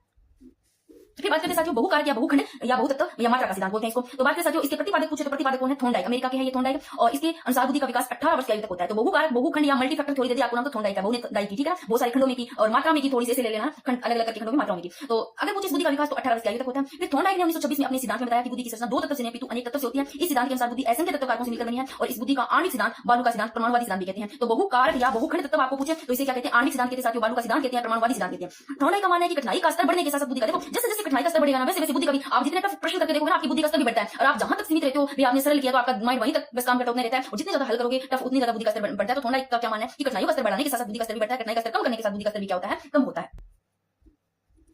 नेक्स्ट है समूह कारक, जिसको बोलते हैं समूह में यानी कि संघ में समूह तत्व का सिद्धांत। तो समूह का संघात्मक और समूह तत्व का सिद्धांत। प्रतिपादक पूछे तो थ्रस्टन में आ रहा है स्ट्रेस स्ट्रेलो, समूह में होंगे वो स्ट्रेस इकट्ठे इकट्ठे याद रह जाएगा। तो थ्रस्टन और केली ने 1938 ईस्वी में, थ्रस्टन ने अपनी पुस्तक है, थ्रस्टन की पुस्तक कौन सी, प्राइमरी मेंटल एबिलिटी, यानी कि पीएम में थ्रस्टन की बुक है। इसमें बुद्धि के कितने 13 तत्वों का समूह बताया, जिनमें से वर्तमान में देखना 7 को महत्वपूर्ण माना गया है, और थ्रस्टन को कारक विश्लेषण का क्या माना जाता है, जनक माना जाता है, और इस सिद्धांत को प्राथमिक मानसिक योग्यता का सिद्धांत भी कहते हैं। तो किसको समूह कारक के संग सत्तात्मक या समूह तत्व का सिद्धांत है, इसको प्राथमिक मानसिक योग्यता का सिद्धांत भी कहते हैं। और कारक विश्लेषण पद्धति के आधार पर यह निष्कर्ष निकाला कि 7 मानसिक योग्यताओं का समूह ही क्या है, बुद्धि है। तो ये कौन कौन सी है, यानी कि कारक विश्लेषण पद्धति के आधार पर क्या निष्कर्ष निकाला कि 7 मानसिक योग्यताओं के समूह की बुद्धि, जिसमें शाब्दिक योग्यता होगी साथियों, वर्बल एबिलिटी भी, समझ शक्ति होगी, अंक योग्यता होगी, तार्किक योग्यता, ध्यान रखना मेमोरी एबिलिटी हो गई, शाब्दिक योग्यता होगी, अंक योग्यता होगी, मेमोरी एबिलिटी हो गई, तार्किक योग्यता होगी। फिर बात करते हैं साथियों आगे और भी, यानी कि 7 फिर इनके आगे बता देते हैं, एक बार साथ आप देख लो कौन कौन सी है। ये देखो, वाक योग्यता होगी और प्रश्नात्मक शक्ति होगी और वस्तु प्रेक्षण योग्यता होगी, यानी कि ये देखो ये 7 बताइए या ठीक है। समूह मानसिक योग्यता समूह की बुद्धि है, 7 मानसिक योग्यताओं की। शाब्दिक योग्यताओं की बात करें तो शाब्दिक योग्यताओं का संबंध देखो साथियों शब्दों तथा विचारों के साथ है। शाब्दिक योग्यता का संबंध शब्दों विचारों से, समझ शक्ति का क्या है, जल्दी से याद करने की योग्यताओं से है, और अंक योग्यता का संबंध है हिसाब किताब को शीघ्र व शुद्ध रूप से, तो अंक योग्यता को जो भी हिसाब किताब उनको जल्दी करना और शुद्ध रूप से करना। तार्किक योग्यता का संबंध है तर्क वितर्क करने से, पता ही होगा। शाब्दिक योग्यता का शाब्दिक नाम है तो शब्द विचारों के साथ होगा। समझ शक्ति का समझ कार्य तो याद करने से होगा। अंक योग्यता है तो अंकों से देखो शाब्दिक किताब अंक आएंगे उनको जल्दी और शुद्ध करने से। तार्किक योग्यता तर्क वितर्क से होगा, ठीक है। नेक्स्ट है वाक योग्यता, वर्ड फ्लुएंसी W। इसका संबंध क्या, वाक योग्यता से संबंध है तेजी के साथ बोलने की जो पटुता है योग्यता का। रचनात्मक जो शक्ति है इसका संबंध कोई भी वस्तु है उसको जल्दी पहचानना और शुद्ध प्रत्यक्षीकरण करता है, जैसे पढ़ने के शब्दों को वो पहचानना ना, इस तरीके से। क्या है वस्तु प्रेक्षण योग्यता, इस योग्यता के द्वारा व्यक्ति वस्तु प्रेक्षण करता है तथा वस्तु प्रेक्षण शब्दों को समझता है, जैसे ज्यामितीय समस्याओं में। इसमें देख लो सूत्र क्या होगा, पहले अपने क्या पढ़ा था, यानी कि सबसे पहला क्या पढ़ गए हैं अपने शाब्दिक योग्यता पढ़ गए हैं, V से वर्बल एबिलिटी पढ़ गए हैं, फिर M से यानी कि समझ शक्ति मेमोरी एबिलिटी पढ़ गए हैं, N से नंबर एबिलिटी पढ़ गए हैं योग्यता, R से क्या पढ़ गए, R से रीजनिंग एबिलिटी यानी कि जो तार्किक योग्यता है, W से ये लो वर्ड फ्लुएंसी W पढ़ गया यानी कि जो वाक योग्यता है। फिर पढ़े P से क्या पढ़ा, परसेप्चुअल एबिलिटी पढ़ा, और S से सेप्चुअल एबिलिटी यानी कि सूत्र क्या होगा, इंटेलिजेंस, ठीक है ना। इस प्रकार केली है वो अपनी पुस्तक cross road in the mind of man में बुद्धि के 9 तत्वों का समूह बताता है साथियों। नेक्स्ट है प्रतिदर्श या न्यायदर्श या वर्ग घटक सिद्धांत। तो इनके प्रतिपादक कुछ प्रतिदर्श के तो थॉमसन हो गए, ठीक है ना, और इस सिद्धांत थे 1955 में। समग्रता निर्धारण करने के लिए एक अंश का चयन करना प्रतिदर्श अथवा न्यायदर्श कहलाता है। फिर बात करते हैं साथियों बहुबुद्धि सिद्धांत, वेरी वेरी इंपॉर्टेंट। देखो प्रतिपादक हार्वर्ड गार्डनर है, और गार्डनर ने ये सिद्धांत 1983 में दिया, और हार्वर्ड गार्डनर है बहुबुद्धि सिद्धांत, ठीक है, थ्योरी ऑफ मल्टीपल जो इंटेलिजेंस बोलते हैं इसको। और गार्डनर के अनुसार किसी भी बालक की बुद्धि में 7 प्रकार की क्या पाई जाती है, बुद्धियां पाई जाती है, लेकिन बाद में इन्होंने 1998 में 8वां प्रकार है वो प्रकृतिवाद प्राकृतिक बोलते हैं, जिसको प्राकृतिक बुद्धि बताया, प्रकृतिवाद। और 2000 में 9वां, यानी कि 1998 में 8वां प्रकार कौन सा बताया, प्रकृतिवाद, और 2000 में 9वां प्रकार बताया वो अस्तित्ववादी बताया, बुद्धि बताया, ठीक है, जिसमें वर्तमान में सिद्धांत में बुद्धि के कितने 9 प्रकार है। बात करते साथियों सबसे पहले शाब्दिक भाषा। देखो 9 प्रकार की बात करें तो शाब्दिक भाषा बुद्धि जो सबसे पहले जिन्हें भाषा का सही तरह से ज्ञान होगा इस श्रेणी में बुद्धि आते हैं। कौन-कौन से शाब्दिक भाषा बुद्धि वाले, देखो जैसे कवि, वकील, लेखक, पत्रकार, व्याख्याता हो गए। फिर बात करते स्थानिक बुद्धि, जिन व्यक्तियों में दर्शनात्मक संचार का प्रत्यक्षीकरण की क्षमता ज्यादा होती है, जैसे मूर्तिकार, चित्रकार हो गए ना, जो देख करके बनाते हैं, जैसे सर्वेक्षण अधिकारी आगे, तो ये आते हैं स्थानिक बुद्धि में। फिर तार्किक या गणितीय बुद्धि की बात करें तो जिनकी मानसिक रहती है, तो तार्किक गणित के वो हैं जिनकी मानसिक रहती है, जो तर्क वितर्क की क्षमता अधिक हो, जैसे गणितज्ञ, वैज्ञानिक आगे। फिर शारीरिक गतिज बुद्धि की बात करें जैसे नृत्यांगना आगे, खिलाड़ी, शल्य चिकित्सक आगे, तैराक आगे, मुक्केबाज ना। फिर अंत व्यक्तिक बुद्धि, अन्य बुद्धि दूसरों के मनोभाव को पहचानना, उनके स्वभाव अभिप्रेरकों को जानना और उनके अनुरूप अनुक्रिया करना, जैसे राजनेता आगे, चिकित्सक आगे, विक्रिया अधिकारी आगे। फिर अंतर्व्यक्तिक बुद्धि जिसको आत्मजन बुद्धि बोलते हैं, स्वयं की क्षमताओं खुद की नाम या अंतर्व्यक्तिक बुद्धि यानी कि आत्मजन स्वयं की क्षमताओं कमियों की जानने की योग्यता, जैसे रोगी संत आगे। फिर संगीतात्मक बुद्धि जिसमें आते हैं संगीतकार आते हैं, वाद्य यंत्र को बजाने वाले, ये सब आ जाते हैं। और जो संगीतात्मक बुद्धि की बात करते हैं साथियों, तो ये बुद्धि कुछ व्यक्तियों में होती है, यानी कि जिन व्यक्तियों में लाभ और गति के साथ ध्वनियों और सुरों को निकालते हैं वो आते हैं, जैसे ध्वनियों की गति, लय, आरोह आदि का ज्ञान हो, ठीक है। तो ये संगीतकार जैसे लता मंगेशकर हो गई ना, सोनू निगम हो गई, और वाद्य यंत्र बजाने वाले, ये सब इनमें आते हैं, ठीक है।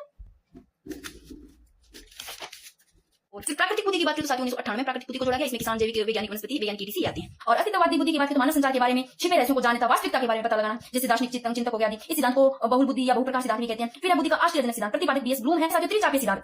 प्रतिपादक तो आपको उनको प्रतिपादक तो दूर जाने सीधे सीधे जाते हैं। प्रतिपादक रॉबर्ट स्टर्नबर्ग, पुस्तक है बियॉन्ड आईक्यू, और इस सिद्धांत को त्रिघटकीय व त्रितंत्र सिद्धांत भी कहते हैं। सिद्धांत के अनुसार स्टर्नबर्ग का मानना है कि व्यक्ति में 3 प्रकार की बुद्धि होती है, एक घटकीय या विश्लेषणात्मक बुद्धि, या अनुभवी या सृजनात्मक बुद्धि, एक सांद्रविक या व्यवहारिक बुद्धि। घटकीय विश्लेषणात्मक बुद्धि की बात करें साथियों तो इस बुद्धि में बात करें साथियों तो कोई भी व्यक्ति है, किसी भी कोई समस्या है, उसका समाधान के लिए सूचनाओं का क्या करता है, विश्लेषण करता है, यानी कि समस्या समाधान का विश्लेषण करता है। नेक्स्ट अनुभवी या सृजनात्मक बुद्धि, तो बुद्धि अपने सभी पूर्व अनुभवों को ध्यान रखते पहले के जो अनुभवों को ध्यान रखते हुए नई कार्य योजनाओं को बनाते हैं। फिर सांद्रविक या व्यवहारिक बुद्धि की बात करें तो साथियों इस बुद्धि में व्यक्ति है वो अपने जैसे भी दिन प्रतिदिन जो भी उसके जीवन में जितनी भी समस्याएं आती हैं उनका क्या करते हैं, समाधान करते हैं, ठीक है ना।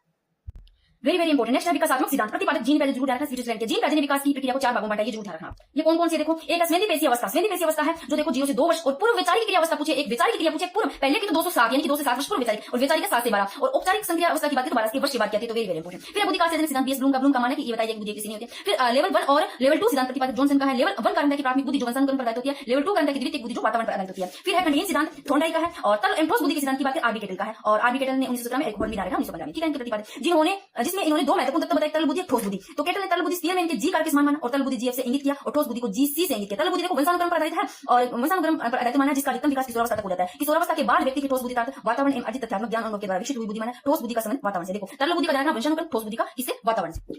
नेक्स्ट है बुद्धि का त्रिआयामी या बुद्धि का संरचना सिद्धांत, इंपॉर्टेंट है ये वाला, तो मैं ये नेक्स्ट क्लास में कराऊंगी, एक क्लास और आ जाएगी जिसमें सारा फुल डिटेल्स आगे जो भी बच्चे हैं वो सब कर लेंगे अपने, ठीक है। तो ये थोड़ा सा इंपॉर्टेंट है इसलिए मैं इसको अलग से कराऊंगी, ठीक है। नेक्स्ट क्लास में करेंगे, या बोलो तो ये अकेला ही करवा दूंगी एक बुद्धि का त्रिआयामी या बुद्धि का संरचना सिद्धांत, इससे आपको समझ में भी नहीं आता, तो नेक्स्ट क्लास में करते हैं। राधे राधे सभी को। हो। तो साथियों सेकंड ग्रेड में जो नया टॉपिक जुड़ा है समावेशी शिक्षा साइकोलॉजी में, वो अपने इस क्लास में कर लेते हैं। इसके साथ ही इस क्लास में अपने बुद्धि की कुछ महत्वपूर्ण परिभाषाएं हैं, जो सिद्धांत है ना, उनको एक बार कौन कौन से सिद्धांत के कौन कौन से प्रतिपादक वो एक बार इस क्लास में देख लेंगे। बाकी एक क्लास आएगी, ये क्लास मैंने अलग से इसलिए ली है क्योंकि नया टॉपिक समावेशी, इसको अलग से पढ़ा देती हूँ। फिर उसके बाद में जो टॉपिक बचे साइकोलॉजी के, देखो एक महीने में ज्यादा नहीं, 1 घंटे के लगाई, उसमें लगभग इंपॉर्टेंट चीजें ले ली है। एक क्लास हो रही है जिससे प्रेरणा व्यक्ति जो भी टॉपिक बचे हैं उन टॉपिक की अलग से क्लास आ जाएगी, बुद्धि करवा दूंगी उसमें कंप्लीट। और समावेशी शिक्षा टॉपिक ऐसा है, देखो टीचर का एग्जाम दे रहे हो तो समावेशी शिक्षा से जरूर ये प्रश्न आ सकते हैं, आएंगे नया टॉपिक वैसे भी, तो इसको एक बार पढ़ते चले जाना। और ये तो आप अगर समावेशी शिक्षा टॉपिक नहीं पढ़ते हो ना, तो भी इसके प्रश्न सही कर सकते हो, आप अपने माइंड से सही कर सकते हो इसके प्रश्न, अगर आपको थोड़ा बहुत नॉलेज है, सोचने समझने की शक्ति आप में विकसित है तो कोई दिक्कत नहीं है। तो साथियों सबसे पहले समावेशी शिक्षा की बात करते हैं। तो देखो इसमें समावेशी शिक्षा क्या है? समावेशी शिक्षा यानी कि इसमें बालक कोई भी जाति का हो, किसी भी जाति से हो, कोई बिना भेदभाव किए हुए एक ही क्लास में, यानी कि समावेशी शिक्षा देना, एक ही क्लास में सभी को समान पढ़ाना, समावेशी शिक्षा देना, यही तो है। तो समावेशी शिक्षा का अर्थ है कि एक ऐसी शिक्षा व्यवस्था जिसमें सभी बच्चे चाहे किसी भी प्रकार के, चाहे शारीरिक, मानसिक, सामाजिक, विवेकात्मक, आर्थिक, भाषाई विभिन्नता रखते हो, एक ही सामान्य विद्यालय में साथ मिलकर के शिक्षा प्राप्त करें। चाहे वो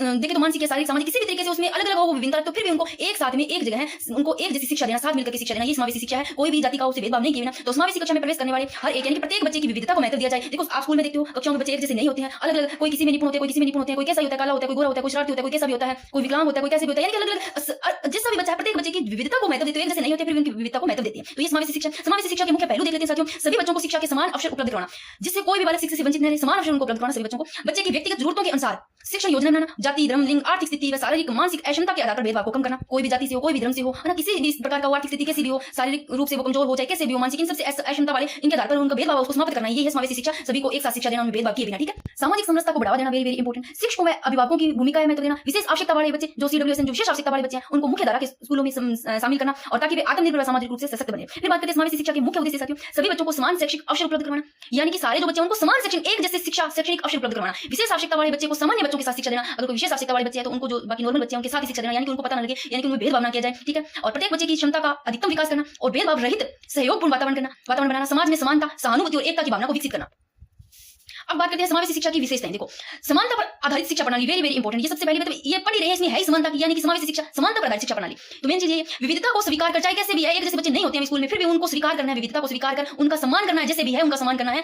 बच्चों की व्यक्तिगत आवश्यकताओं के अनुसार शिक्षण देना, सहयोगात्मक अधिगम को बढ़ावा देना, कोलैबोरेशन, लचीला पाठ्यक्रम व मूल्यांकन प्रणाली, सभी के लिए सुरक्षित व सहयोगी वातावरण पर बल देना। फिर बात करते हैं साथियों समावेशी शिक्षा के सिद्धांत क्या है। समान अवसर का सिद्धांत, यानी कि प्रत्येक बच्चे को शिक्षा का अधिकार, यानी कि समान अवसर का अधिकार, उनको समान अवसर का सिद्धांत। भागीदारी का सिद्धांत, यानी कि प्रत्येक बच्चे को सक्रिय भागीदारी का अवसर देना। विविधता का सिद्धांत, चाहे बच्चा कैसा भी है, देखो हर बच्चे एक जैसे नहीं होते हैं, तो प्रत्येक बच्चे को जैसे भी उनमें विविधता है उसकी भिन्नता को, जैसे जैसे बच्चे उनकी भिन्नता को स्वीकार करना। लचीलेपन का सिद्धांत, जो शिक्षण विधियां उनमें परिवर्तनशीलता करना, ठीक है। तो अब ये चीजें यहाँ पर है। समान अवसर का सिद्धांत, प्रत्येक बच्चे को शिक्षा का अधिकार, भागीदारी का सिद्धांत, प्रत्येक बच्चे को सक्रिय भागीदारी का, विविधता का सिद्धांत, प्रत्येक विद्यार्थी की भिन्नता को स्वीकार करना, जैसे बच्चे, लचीलेपन का सिद्धांत, यानी कि शिक्षण विधियों में परिवर्तनशीलता। फिर बात करते हैं कक्षा में समावेशी शिक्षा के उपाय क्या है। देखो शिक्षण विधियों में विविधता, दृश्य, श्रव्य, क्रियात्मक विधियां, यानी समावेशी शिक्षा में आप शिक्षण विधियों को यानी किस हिसाब से देते हो वहां पर, यानी कि सारे बच्चे क्या है अलग अलग हिसाब के होते हैं। तो शिक्षण विधियों में विविधता, यानी कि उनको देख करके, सुना करके, या फिर क्रियात्मक विधियों द्वारा। देखो आप स्कूल में पढ़ाते हैं तो उनको जरूरी नहीं है उनको सीधा समझाए, क्रियात्मक क्रिया करके, हाथ से इशारे करके, है ना, मुंह से इशारे करके, जिस हिसाब से समझ सके बच्चे। अलग अलग टाइप के होते हैं बच्चे, एक तरह से नहीं समझते, कोई देख करके पढ़ लेता है, कोई सुन करके पढ़ लेता है, कोई मतलब हाथों पैरों से उनको समझाना पड़ता है क्रिया करके। तो शिक्षण विधियों में विविधता, व्यक्तिगत ध्यान में मार्गदर्शन, सहायक उपकरणों का प्रयोग करके, ठीक है, जैसे ब्रेन लिपि हो गई, साइन लैंग्वेज, श्रवण यंत्र हो गए, जैसे ब्रेन लिपि, अंधों को ब्रेन लिपि से पढ़ाया जाना, साइन लैंग्वेज यानी कि सांकेतिक भाषा में पढ़ाना, जो कि मुख बधिर होते हैं, यानी कि वो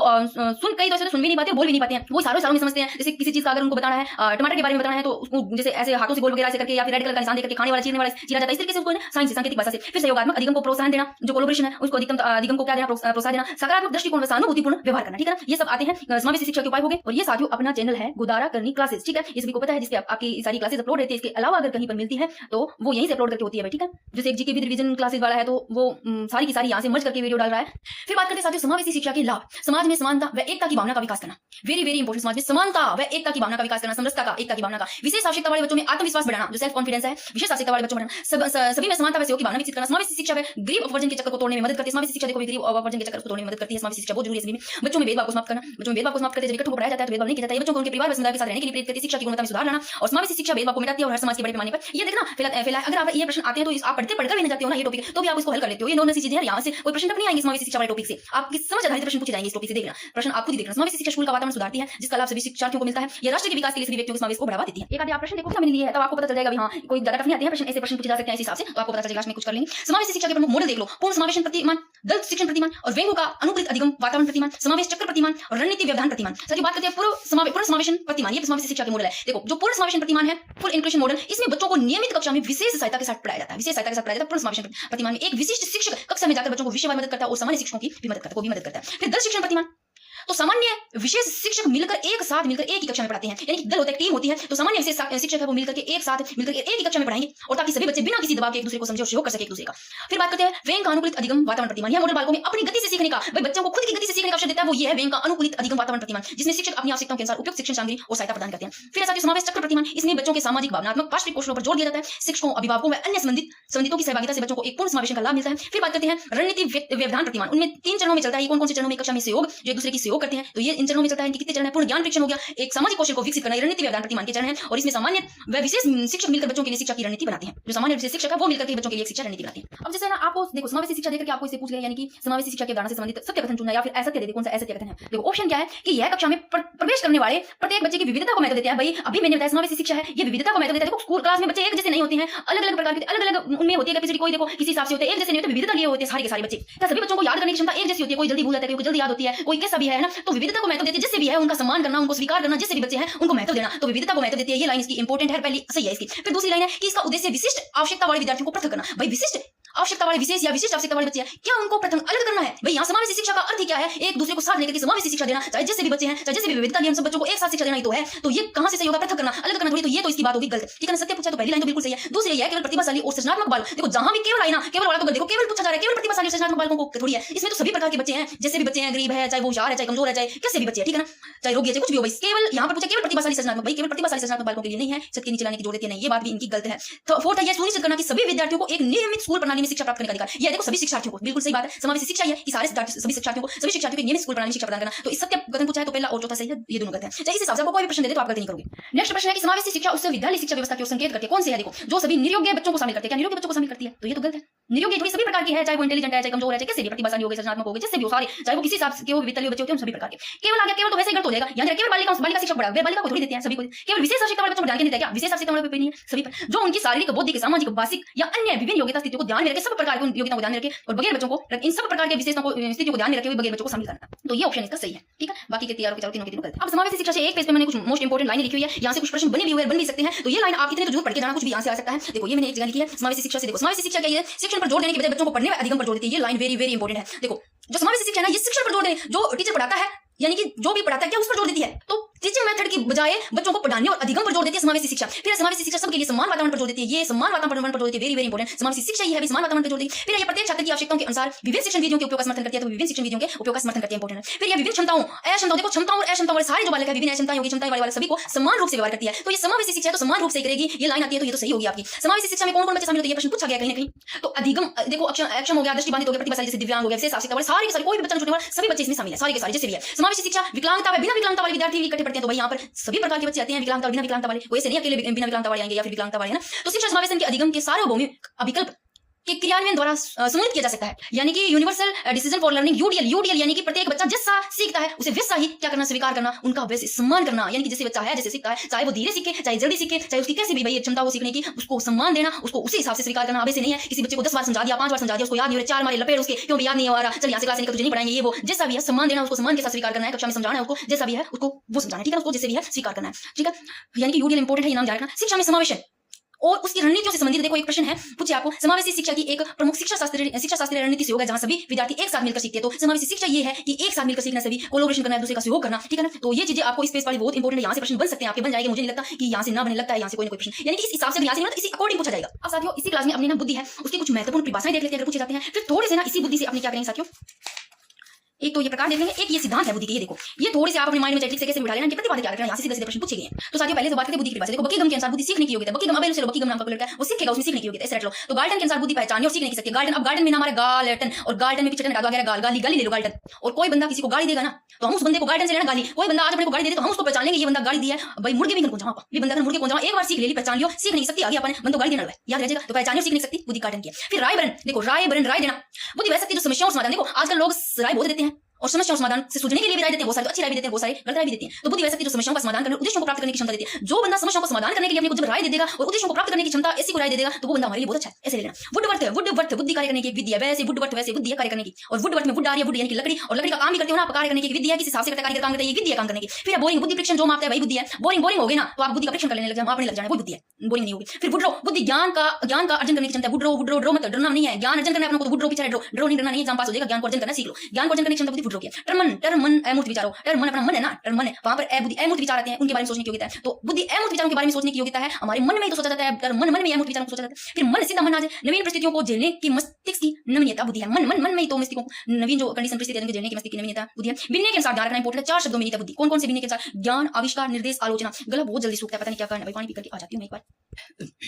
साथियों कोशिश ये रहेगी एग्जाम से पहले, देखो अब ज्यादा टाइम नहीं रहा एग्जाम का, एक पीडीएफ के चक्कर में मत पढ़ो। आप बोलते हो बार बार पीडीएफ कहाँ मिलेगी, तो मैं बताती हूँ जो प्रदीप की आईडी है, क्योंकि मैं खुद नहीं बना रही हूँ भाई। हाँ साइकोलॉजी की आपको सारी टॉपिक मैं भेज दूंगी, जितनी भी बना करके भेज दूंगी। ऑल टॉपिक जितने भी टॉपिक है उन सबकी मैं पीडीएफ डाल दूंगी, ठीक है ना। 1-2 दिन के अंदर डाल दूंगी, हो सके आज नाइट को डाल दूंगी तो कल डाल दूंगी, ठीक है। इसके अलावा बात करूँ तो साइकोलॉजी के एक बार रिवीजन जितनी भी क्लासेस जितने भी टॉपिक बचे उनकी और करवा दूंगी, एग्जाम से पहले अभी करवा दूंगी। उसके बाद में एक मेरी ये रहती है कोशिश कि एक ज्योग्राफी की सारे जितने भी टॉपिक है सेकंड ग्रेड के ज्योग्राफी की क्लास लगा दूंगी पीडीएफ, और सेकंड ग्रेड में जो भी है। और एक चीज ये मत सोचा करो आप लोग कि मान लो कोई ज्योग्राफी का टॉपिक है, अब आप ऐसे सोचो कि कृषि टॉपिक है, अगर आपके वो सेकंड ग्रेड में टॉपिक है और कहीं और भी है, चाहे वो पीटीआई में है, चाहे वनपाल में है, चाहे एलडीसी में है, चाहे सेकंड ग्रेड में, चाहे किसी में भी है ना, तो रीट में चाहे किसी में, तो आप ये मत सोचा करो कि हमने सेकंड ग्रेड कहीं से भी पढ़ते हो, कोई भी टीचर मैं ये नहीं बोलती कि मेरे द्वारा पढ़ते हो, कहीं से भी आपको अच्छा टीचर मिलता है, अगर वो वहां पर कृषि टॉपिक पढ़ रहे हो, मान लो आप, अगर वो कृषि टॉपिक लिखा हुआ है तो भाई कोई अलग जैसे रीट की तैयारी कर रहा है तो उनके लिए अलग से नहीं होता है। आप अपना सिलेबस निकालो, वहां से टॉपिक लो, हमारी कृषि टॉपिक है, पशुधन टॉपिक है, कृषि टॉपिक 2-3 टीचर अच्छे से ढूंढ लो, वहां से हो गया तो उसको क्लियर कर दो, कृषि टॉपिक क्लियर कर, फिर पशुधन पढ़ो, पशुधन हो गया आपको यूट्यूब से मिला, कहीं से बुक से मिला, कहीं से बढ़िया मटेरियल मिला तो वहां से पढ़ो। कोई जरूरी नहीं मैंने आज कृषि टॉपिक करवाया, आप लोगों ने नोट्स बनाए, कोई और टीचर करवाता है उसमें 2 लाइनें फालतू है तो वहां पेज छोड़ो और 2 लाइनें और लिखो। ये होते हैं स्मार्ट स्टडी करने का बढ़िया तरीका, और ऐसे सिलेक्शन किया जा सकता है। फिर उनका जो दूसरी मेन बात है साथियों, जो भी आप टॉपिक करते हो ना उसके बाद में एमसीक्यू करना जरूरी है, और पीछे के जितने भी क्वेश्चन आए हैं उनको देख लो, और आप टेस्ट सीरीज जरूर करो। अगर टेस्ट सीरीज नहीं करते हो कितनी भी बार रिवीजन कर लो कोई फायदा नहीं आपका, वहां टेस्ट सीरीज से आपको पता चलता है। तो भाई मैं तो जो चीज है वो बताती हूँ, बाकी आपका तरीका है कैसे आप पढ़ते हो। तो ये होगी परिभाषा साथियों, ठीक है। अब मैं बात करती हूँ कि बुद्धि के प्रकार। देखो थॉर्नडाइक और गेरट यहाँ से पूछे गए प्रश्न है। थॉर्नडाइक और गेरट ने बुद्धि के 3 प्रकार बताए हैं, कौन कौन से? मूर्त बुद्धि जिसको गामक बोलते हैं, यांत्रिक बुद्धि बोलते हैं जिसको गत्यात्मक बोलते हैं, एक अमूर्त बुद्धि, एक सामाजिक बुद्धि। बात करते साथियों मूर्त बुद्धि जिसको गामक बोलते हैं, यांत्रिक बुद्धि यानी गत्यात्मक बोलते हैं। तो ये किसके है? ये बुद्धि के प्रकार है जो थॉर्नडाइक और गेरट ने बताए 3 प्रकार के। जो मूर्त बुद्धि है साथियों, मूर्त बुद्धि का संबंध है यंत्रों, मशीनों व भौतिक वस्तुओं से, ध्यान रखना। तो बात करें इस बुद्धि के जो व्यक्ति है वो क्या क्या बन सकते हैं। दूसरी बात कि इसमें व्यक्ति है ना, यानी कि मूर्त बुद्धि की बात कर रहे हैं, मूर्त बुद्धि क्या होती है? इसमें व्यक्ति जो सामने रखी वस्तु होती है उसको देख कर काम करता है, यानी कि उसका इतना माइंड नहीं होता है। या अमूर्त बुद्धि वाले तो देखो, अब आप देखो यहाँ पर शिक्षक बनते हैं, गणितज्ञ बनते हैं, वैज्ञानिक बनते हैं। आज मान लो टीचर बना है, आज मैंने लिखा है इतना लिखा है, मैं सिर्फ इतना ही पढ़ा पाऊंगी, इससे ज्यादा शब्द भी नहीं लिख पाऊंगी। अगर मेरे माइंड में इससे ज्यादा कोई शब्द बता रही हूँ, इससे ज्यादा अगर आ रहा है तो वो साथियों अमूर्त बुद्धि में आता है। यानी कि टीचर होता है वो क्या लिखी हुई चीज इतनी पढ़ाता है, लिखी हुई 2 लाइन लिखी है, वो कुछ एक्स्ट्रा भी बताता है क्योंकि उसको अमूर्त बुद्धि है उसकी, यानी कि उस मूर्त बुद्धि वाले तो सामने रखी होती है उन चीजों को बता पाता है। डॉक्टर होता है, लेखक होता है, लेखक देखो क्या सामने रखी होती है उन चीजों को बताता है। गणितज्ञ होता है, वैज्ञानिक कवि, ये सब यानी कि यहाँ पर जो होते हैं ना अमूर्त बुद्धि वाले, ये विचारों भावनाओं से संबंधित होता है, यानी कि भावनाओं की इसमें ज्यादा प्रधानता होती है, जो हमें दिखाई नहीं देता है, यानी कि जो कोई हमें दिखाई नहीं देता वो भी हम वहां पर बता देते हैं। तो यहाँ पर जो बुद्धि का काम होता है वो सूक्ष्म और अमूर्त प्रश्न होते हैं, उनका चिंतन होता है, वो मनन के माध्यम से हल भी किया जाता है, ठीक है ना। तो साथियों बात करते हैं मूर्त बुद्धि, गामक, यांत्रिक बुद्धि। तो इसमें देखो इसमें तो सिर्फ सामने वही तरह जैसे कारीगर उन्होंने नक्शा दिखाया, नक्शा बना दिया, मैकेनिक हो गया, नर्तक हो गया, नर्तिका, वादक हो गया, योगी, कार्यकर्ता, ये सब बनते हैं। अमूर्त बुद्धि इसका संबंध होता है ज्ञानोपार्जन प्राप्त करने से होता है, पुस्तक ज्ञान, डॉक्टर, लेखक, ये सब बनते हैं। इस बुद्धि वाले व्यक्ति क्या बनते हैं? डॉक्टर, लेखक, शिक्षक, गणितज्ञ, वैज्ञानिक, कवि, साहित्यकार, चित्रकार, दार्शनिक बनते हैं। फिर बात करते हैं साथियों सामाजिक बुद्धि। देखो संबंध है सामाजिक बुद्धि वालों का संबंध वो सामाजिक कार्यों से होता है, और इस बुद्धि के जो नेता होते हैं सामाजिक बुद्धि वाले जो व्यक्ति होते हैं वो अच्छे नेता बनते हैं, अच्छे व्यवसायी, कूटनीतिज्ञ, समाज सेवक, सामाजिक कार्यकर्ता बनते हैं। और सामाजिक बुद्धि का अनुक्रमिक जो मॉडल प्रस्तुत किया गया जिसमें 3 घटक शामिल है, सामाजिक संवेदनशील, सामाजिक सूझ, सामाजिक संप्रेषण। तो ये थोड़े से इंपॉर्टेंट ध्यान रखना। इसके बाद में साथियों जो इंपॉर्टेंट है वो है बुद्धि के सिद्धांत, जो बहुत ज्यादा इंपॉर्टेंट है। और इसके बाद में देखो बुद्धि के मेरे पास पढ़े थे नोट्स, ठीक है ना। अब भाई गांव के कोई बच्चे आ जाते हैं हमारे पास में आस पड़ोस के, और वो अगर जैसे बुद्धि के टॉपिक के मेरे पास ना वो ले गए तो बाद में कभी देखे भी नहीं, ना भी मैंने बोला, फोटोकॉपी करवा के देके भी जा सकते थे बट नहीं बोला मैंने। तो इस बाकी तो मेरे पास पढ़े हैं नोट्स जो मैंने करवाए, अभी आपको उनकी पीडीएफ डालूंगी। बुद्धि मेरे को बनाने पड़ेंगे, ये भी मैंने नाइट को बनाया 2-3 पेज, ठीक है। तो बात करते हैं साथियों सिद्धांत, कौन सा बुद्धि का? एक कारक सिद्धांत एल्फ्रेड बिने, याद रखना आप ट्रिक से माइंड में डालो। एल्फ्रेड बिने, एल्फ्रेड, फ्रेंड लो आप, फ्रेंड से फ्रेंड आपको सिर्फ एक ही फ्रेंड बनानी है, एक ही फ्रेंड बनाना है, एक कोई कार में बिठाना है, कार एक फ्रेंड को एक ही कार्य में बिठाना है, एक को ये याद रखो। फिर द्विकारक सिद्धांत पूछ रही है बुद्धि का द्वि और त्रि दोनों के दोनों स्पीयरमैन के हैं। तो प्रतिपादक कौन है? द्विकारक और त्रिकारक स्पीयरमैन के, जो ब्रिटेन के है, अल्फ्रेड बिने फ्रांस के है। फिर बहुकारक सिद्धांत, बहुकारक में आ रही बहु, और बहु है ना, बहु को क्या सिखाना है? थॉर्नडाइक, डाई करना सिखाना है। और थॉर्नडाइक अमेरिका के, थॉर्नडाइक डाई करना किसको सिखाना है? बहु को, ऐसे याद रखना। फिर समूह कारक सिद्धांत, थ्रस्टन आ रहा है, और थ्रस्टन में आ रहा है स्टे यानी कि पास में स्टे रहना, थ्रस्टन ऐसे लो, स्टे आ रहे हैं। और समूह में जब बैठोगे ना इकट्ठे तो स्टे बैठोगे आप इकट्ठे होकर के ना, सटके बैठोगे। बुद्धि का प्रतिदर्श सिद्धांत, प्रतिदर्श थॉमसन ऐसे लो, और प्रतिदर्श में हर दिन दर्श करना है, दर्श यानी कि दर्शन करना। थॉमसन में आ रहा है पीछे सन, और सन होता है बेटा, बेटे का आपको प्रतिदिन दर्शन करना, प्रतिदर्श ऐसे लेना। थॉमसन अमेरिका के, थ्रस्टन भी अमेरिका के, थॉर्नडाइक भी अमेरिका के, स्पीयरमैन ब्रिटेन के, अल्फ्रेड बिने फ्रांस के। फिर है बुद्धि का पदानुक्रम सिद्धांत, सीरियल बर्ड और वर्णन का है। पदानुक्रम पद के अनुसार क्रम के अनुसार बर्ड से बटन लगाना आपको, वर्णन ऐसे लो। सीरीज में बटन लगाना ऐसे लो। फिर तरल, ठोस, धारा, प्रवाहक, और तरल समान होगा ना, कोई भी लिक्विड समान होगा या चाहे ठोस भी ले लो, धारा, प्रवाहक, तरल, ठोस, ये सारा का सारा आपको केटल में डालना है, आर भी केटल में डालने से लो। फिर बहुबुद्धि सिद्धांत, एक बहु है और बहु की बहुत बुद्धि चल रही है, बहुबुद्धि, और वो बुद्धि इतनी ज्यादा चल रही है कि अपनी पूरी फैमिली, अपने पति फैमिली के मतलब खिलाफ होकर के अपने पति को गार्डनर से लो गार्डन, और गार्डन में घुमा करके बहुबुद्धि बहुत सारी बुद्धि वाली बहु गार्डन में घुमाने के लिए लेके जा रही है अपने पति को, ऐसे माइंड में बिठा लिया, कोई तरीका नहीं है। ब्लूम का सिद्धांत, ब्लूम का है यूएसए के, अमेरिका की। बुद्धि का त्रिआयामी और त्रिआयामी से ऐसे लो, 3 आयाम है, ऐसे लो, ट्रायंगल बना लो, त्रिआयामी। गिलफोर्ड यानी कि फोड़ना है, त्रिआयामी, तीनों आयाम को आपको फोड़ना है, गिलफोर्ड। फिर बुद्धि का कै और बुद्धि का ख सिद्धांत, हे ब क ख ए ब, ऐसे याद कर लो भाई। फिर त्रितंत्र या त्रिचापीय, रॉबर्ट स्टर्नबर्ग सिद्धांत, ठीक है। फिर संज्ञानवाद विकास का सिद्धांत, जीन पैजे का, मोस्ट इंपोर्टेंट, ठीक है।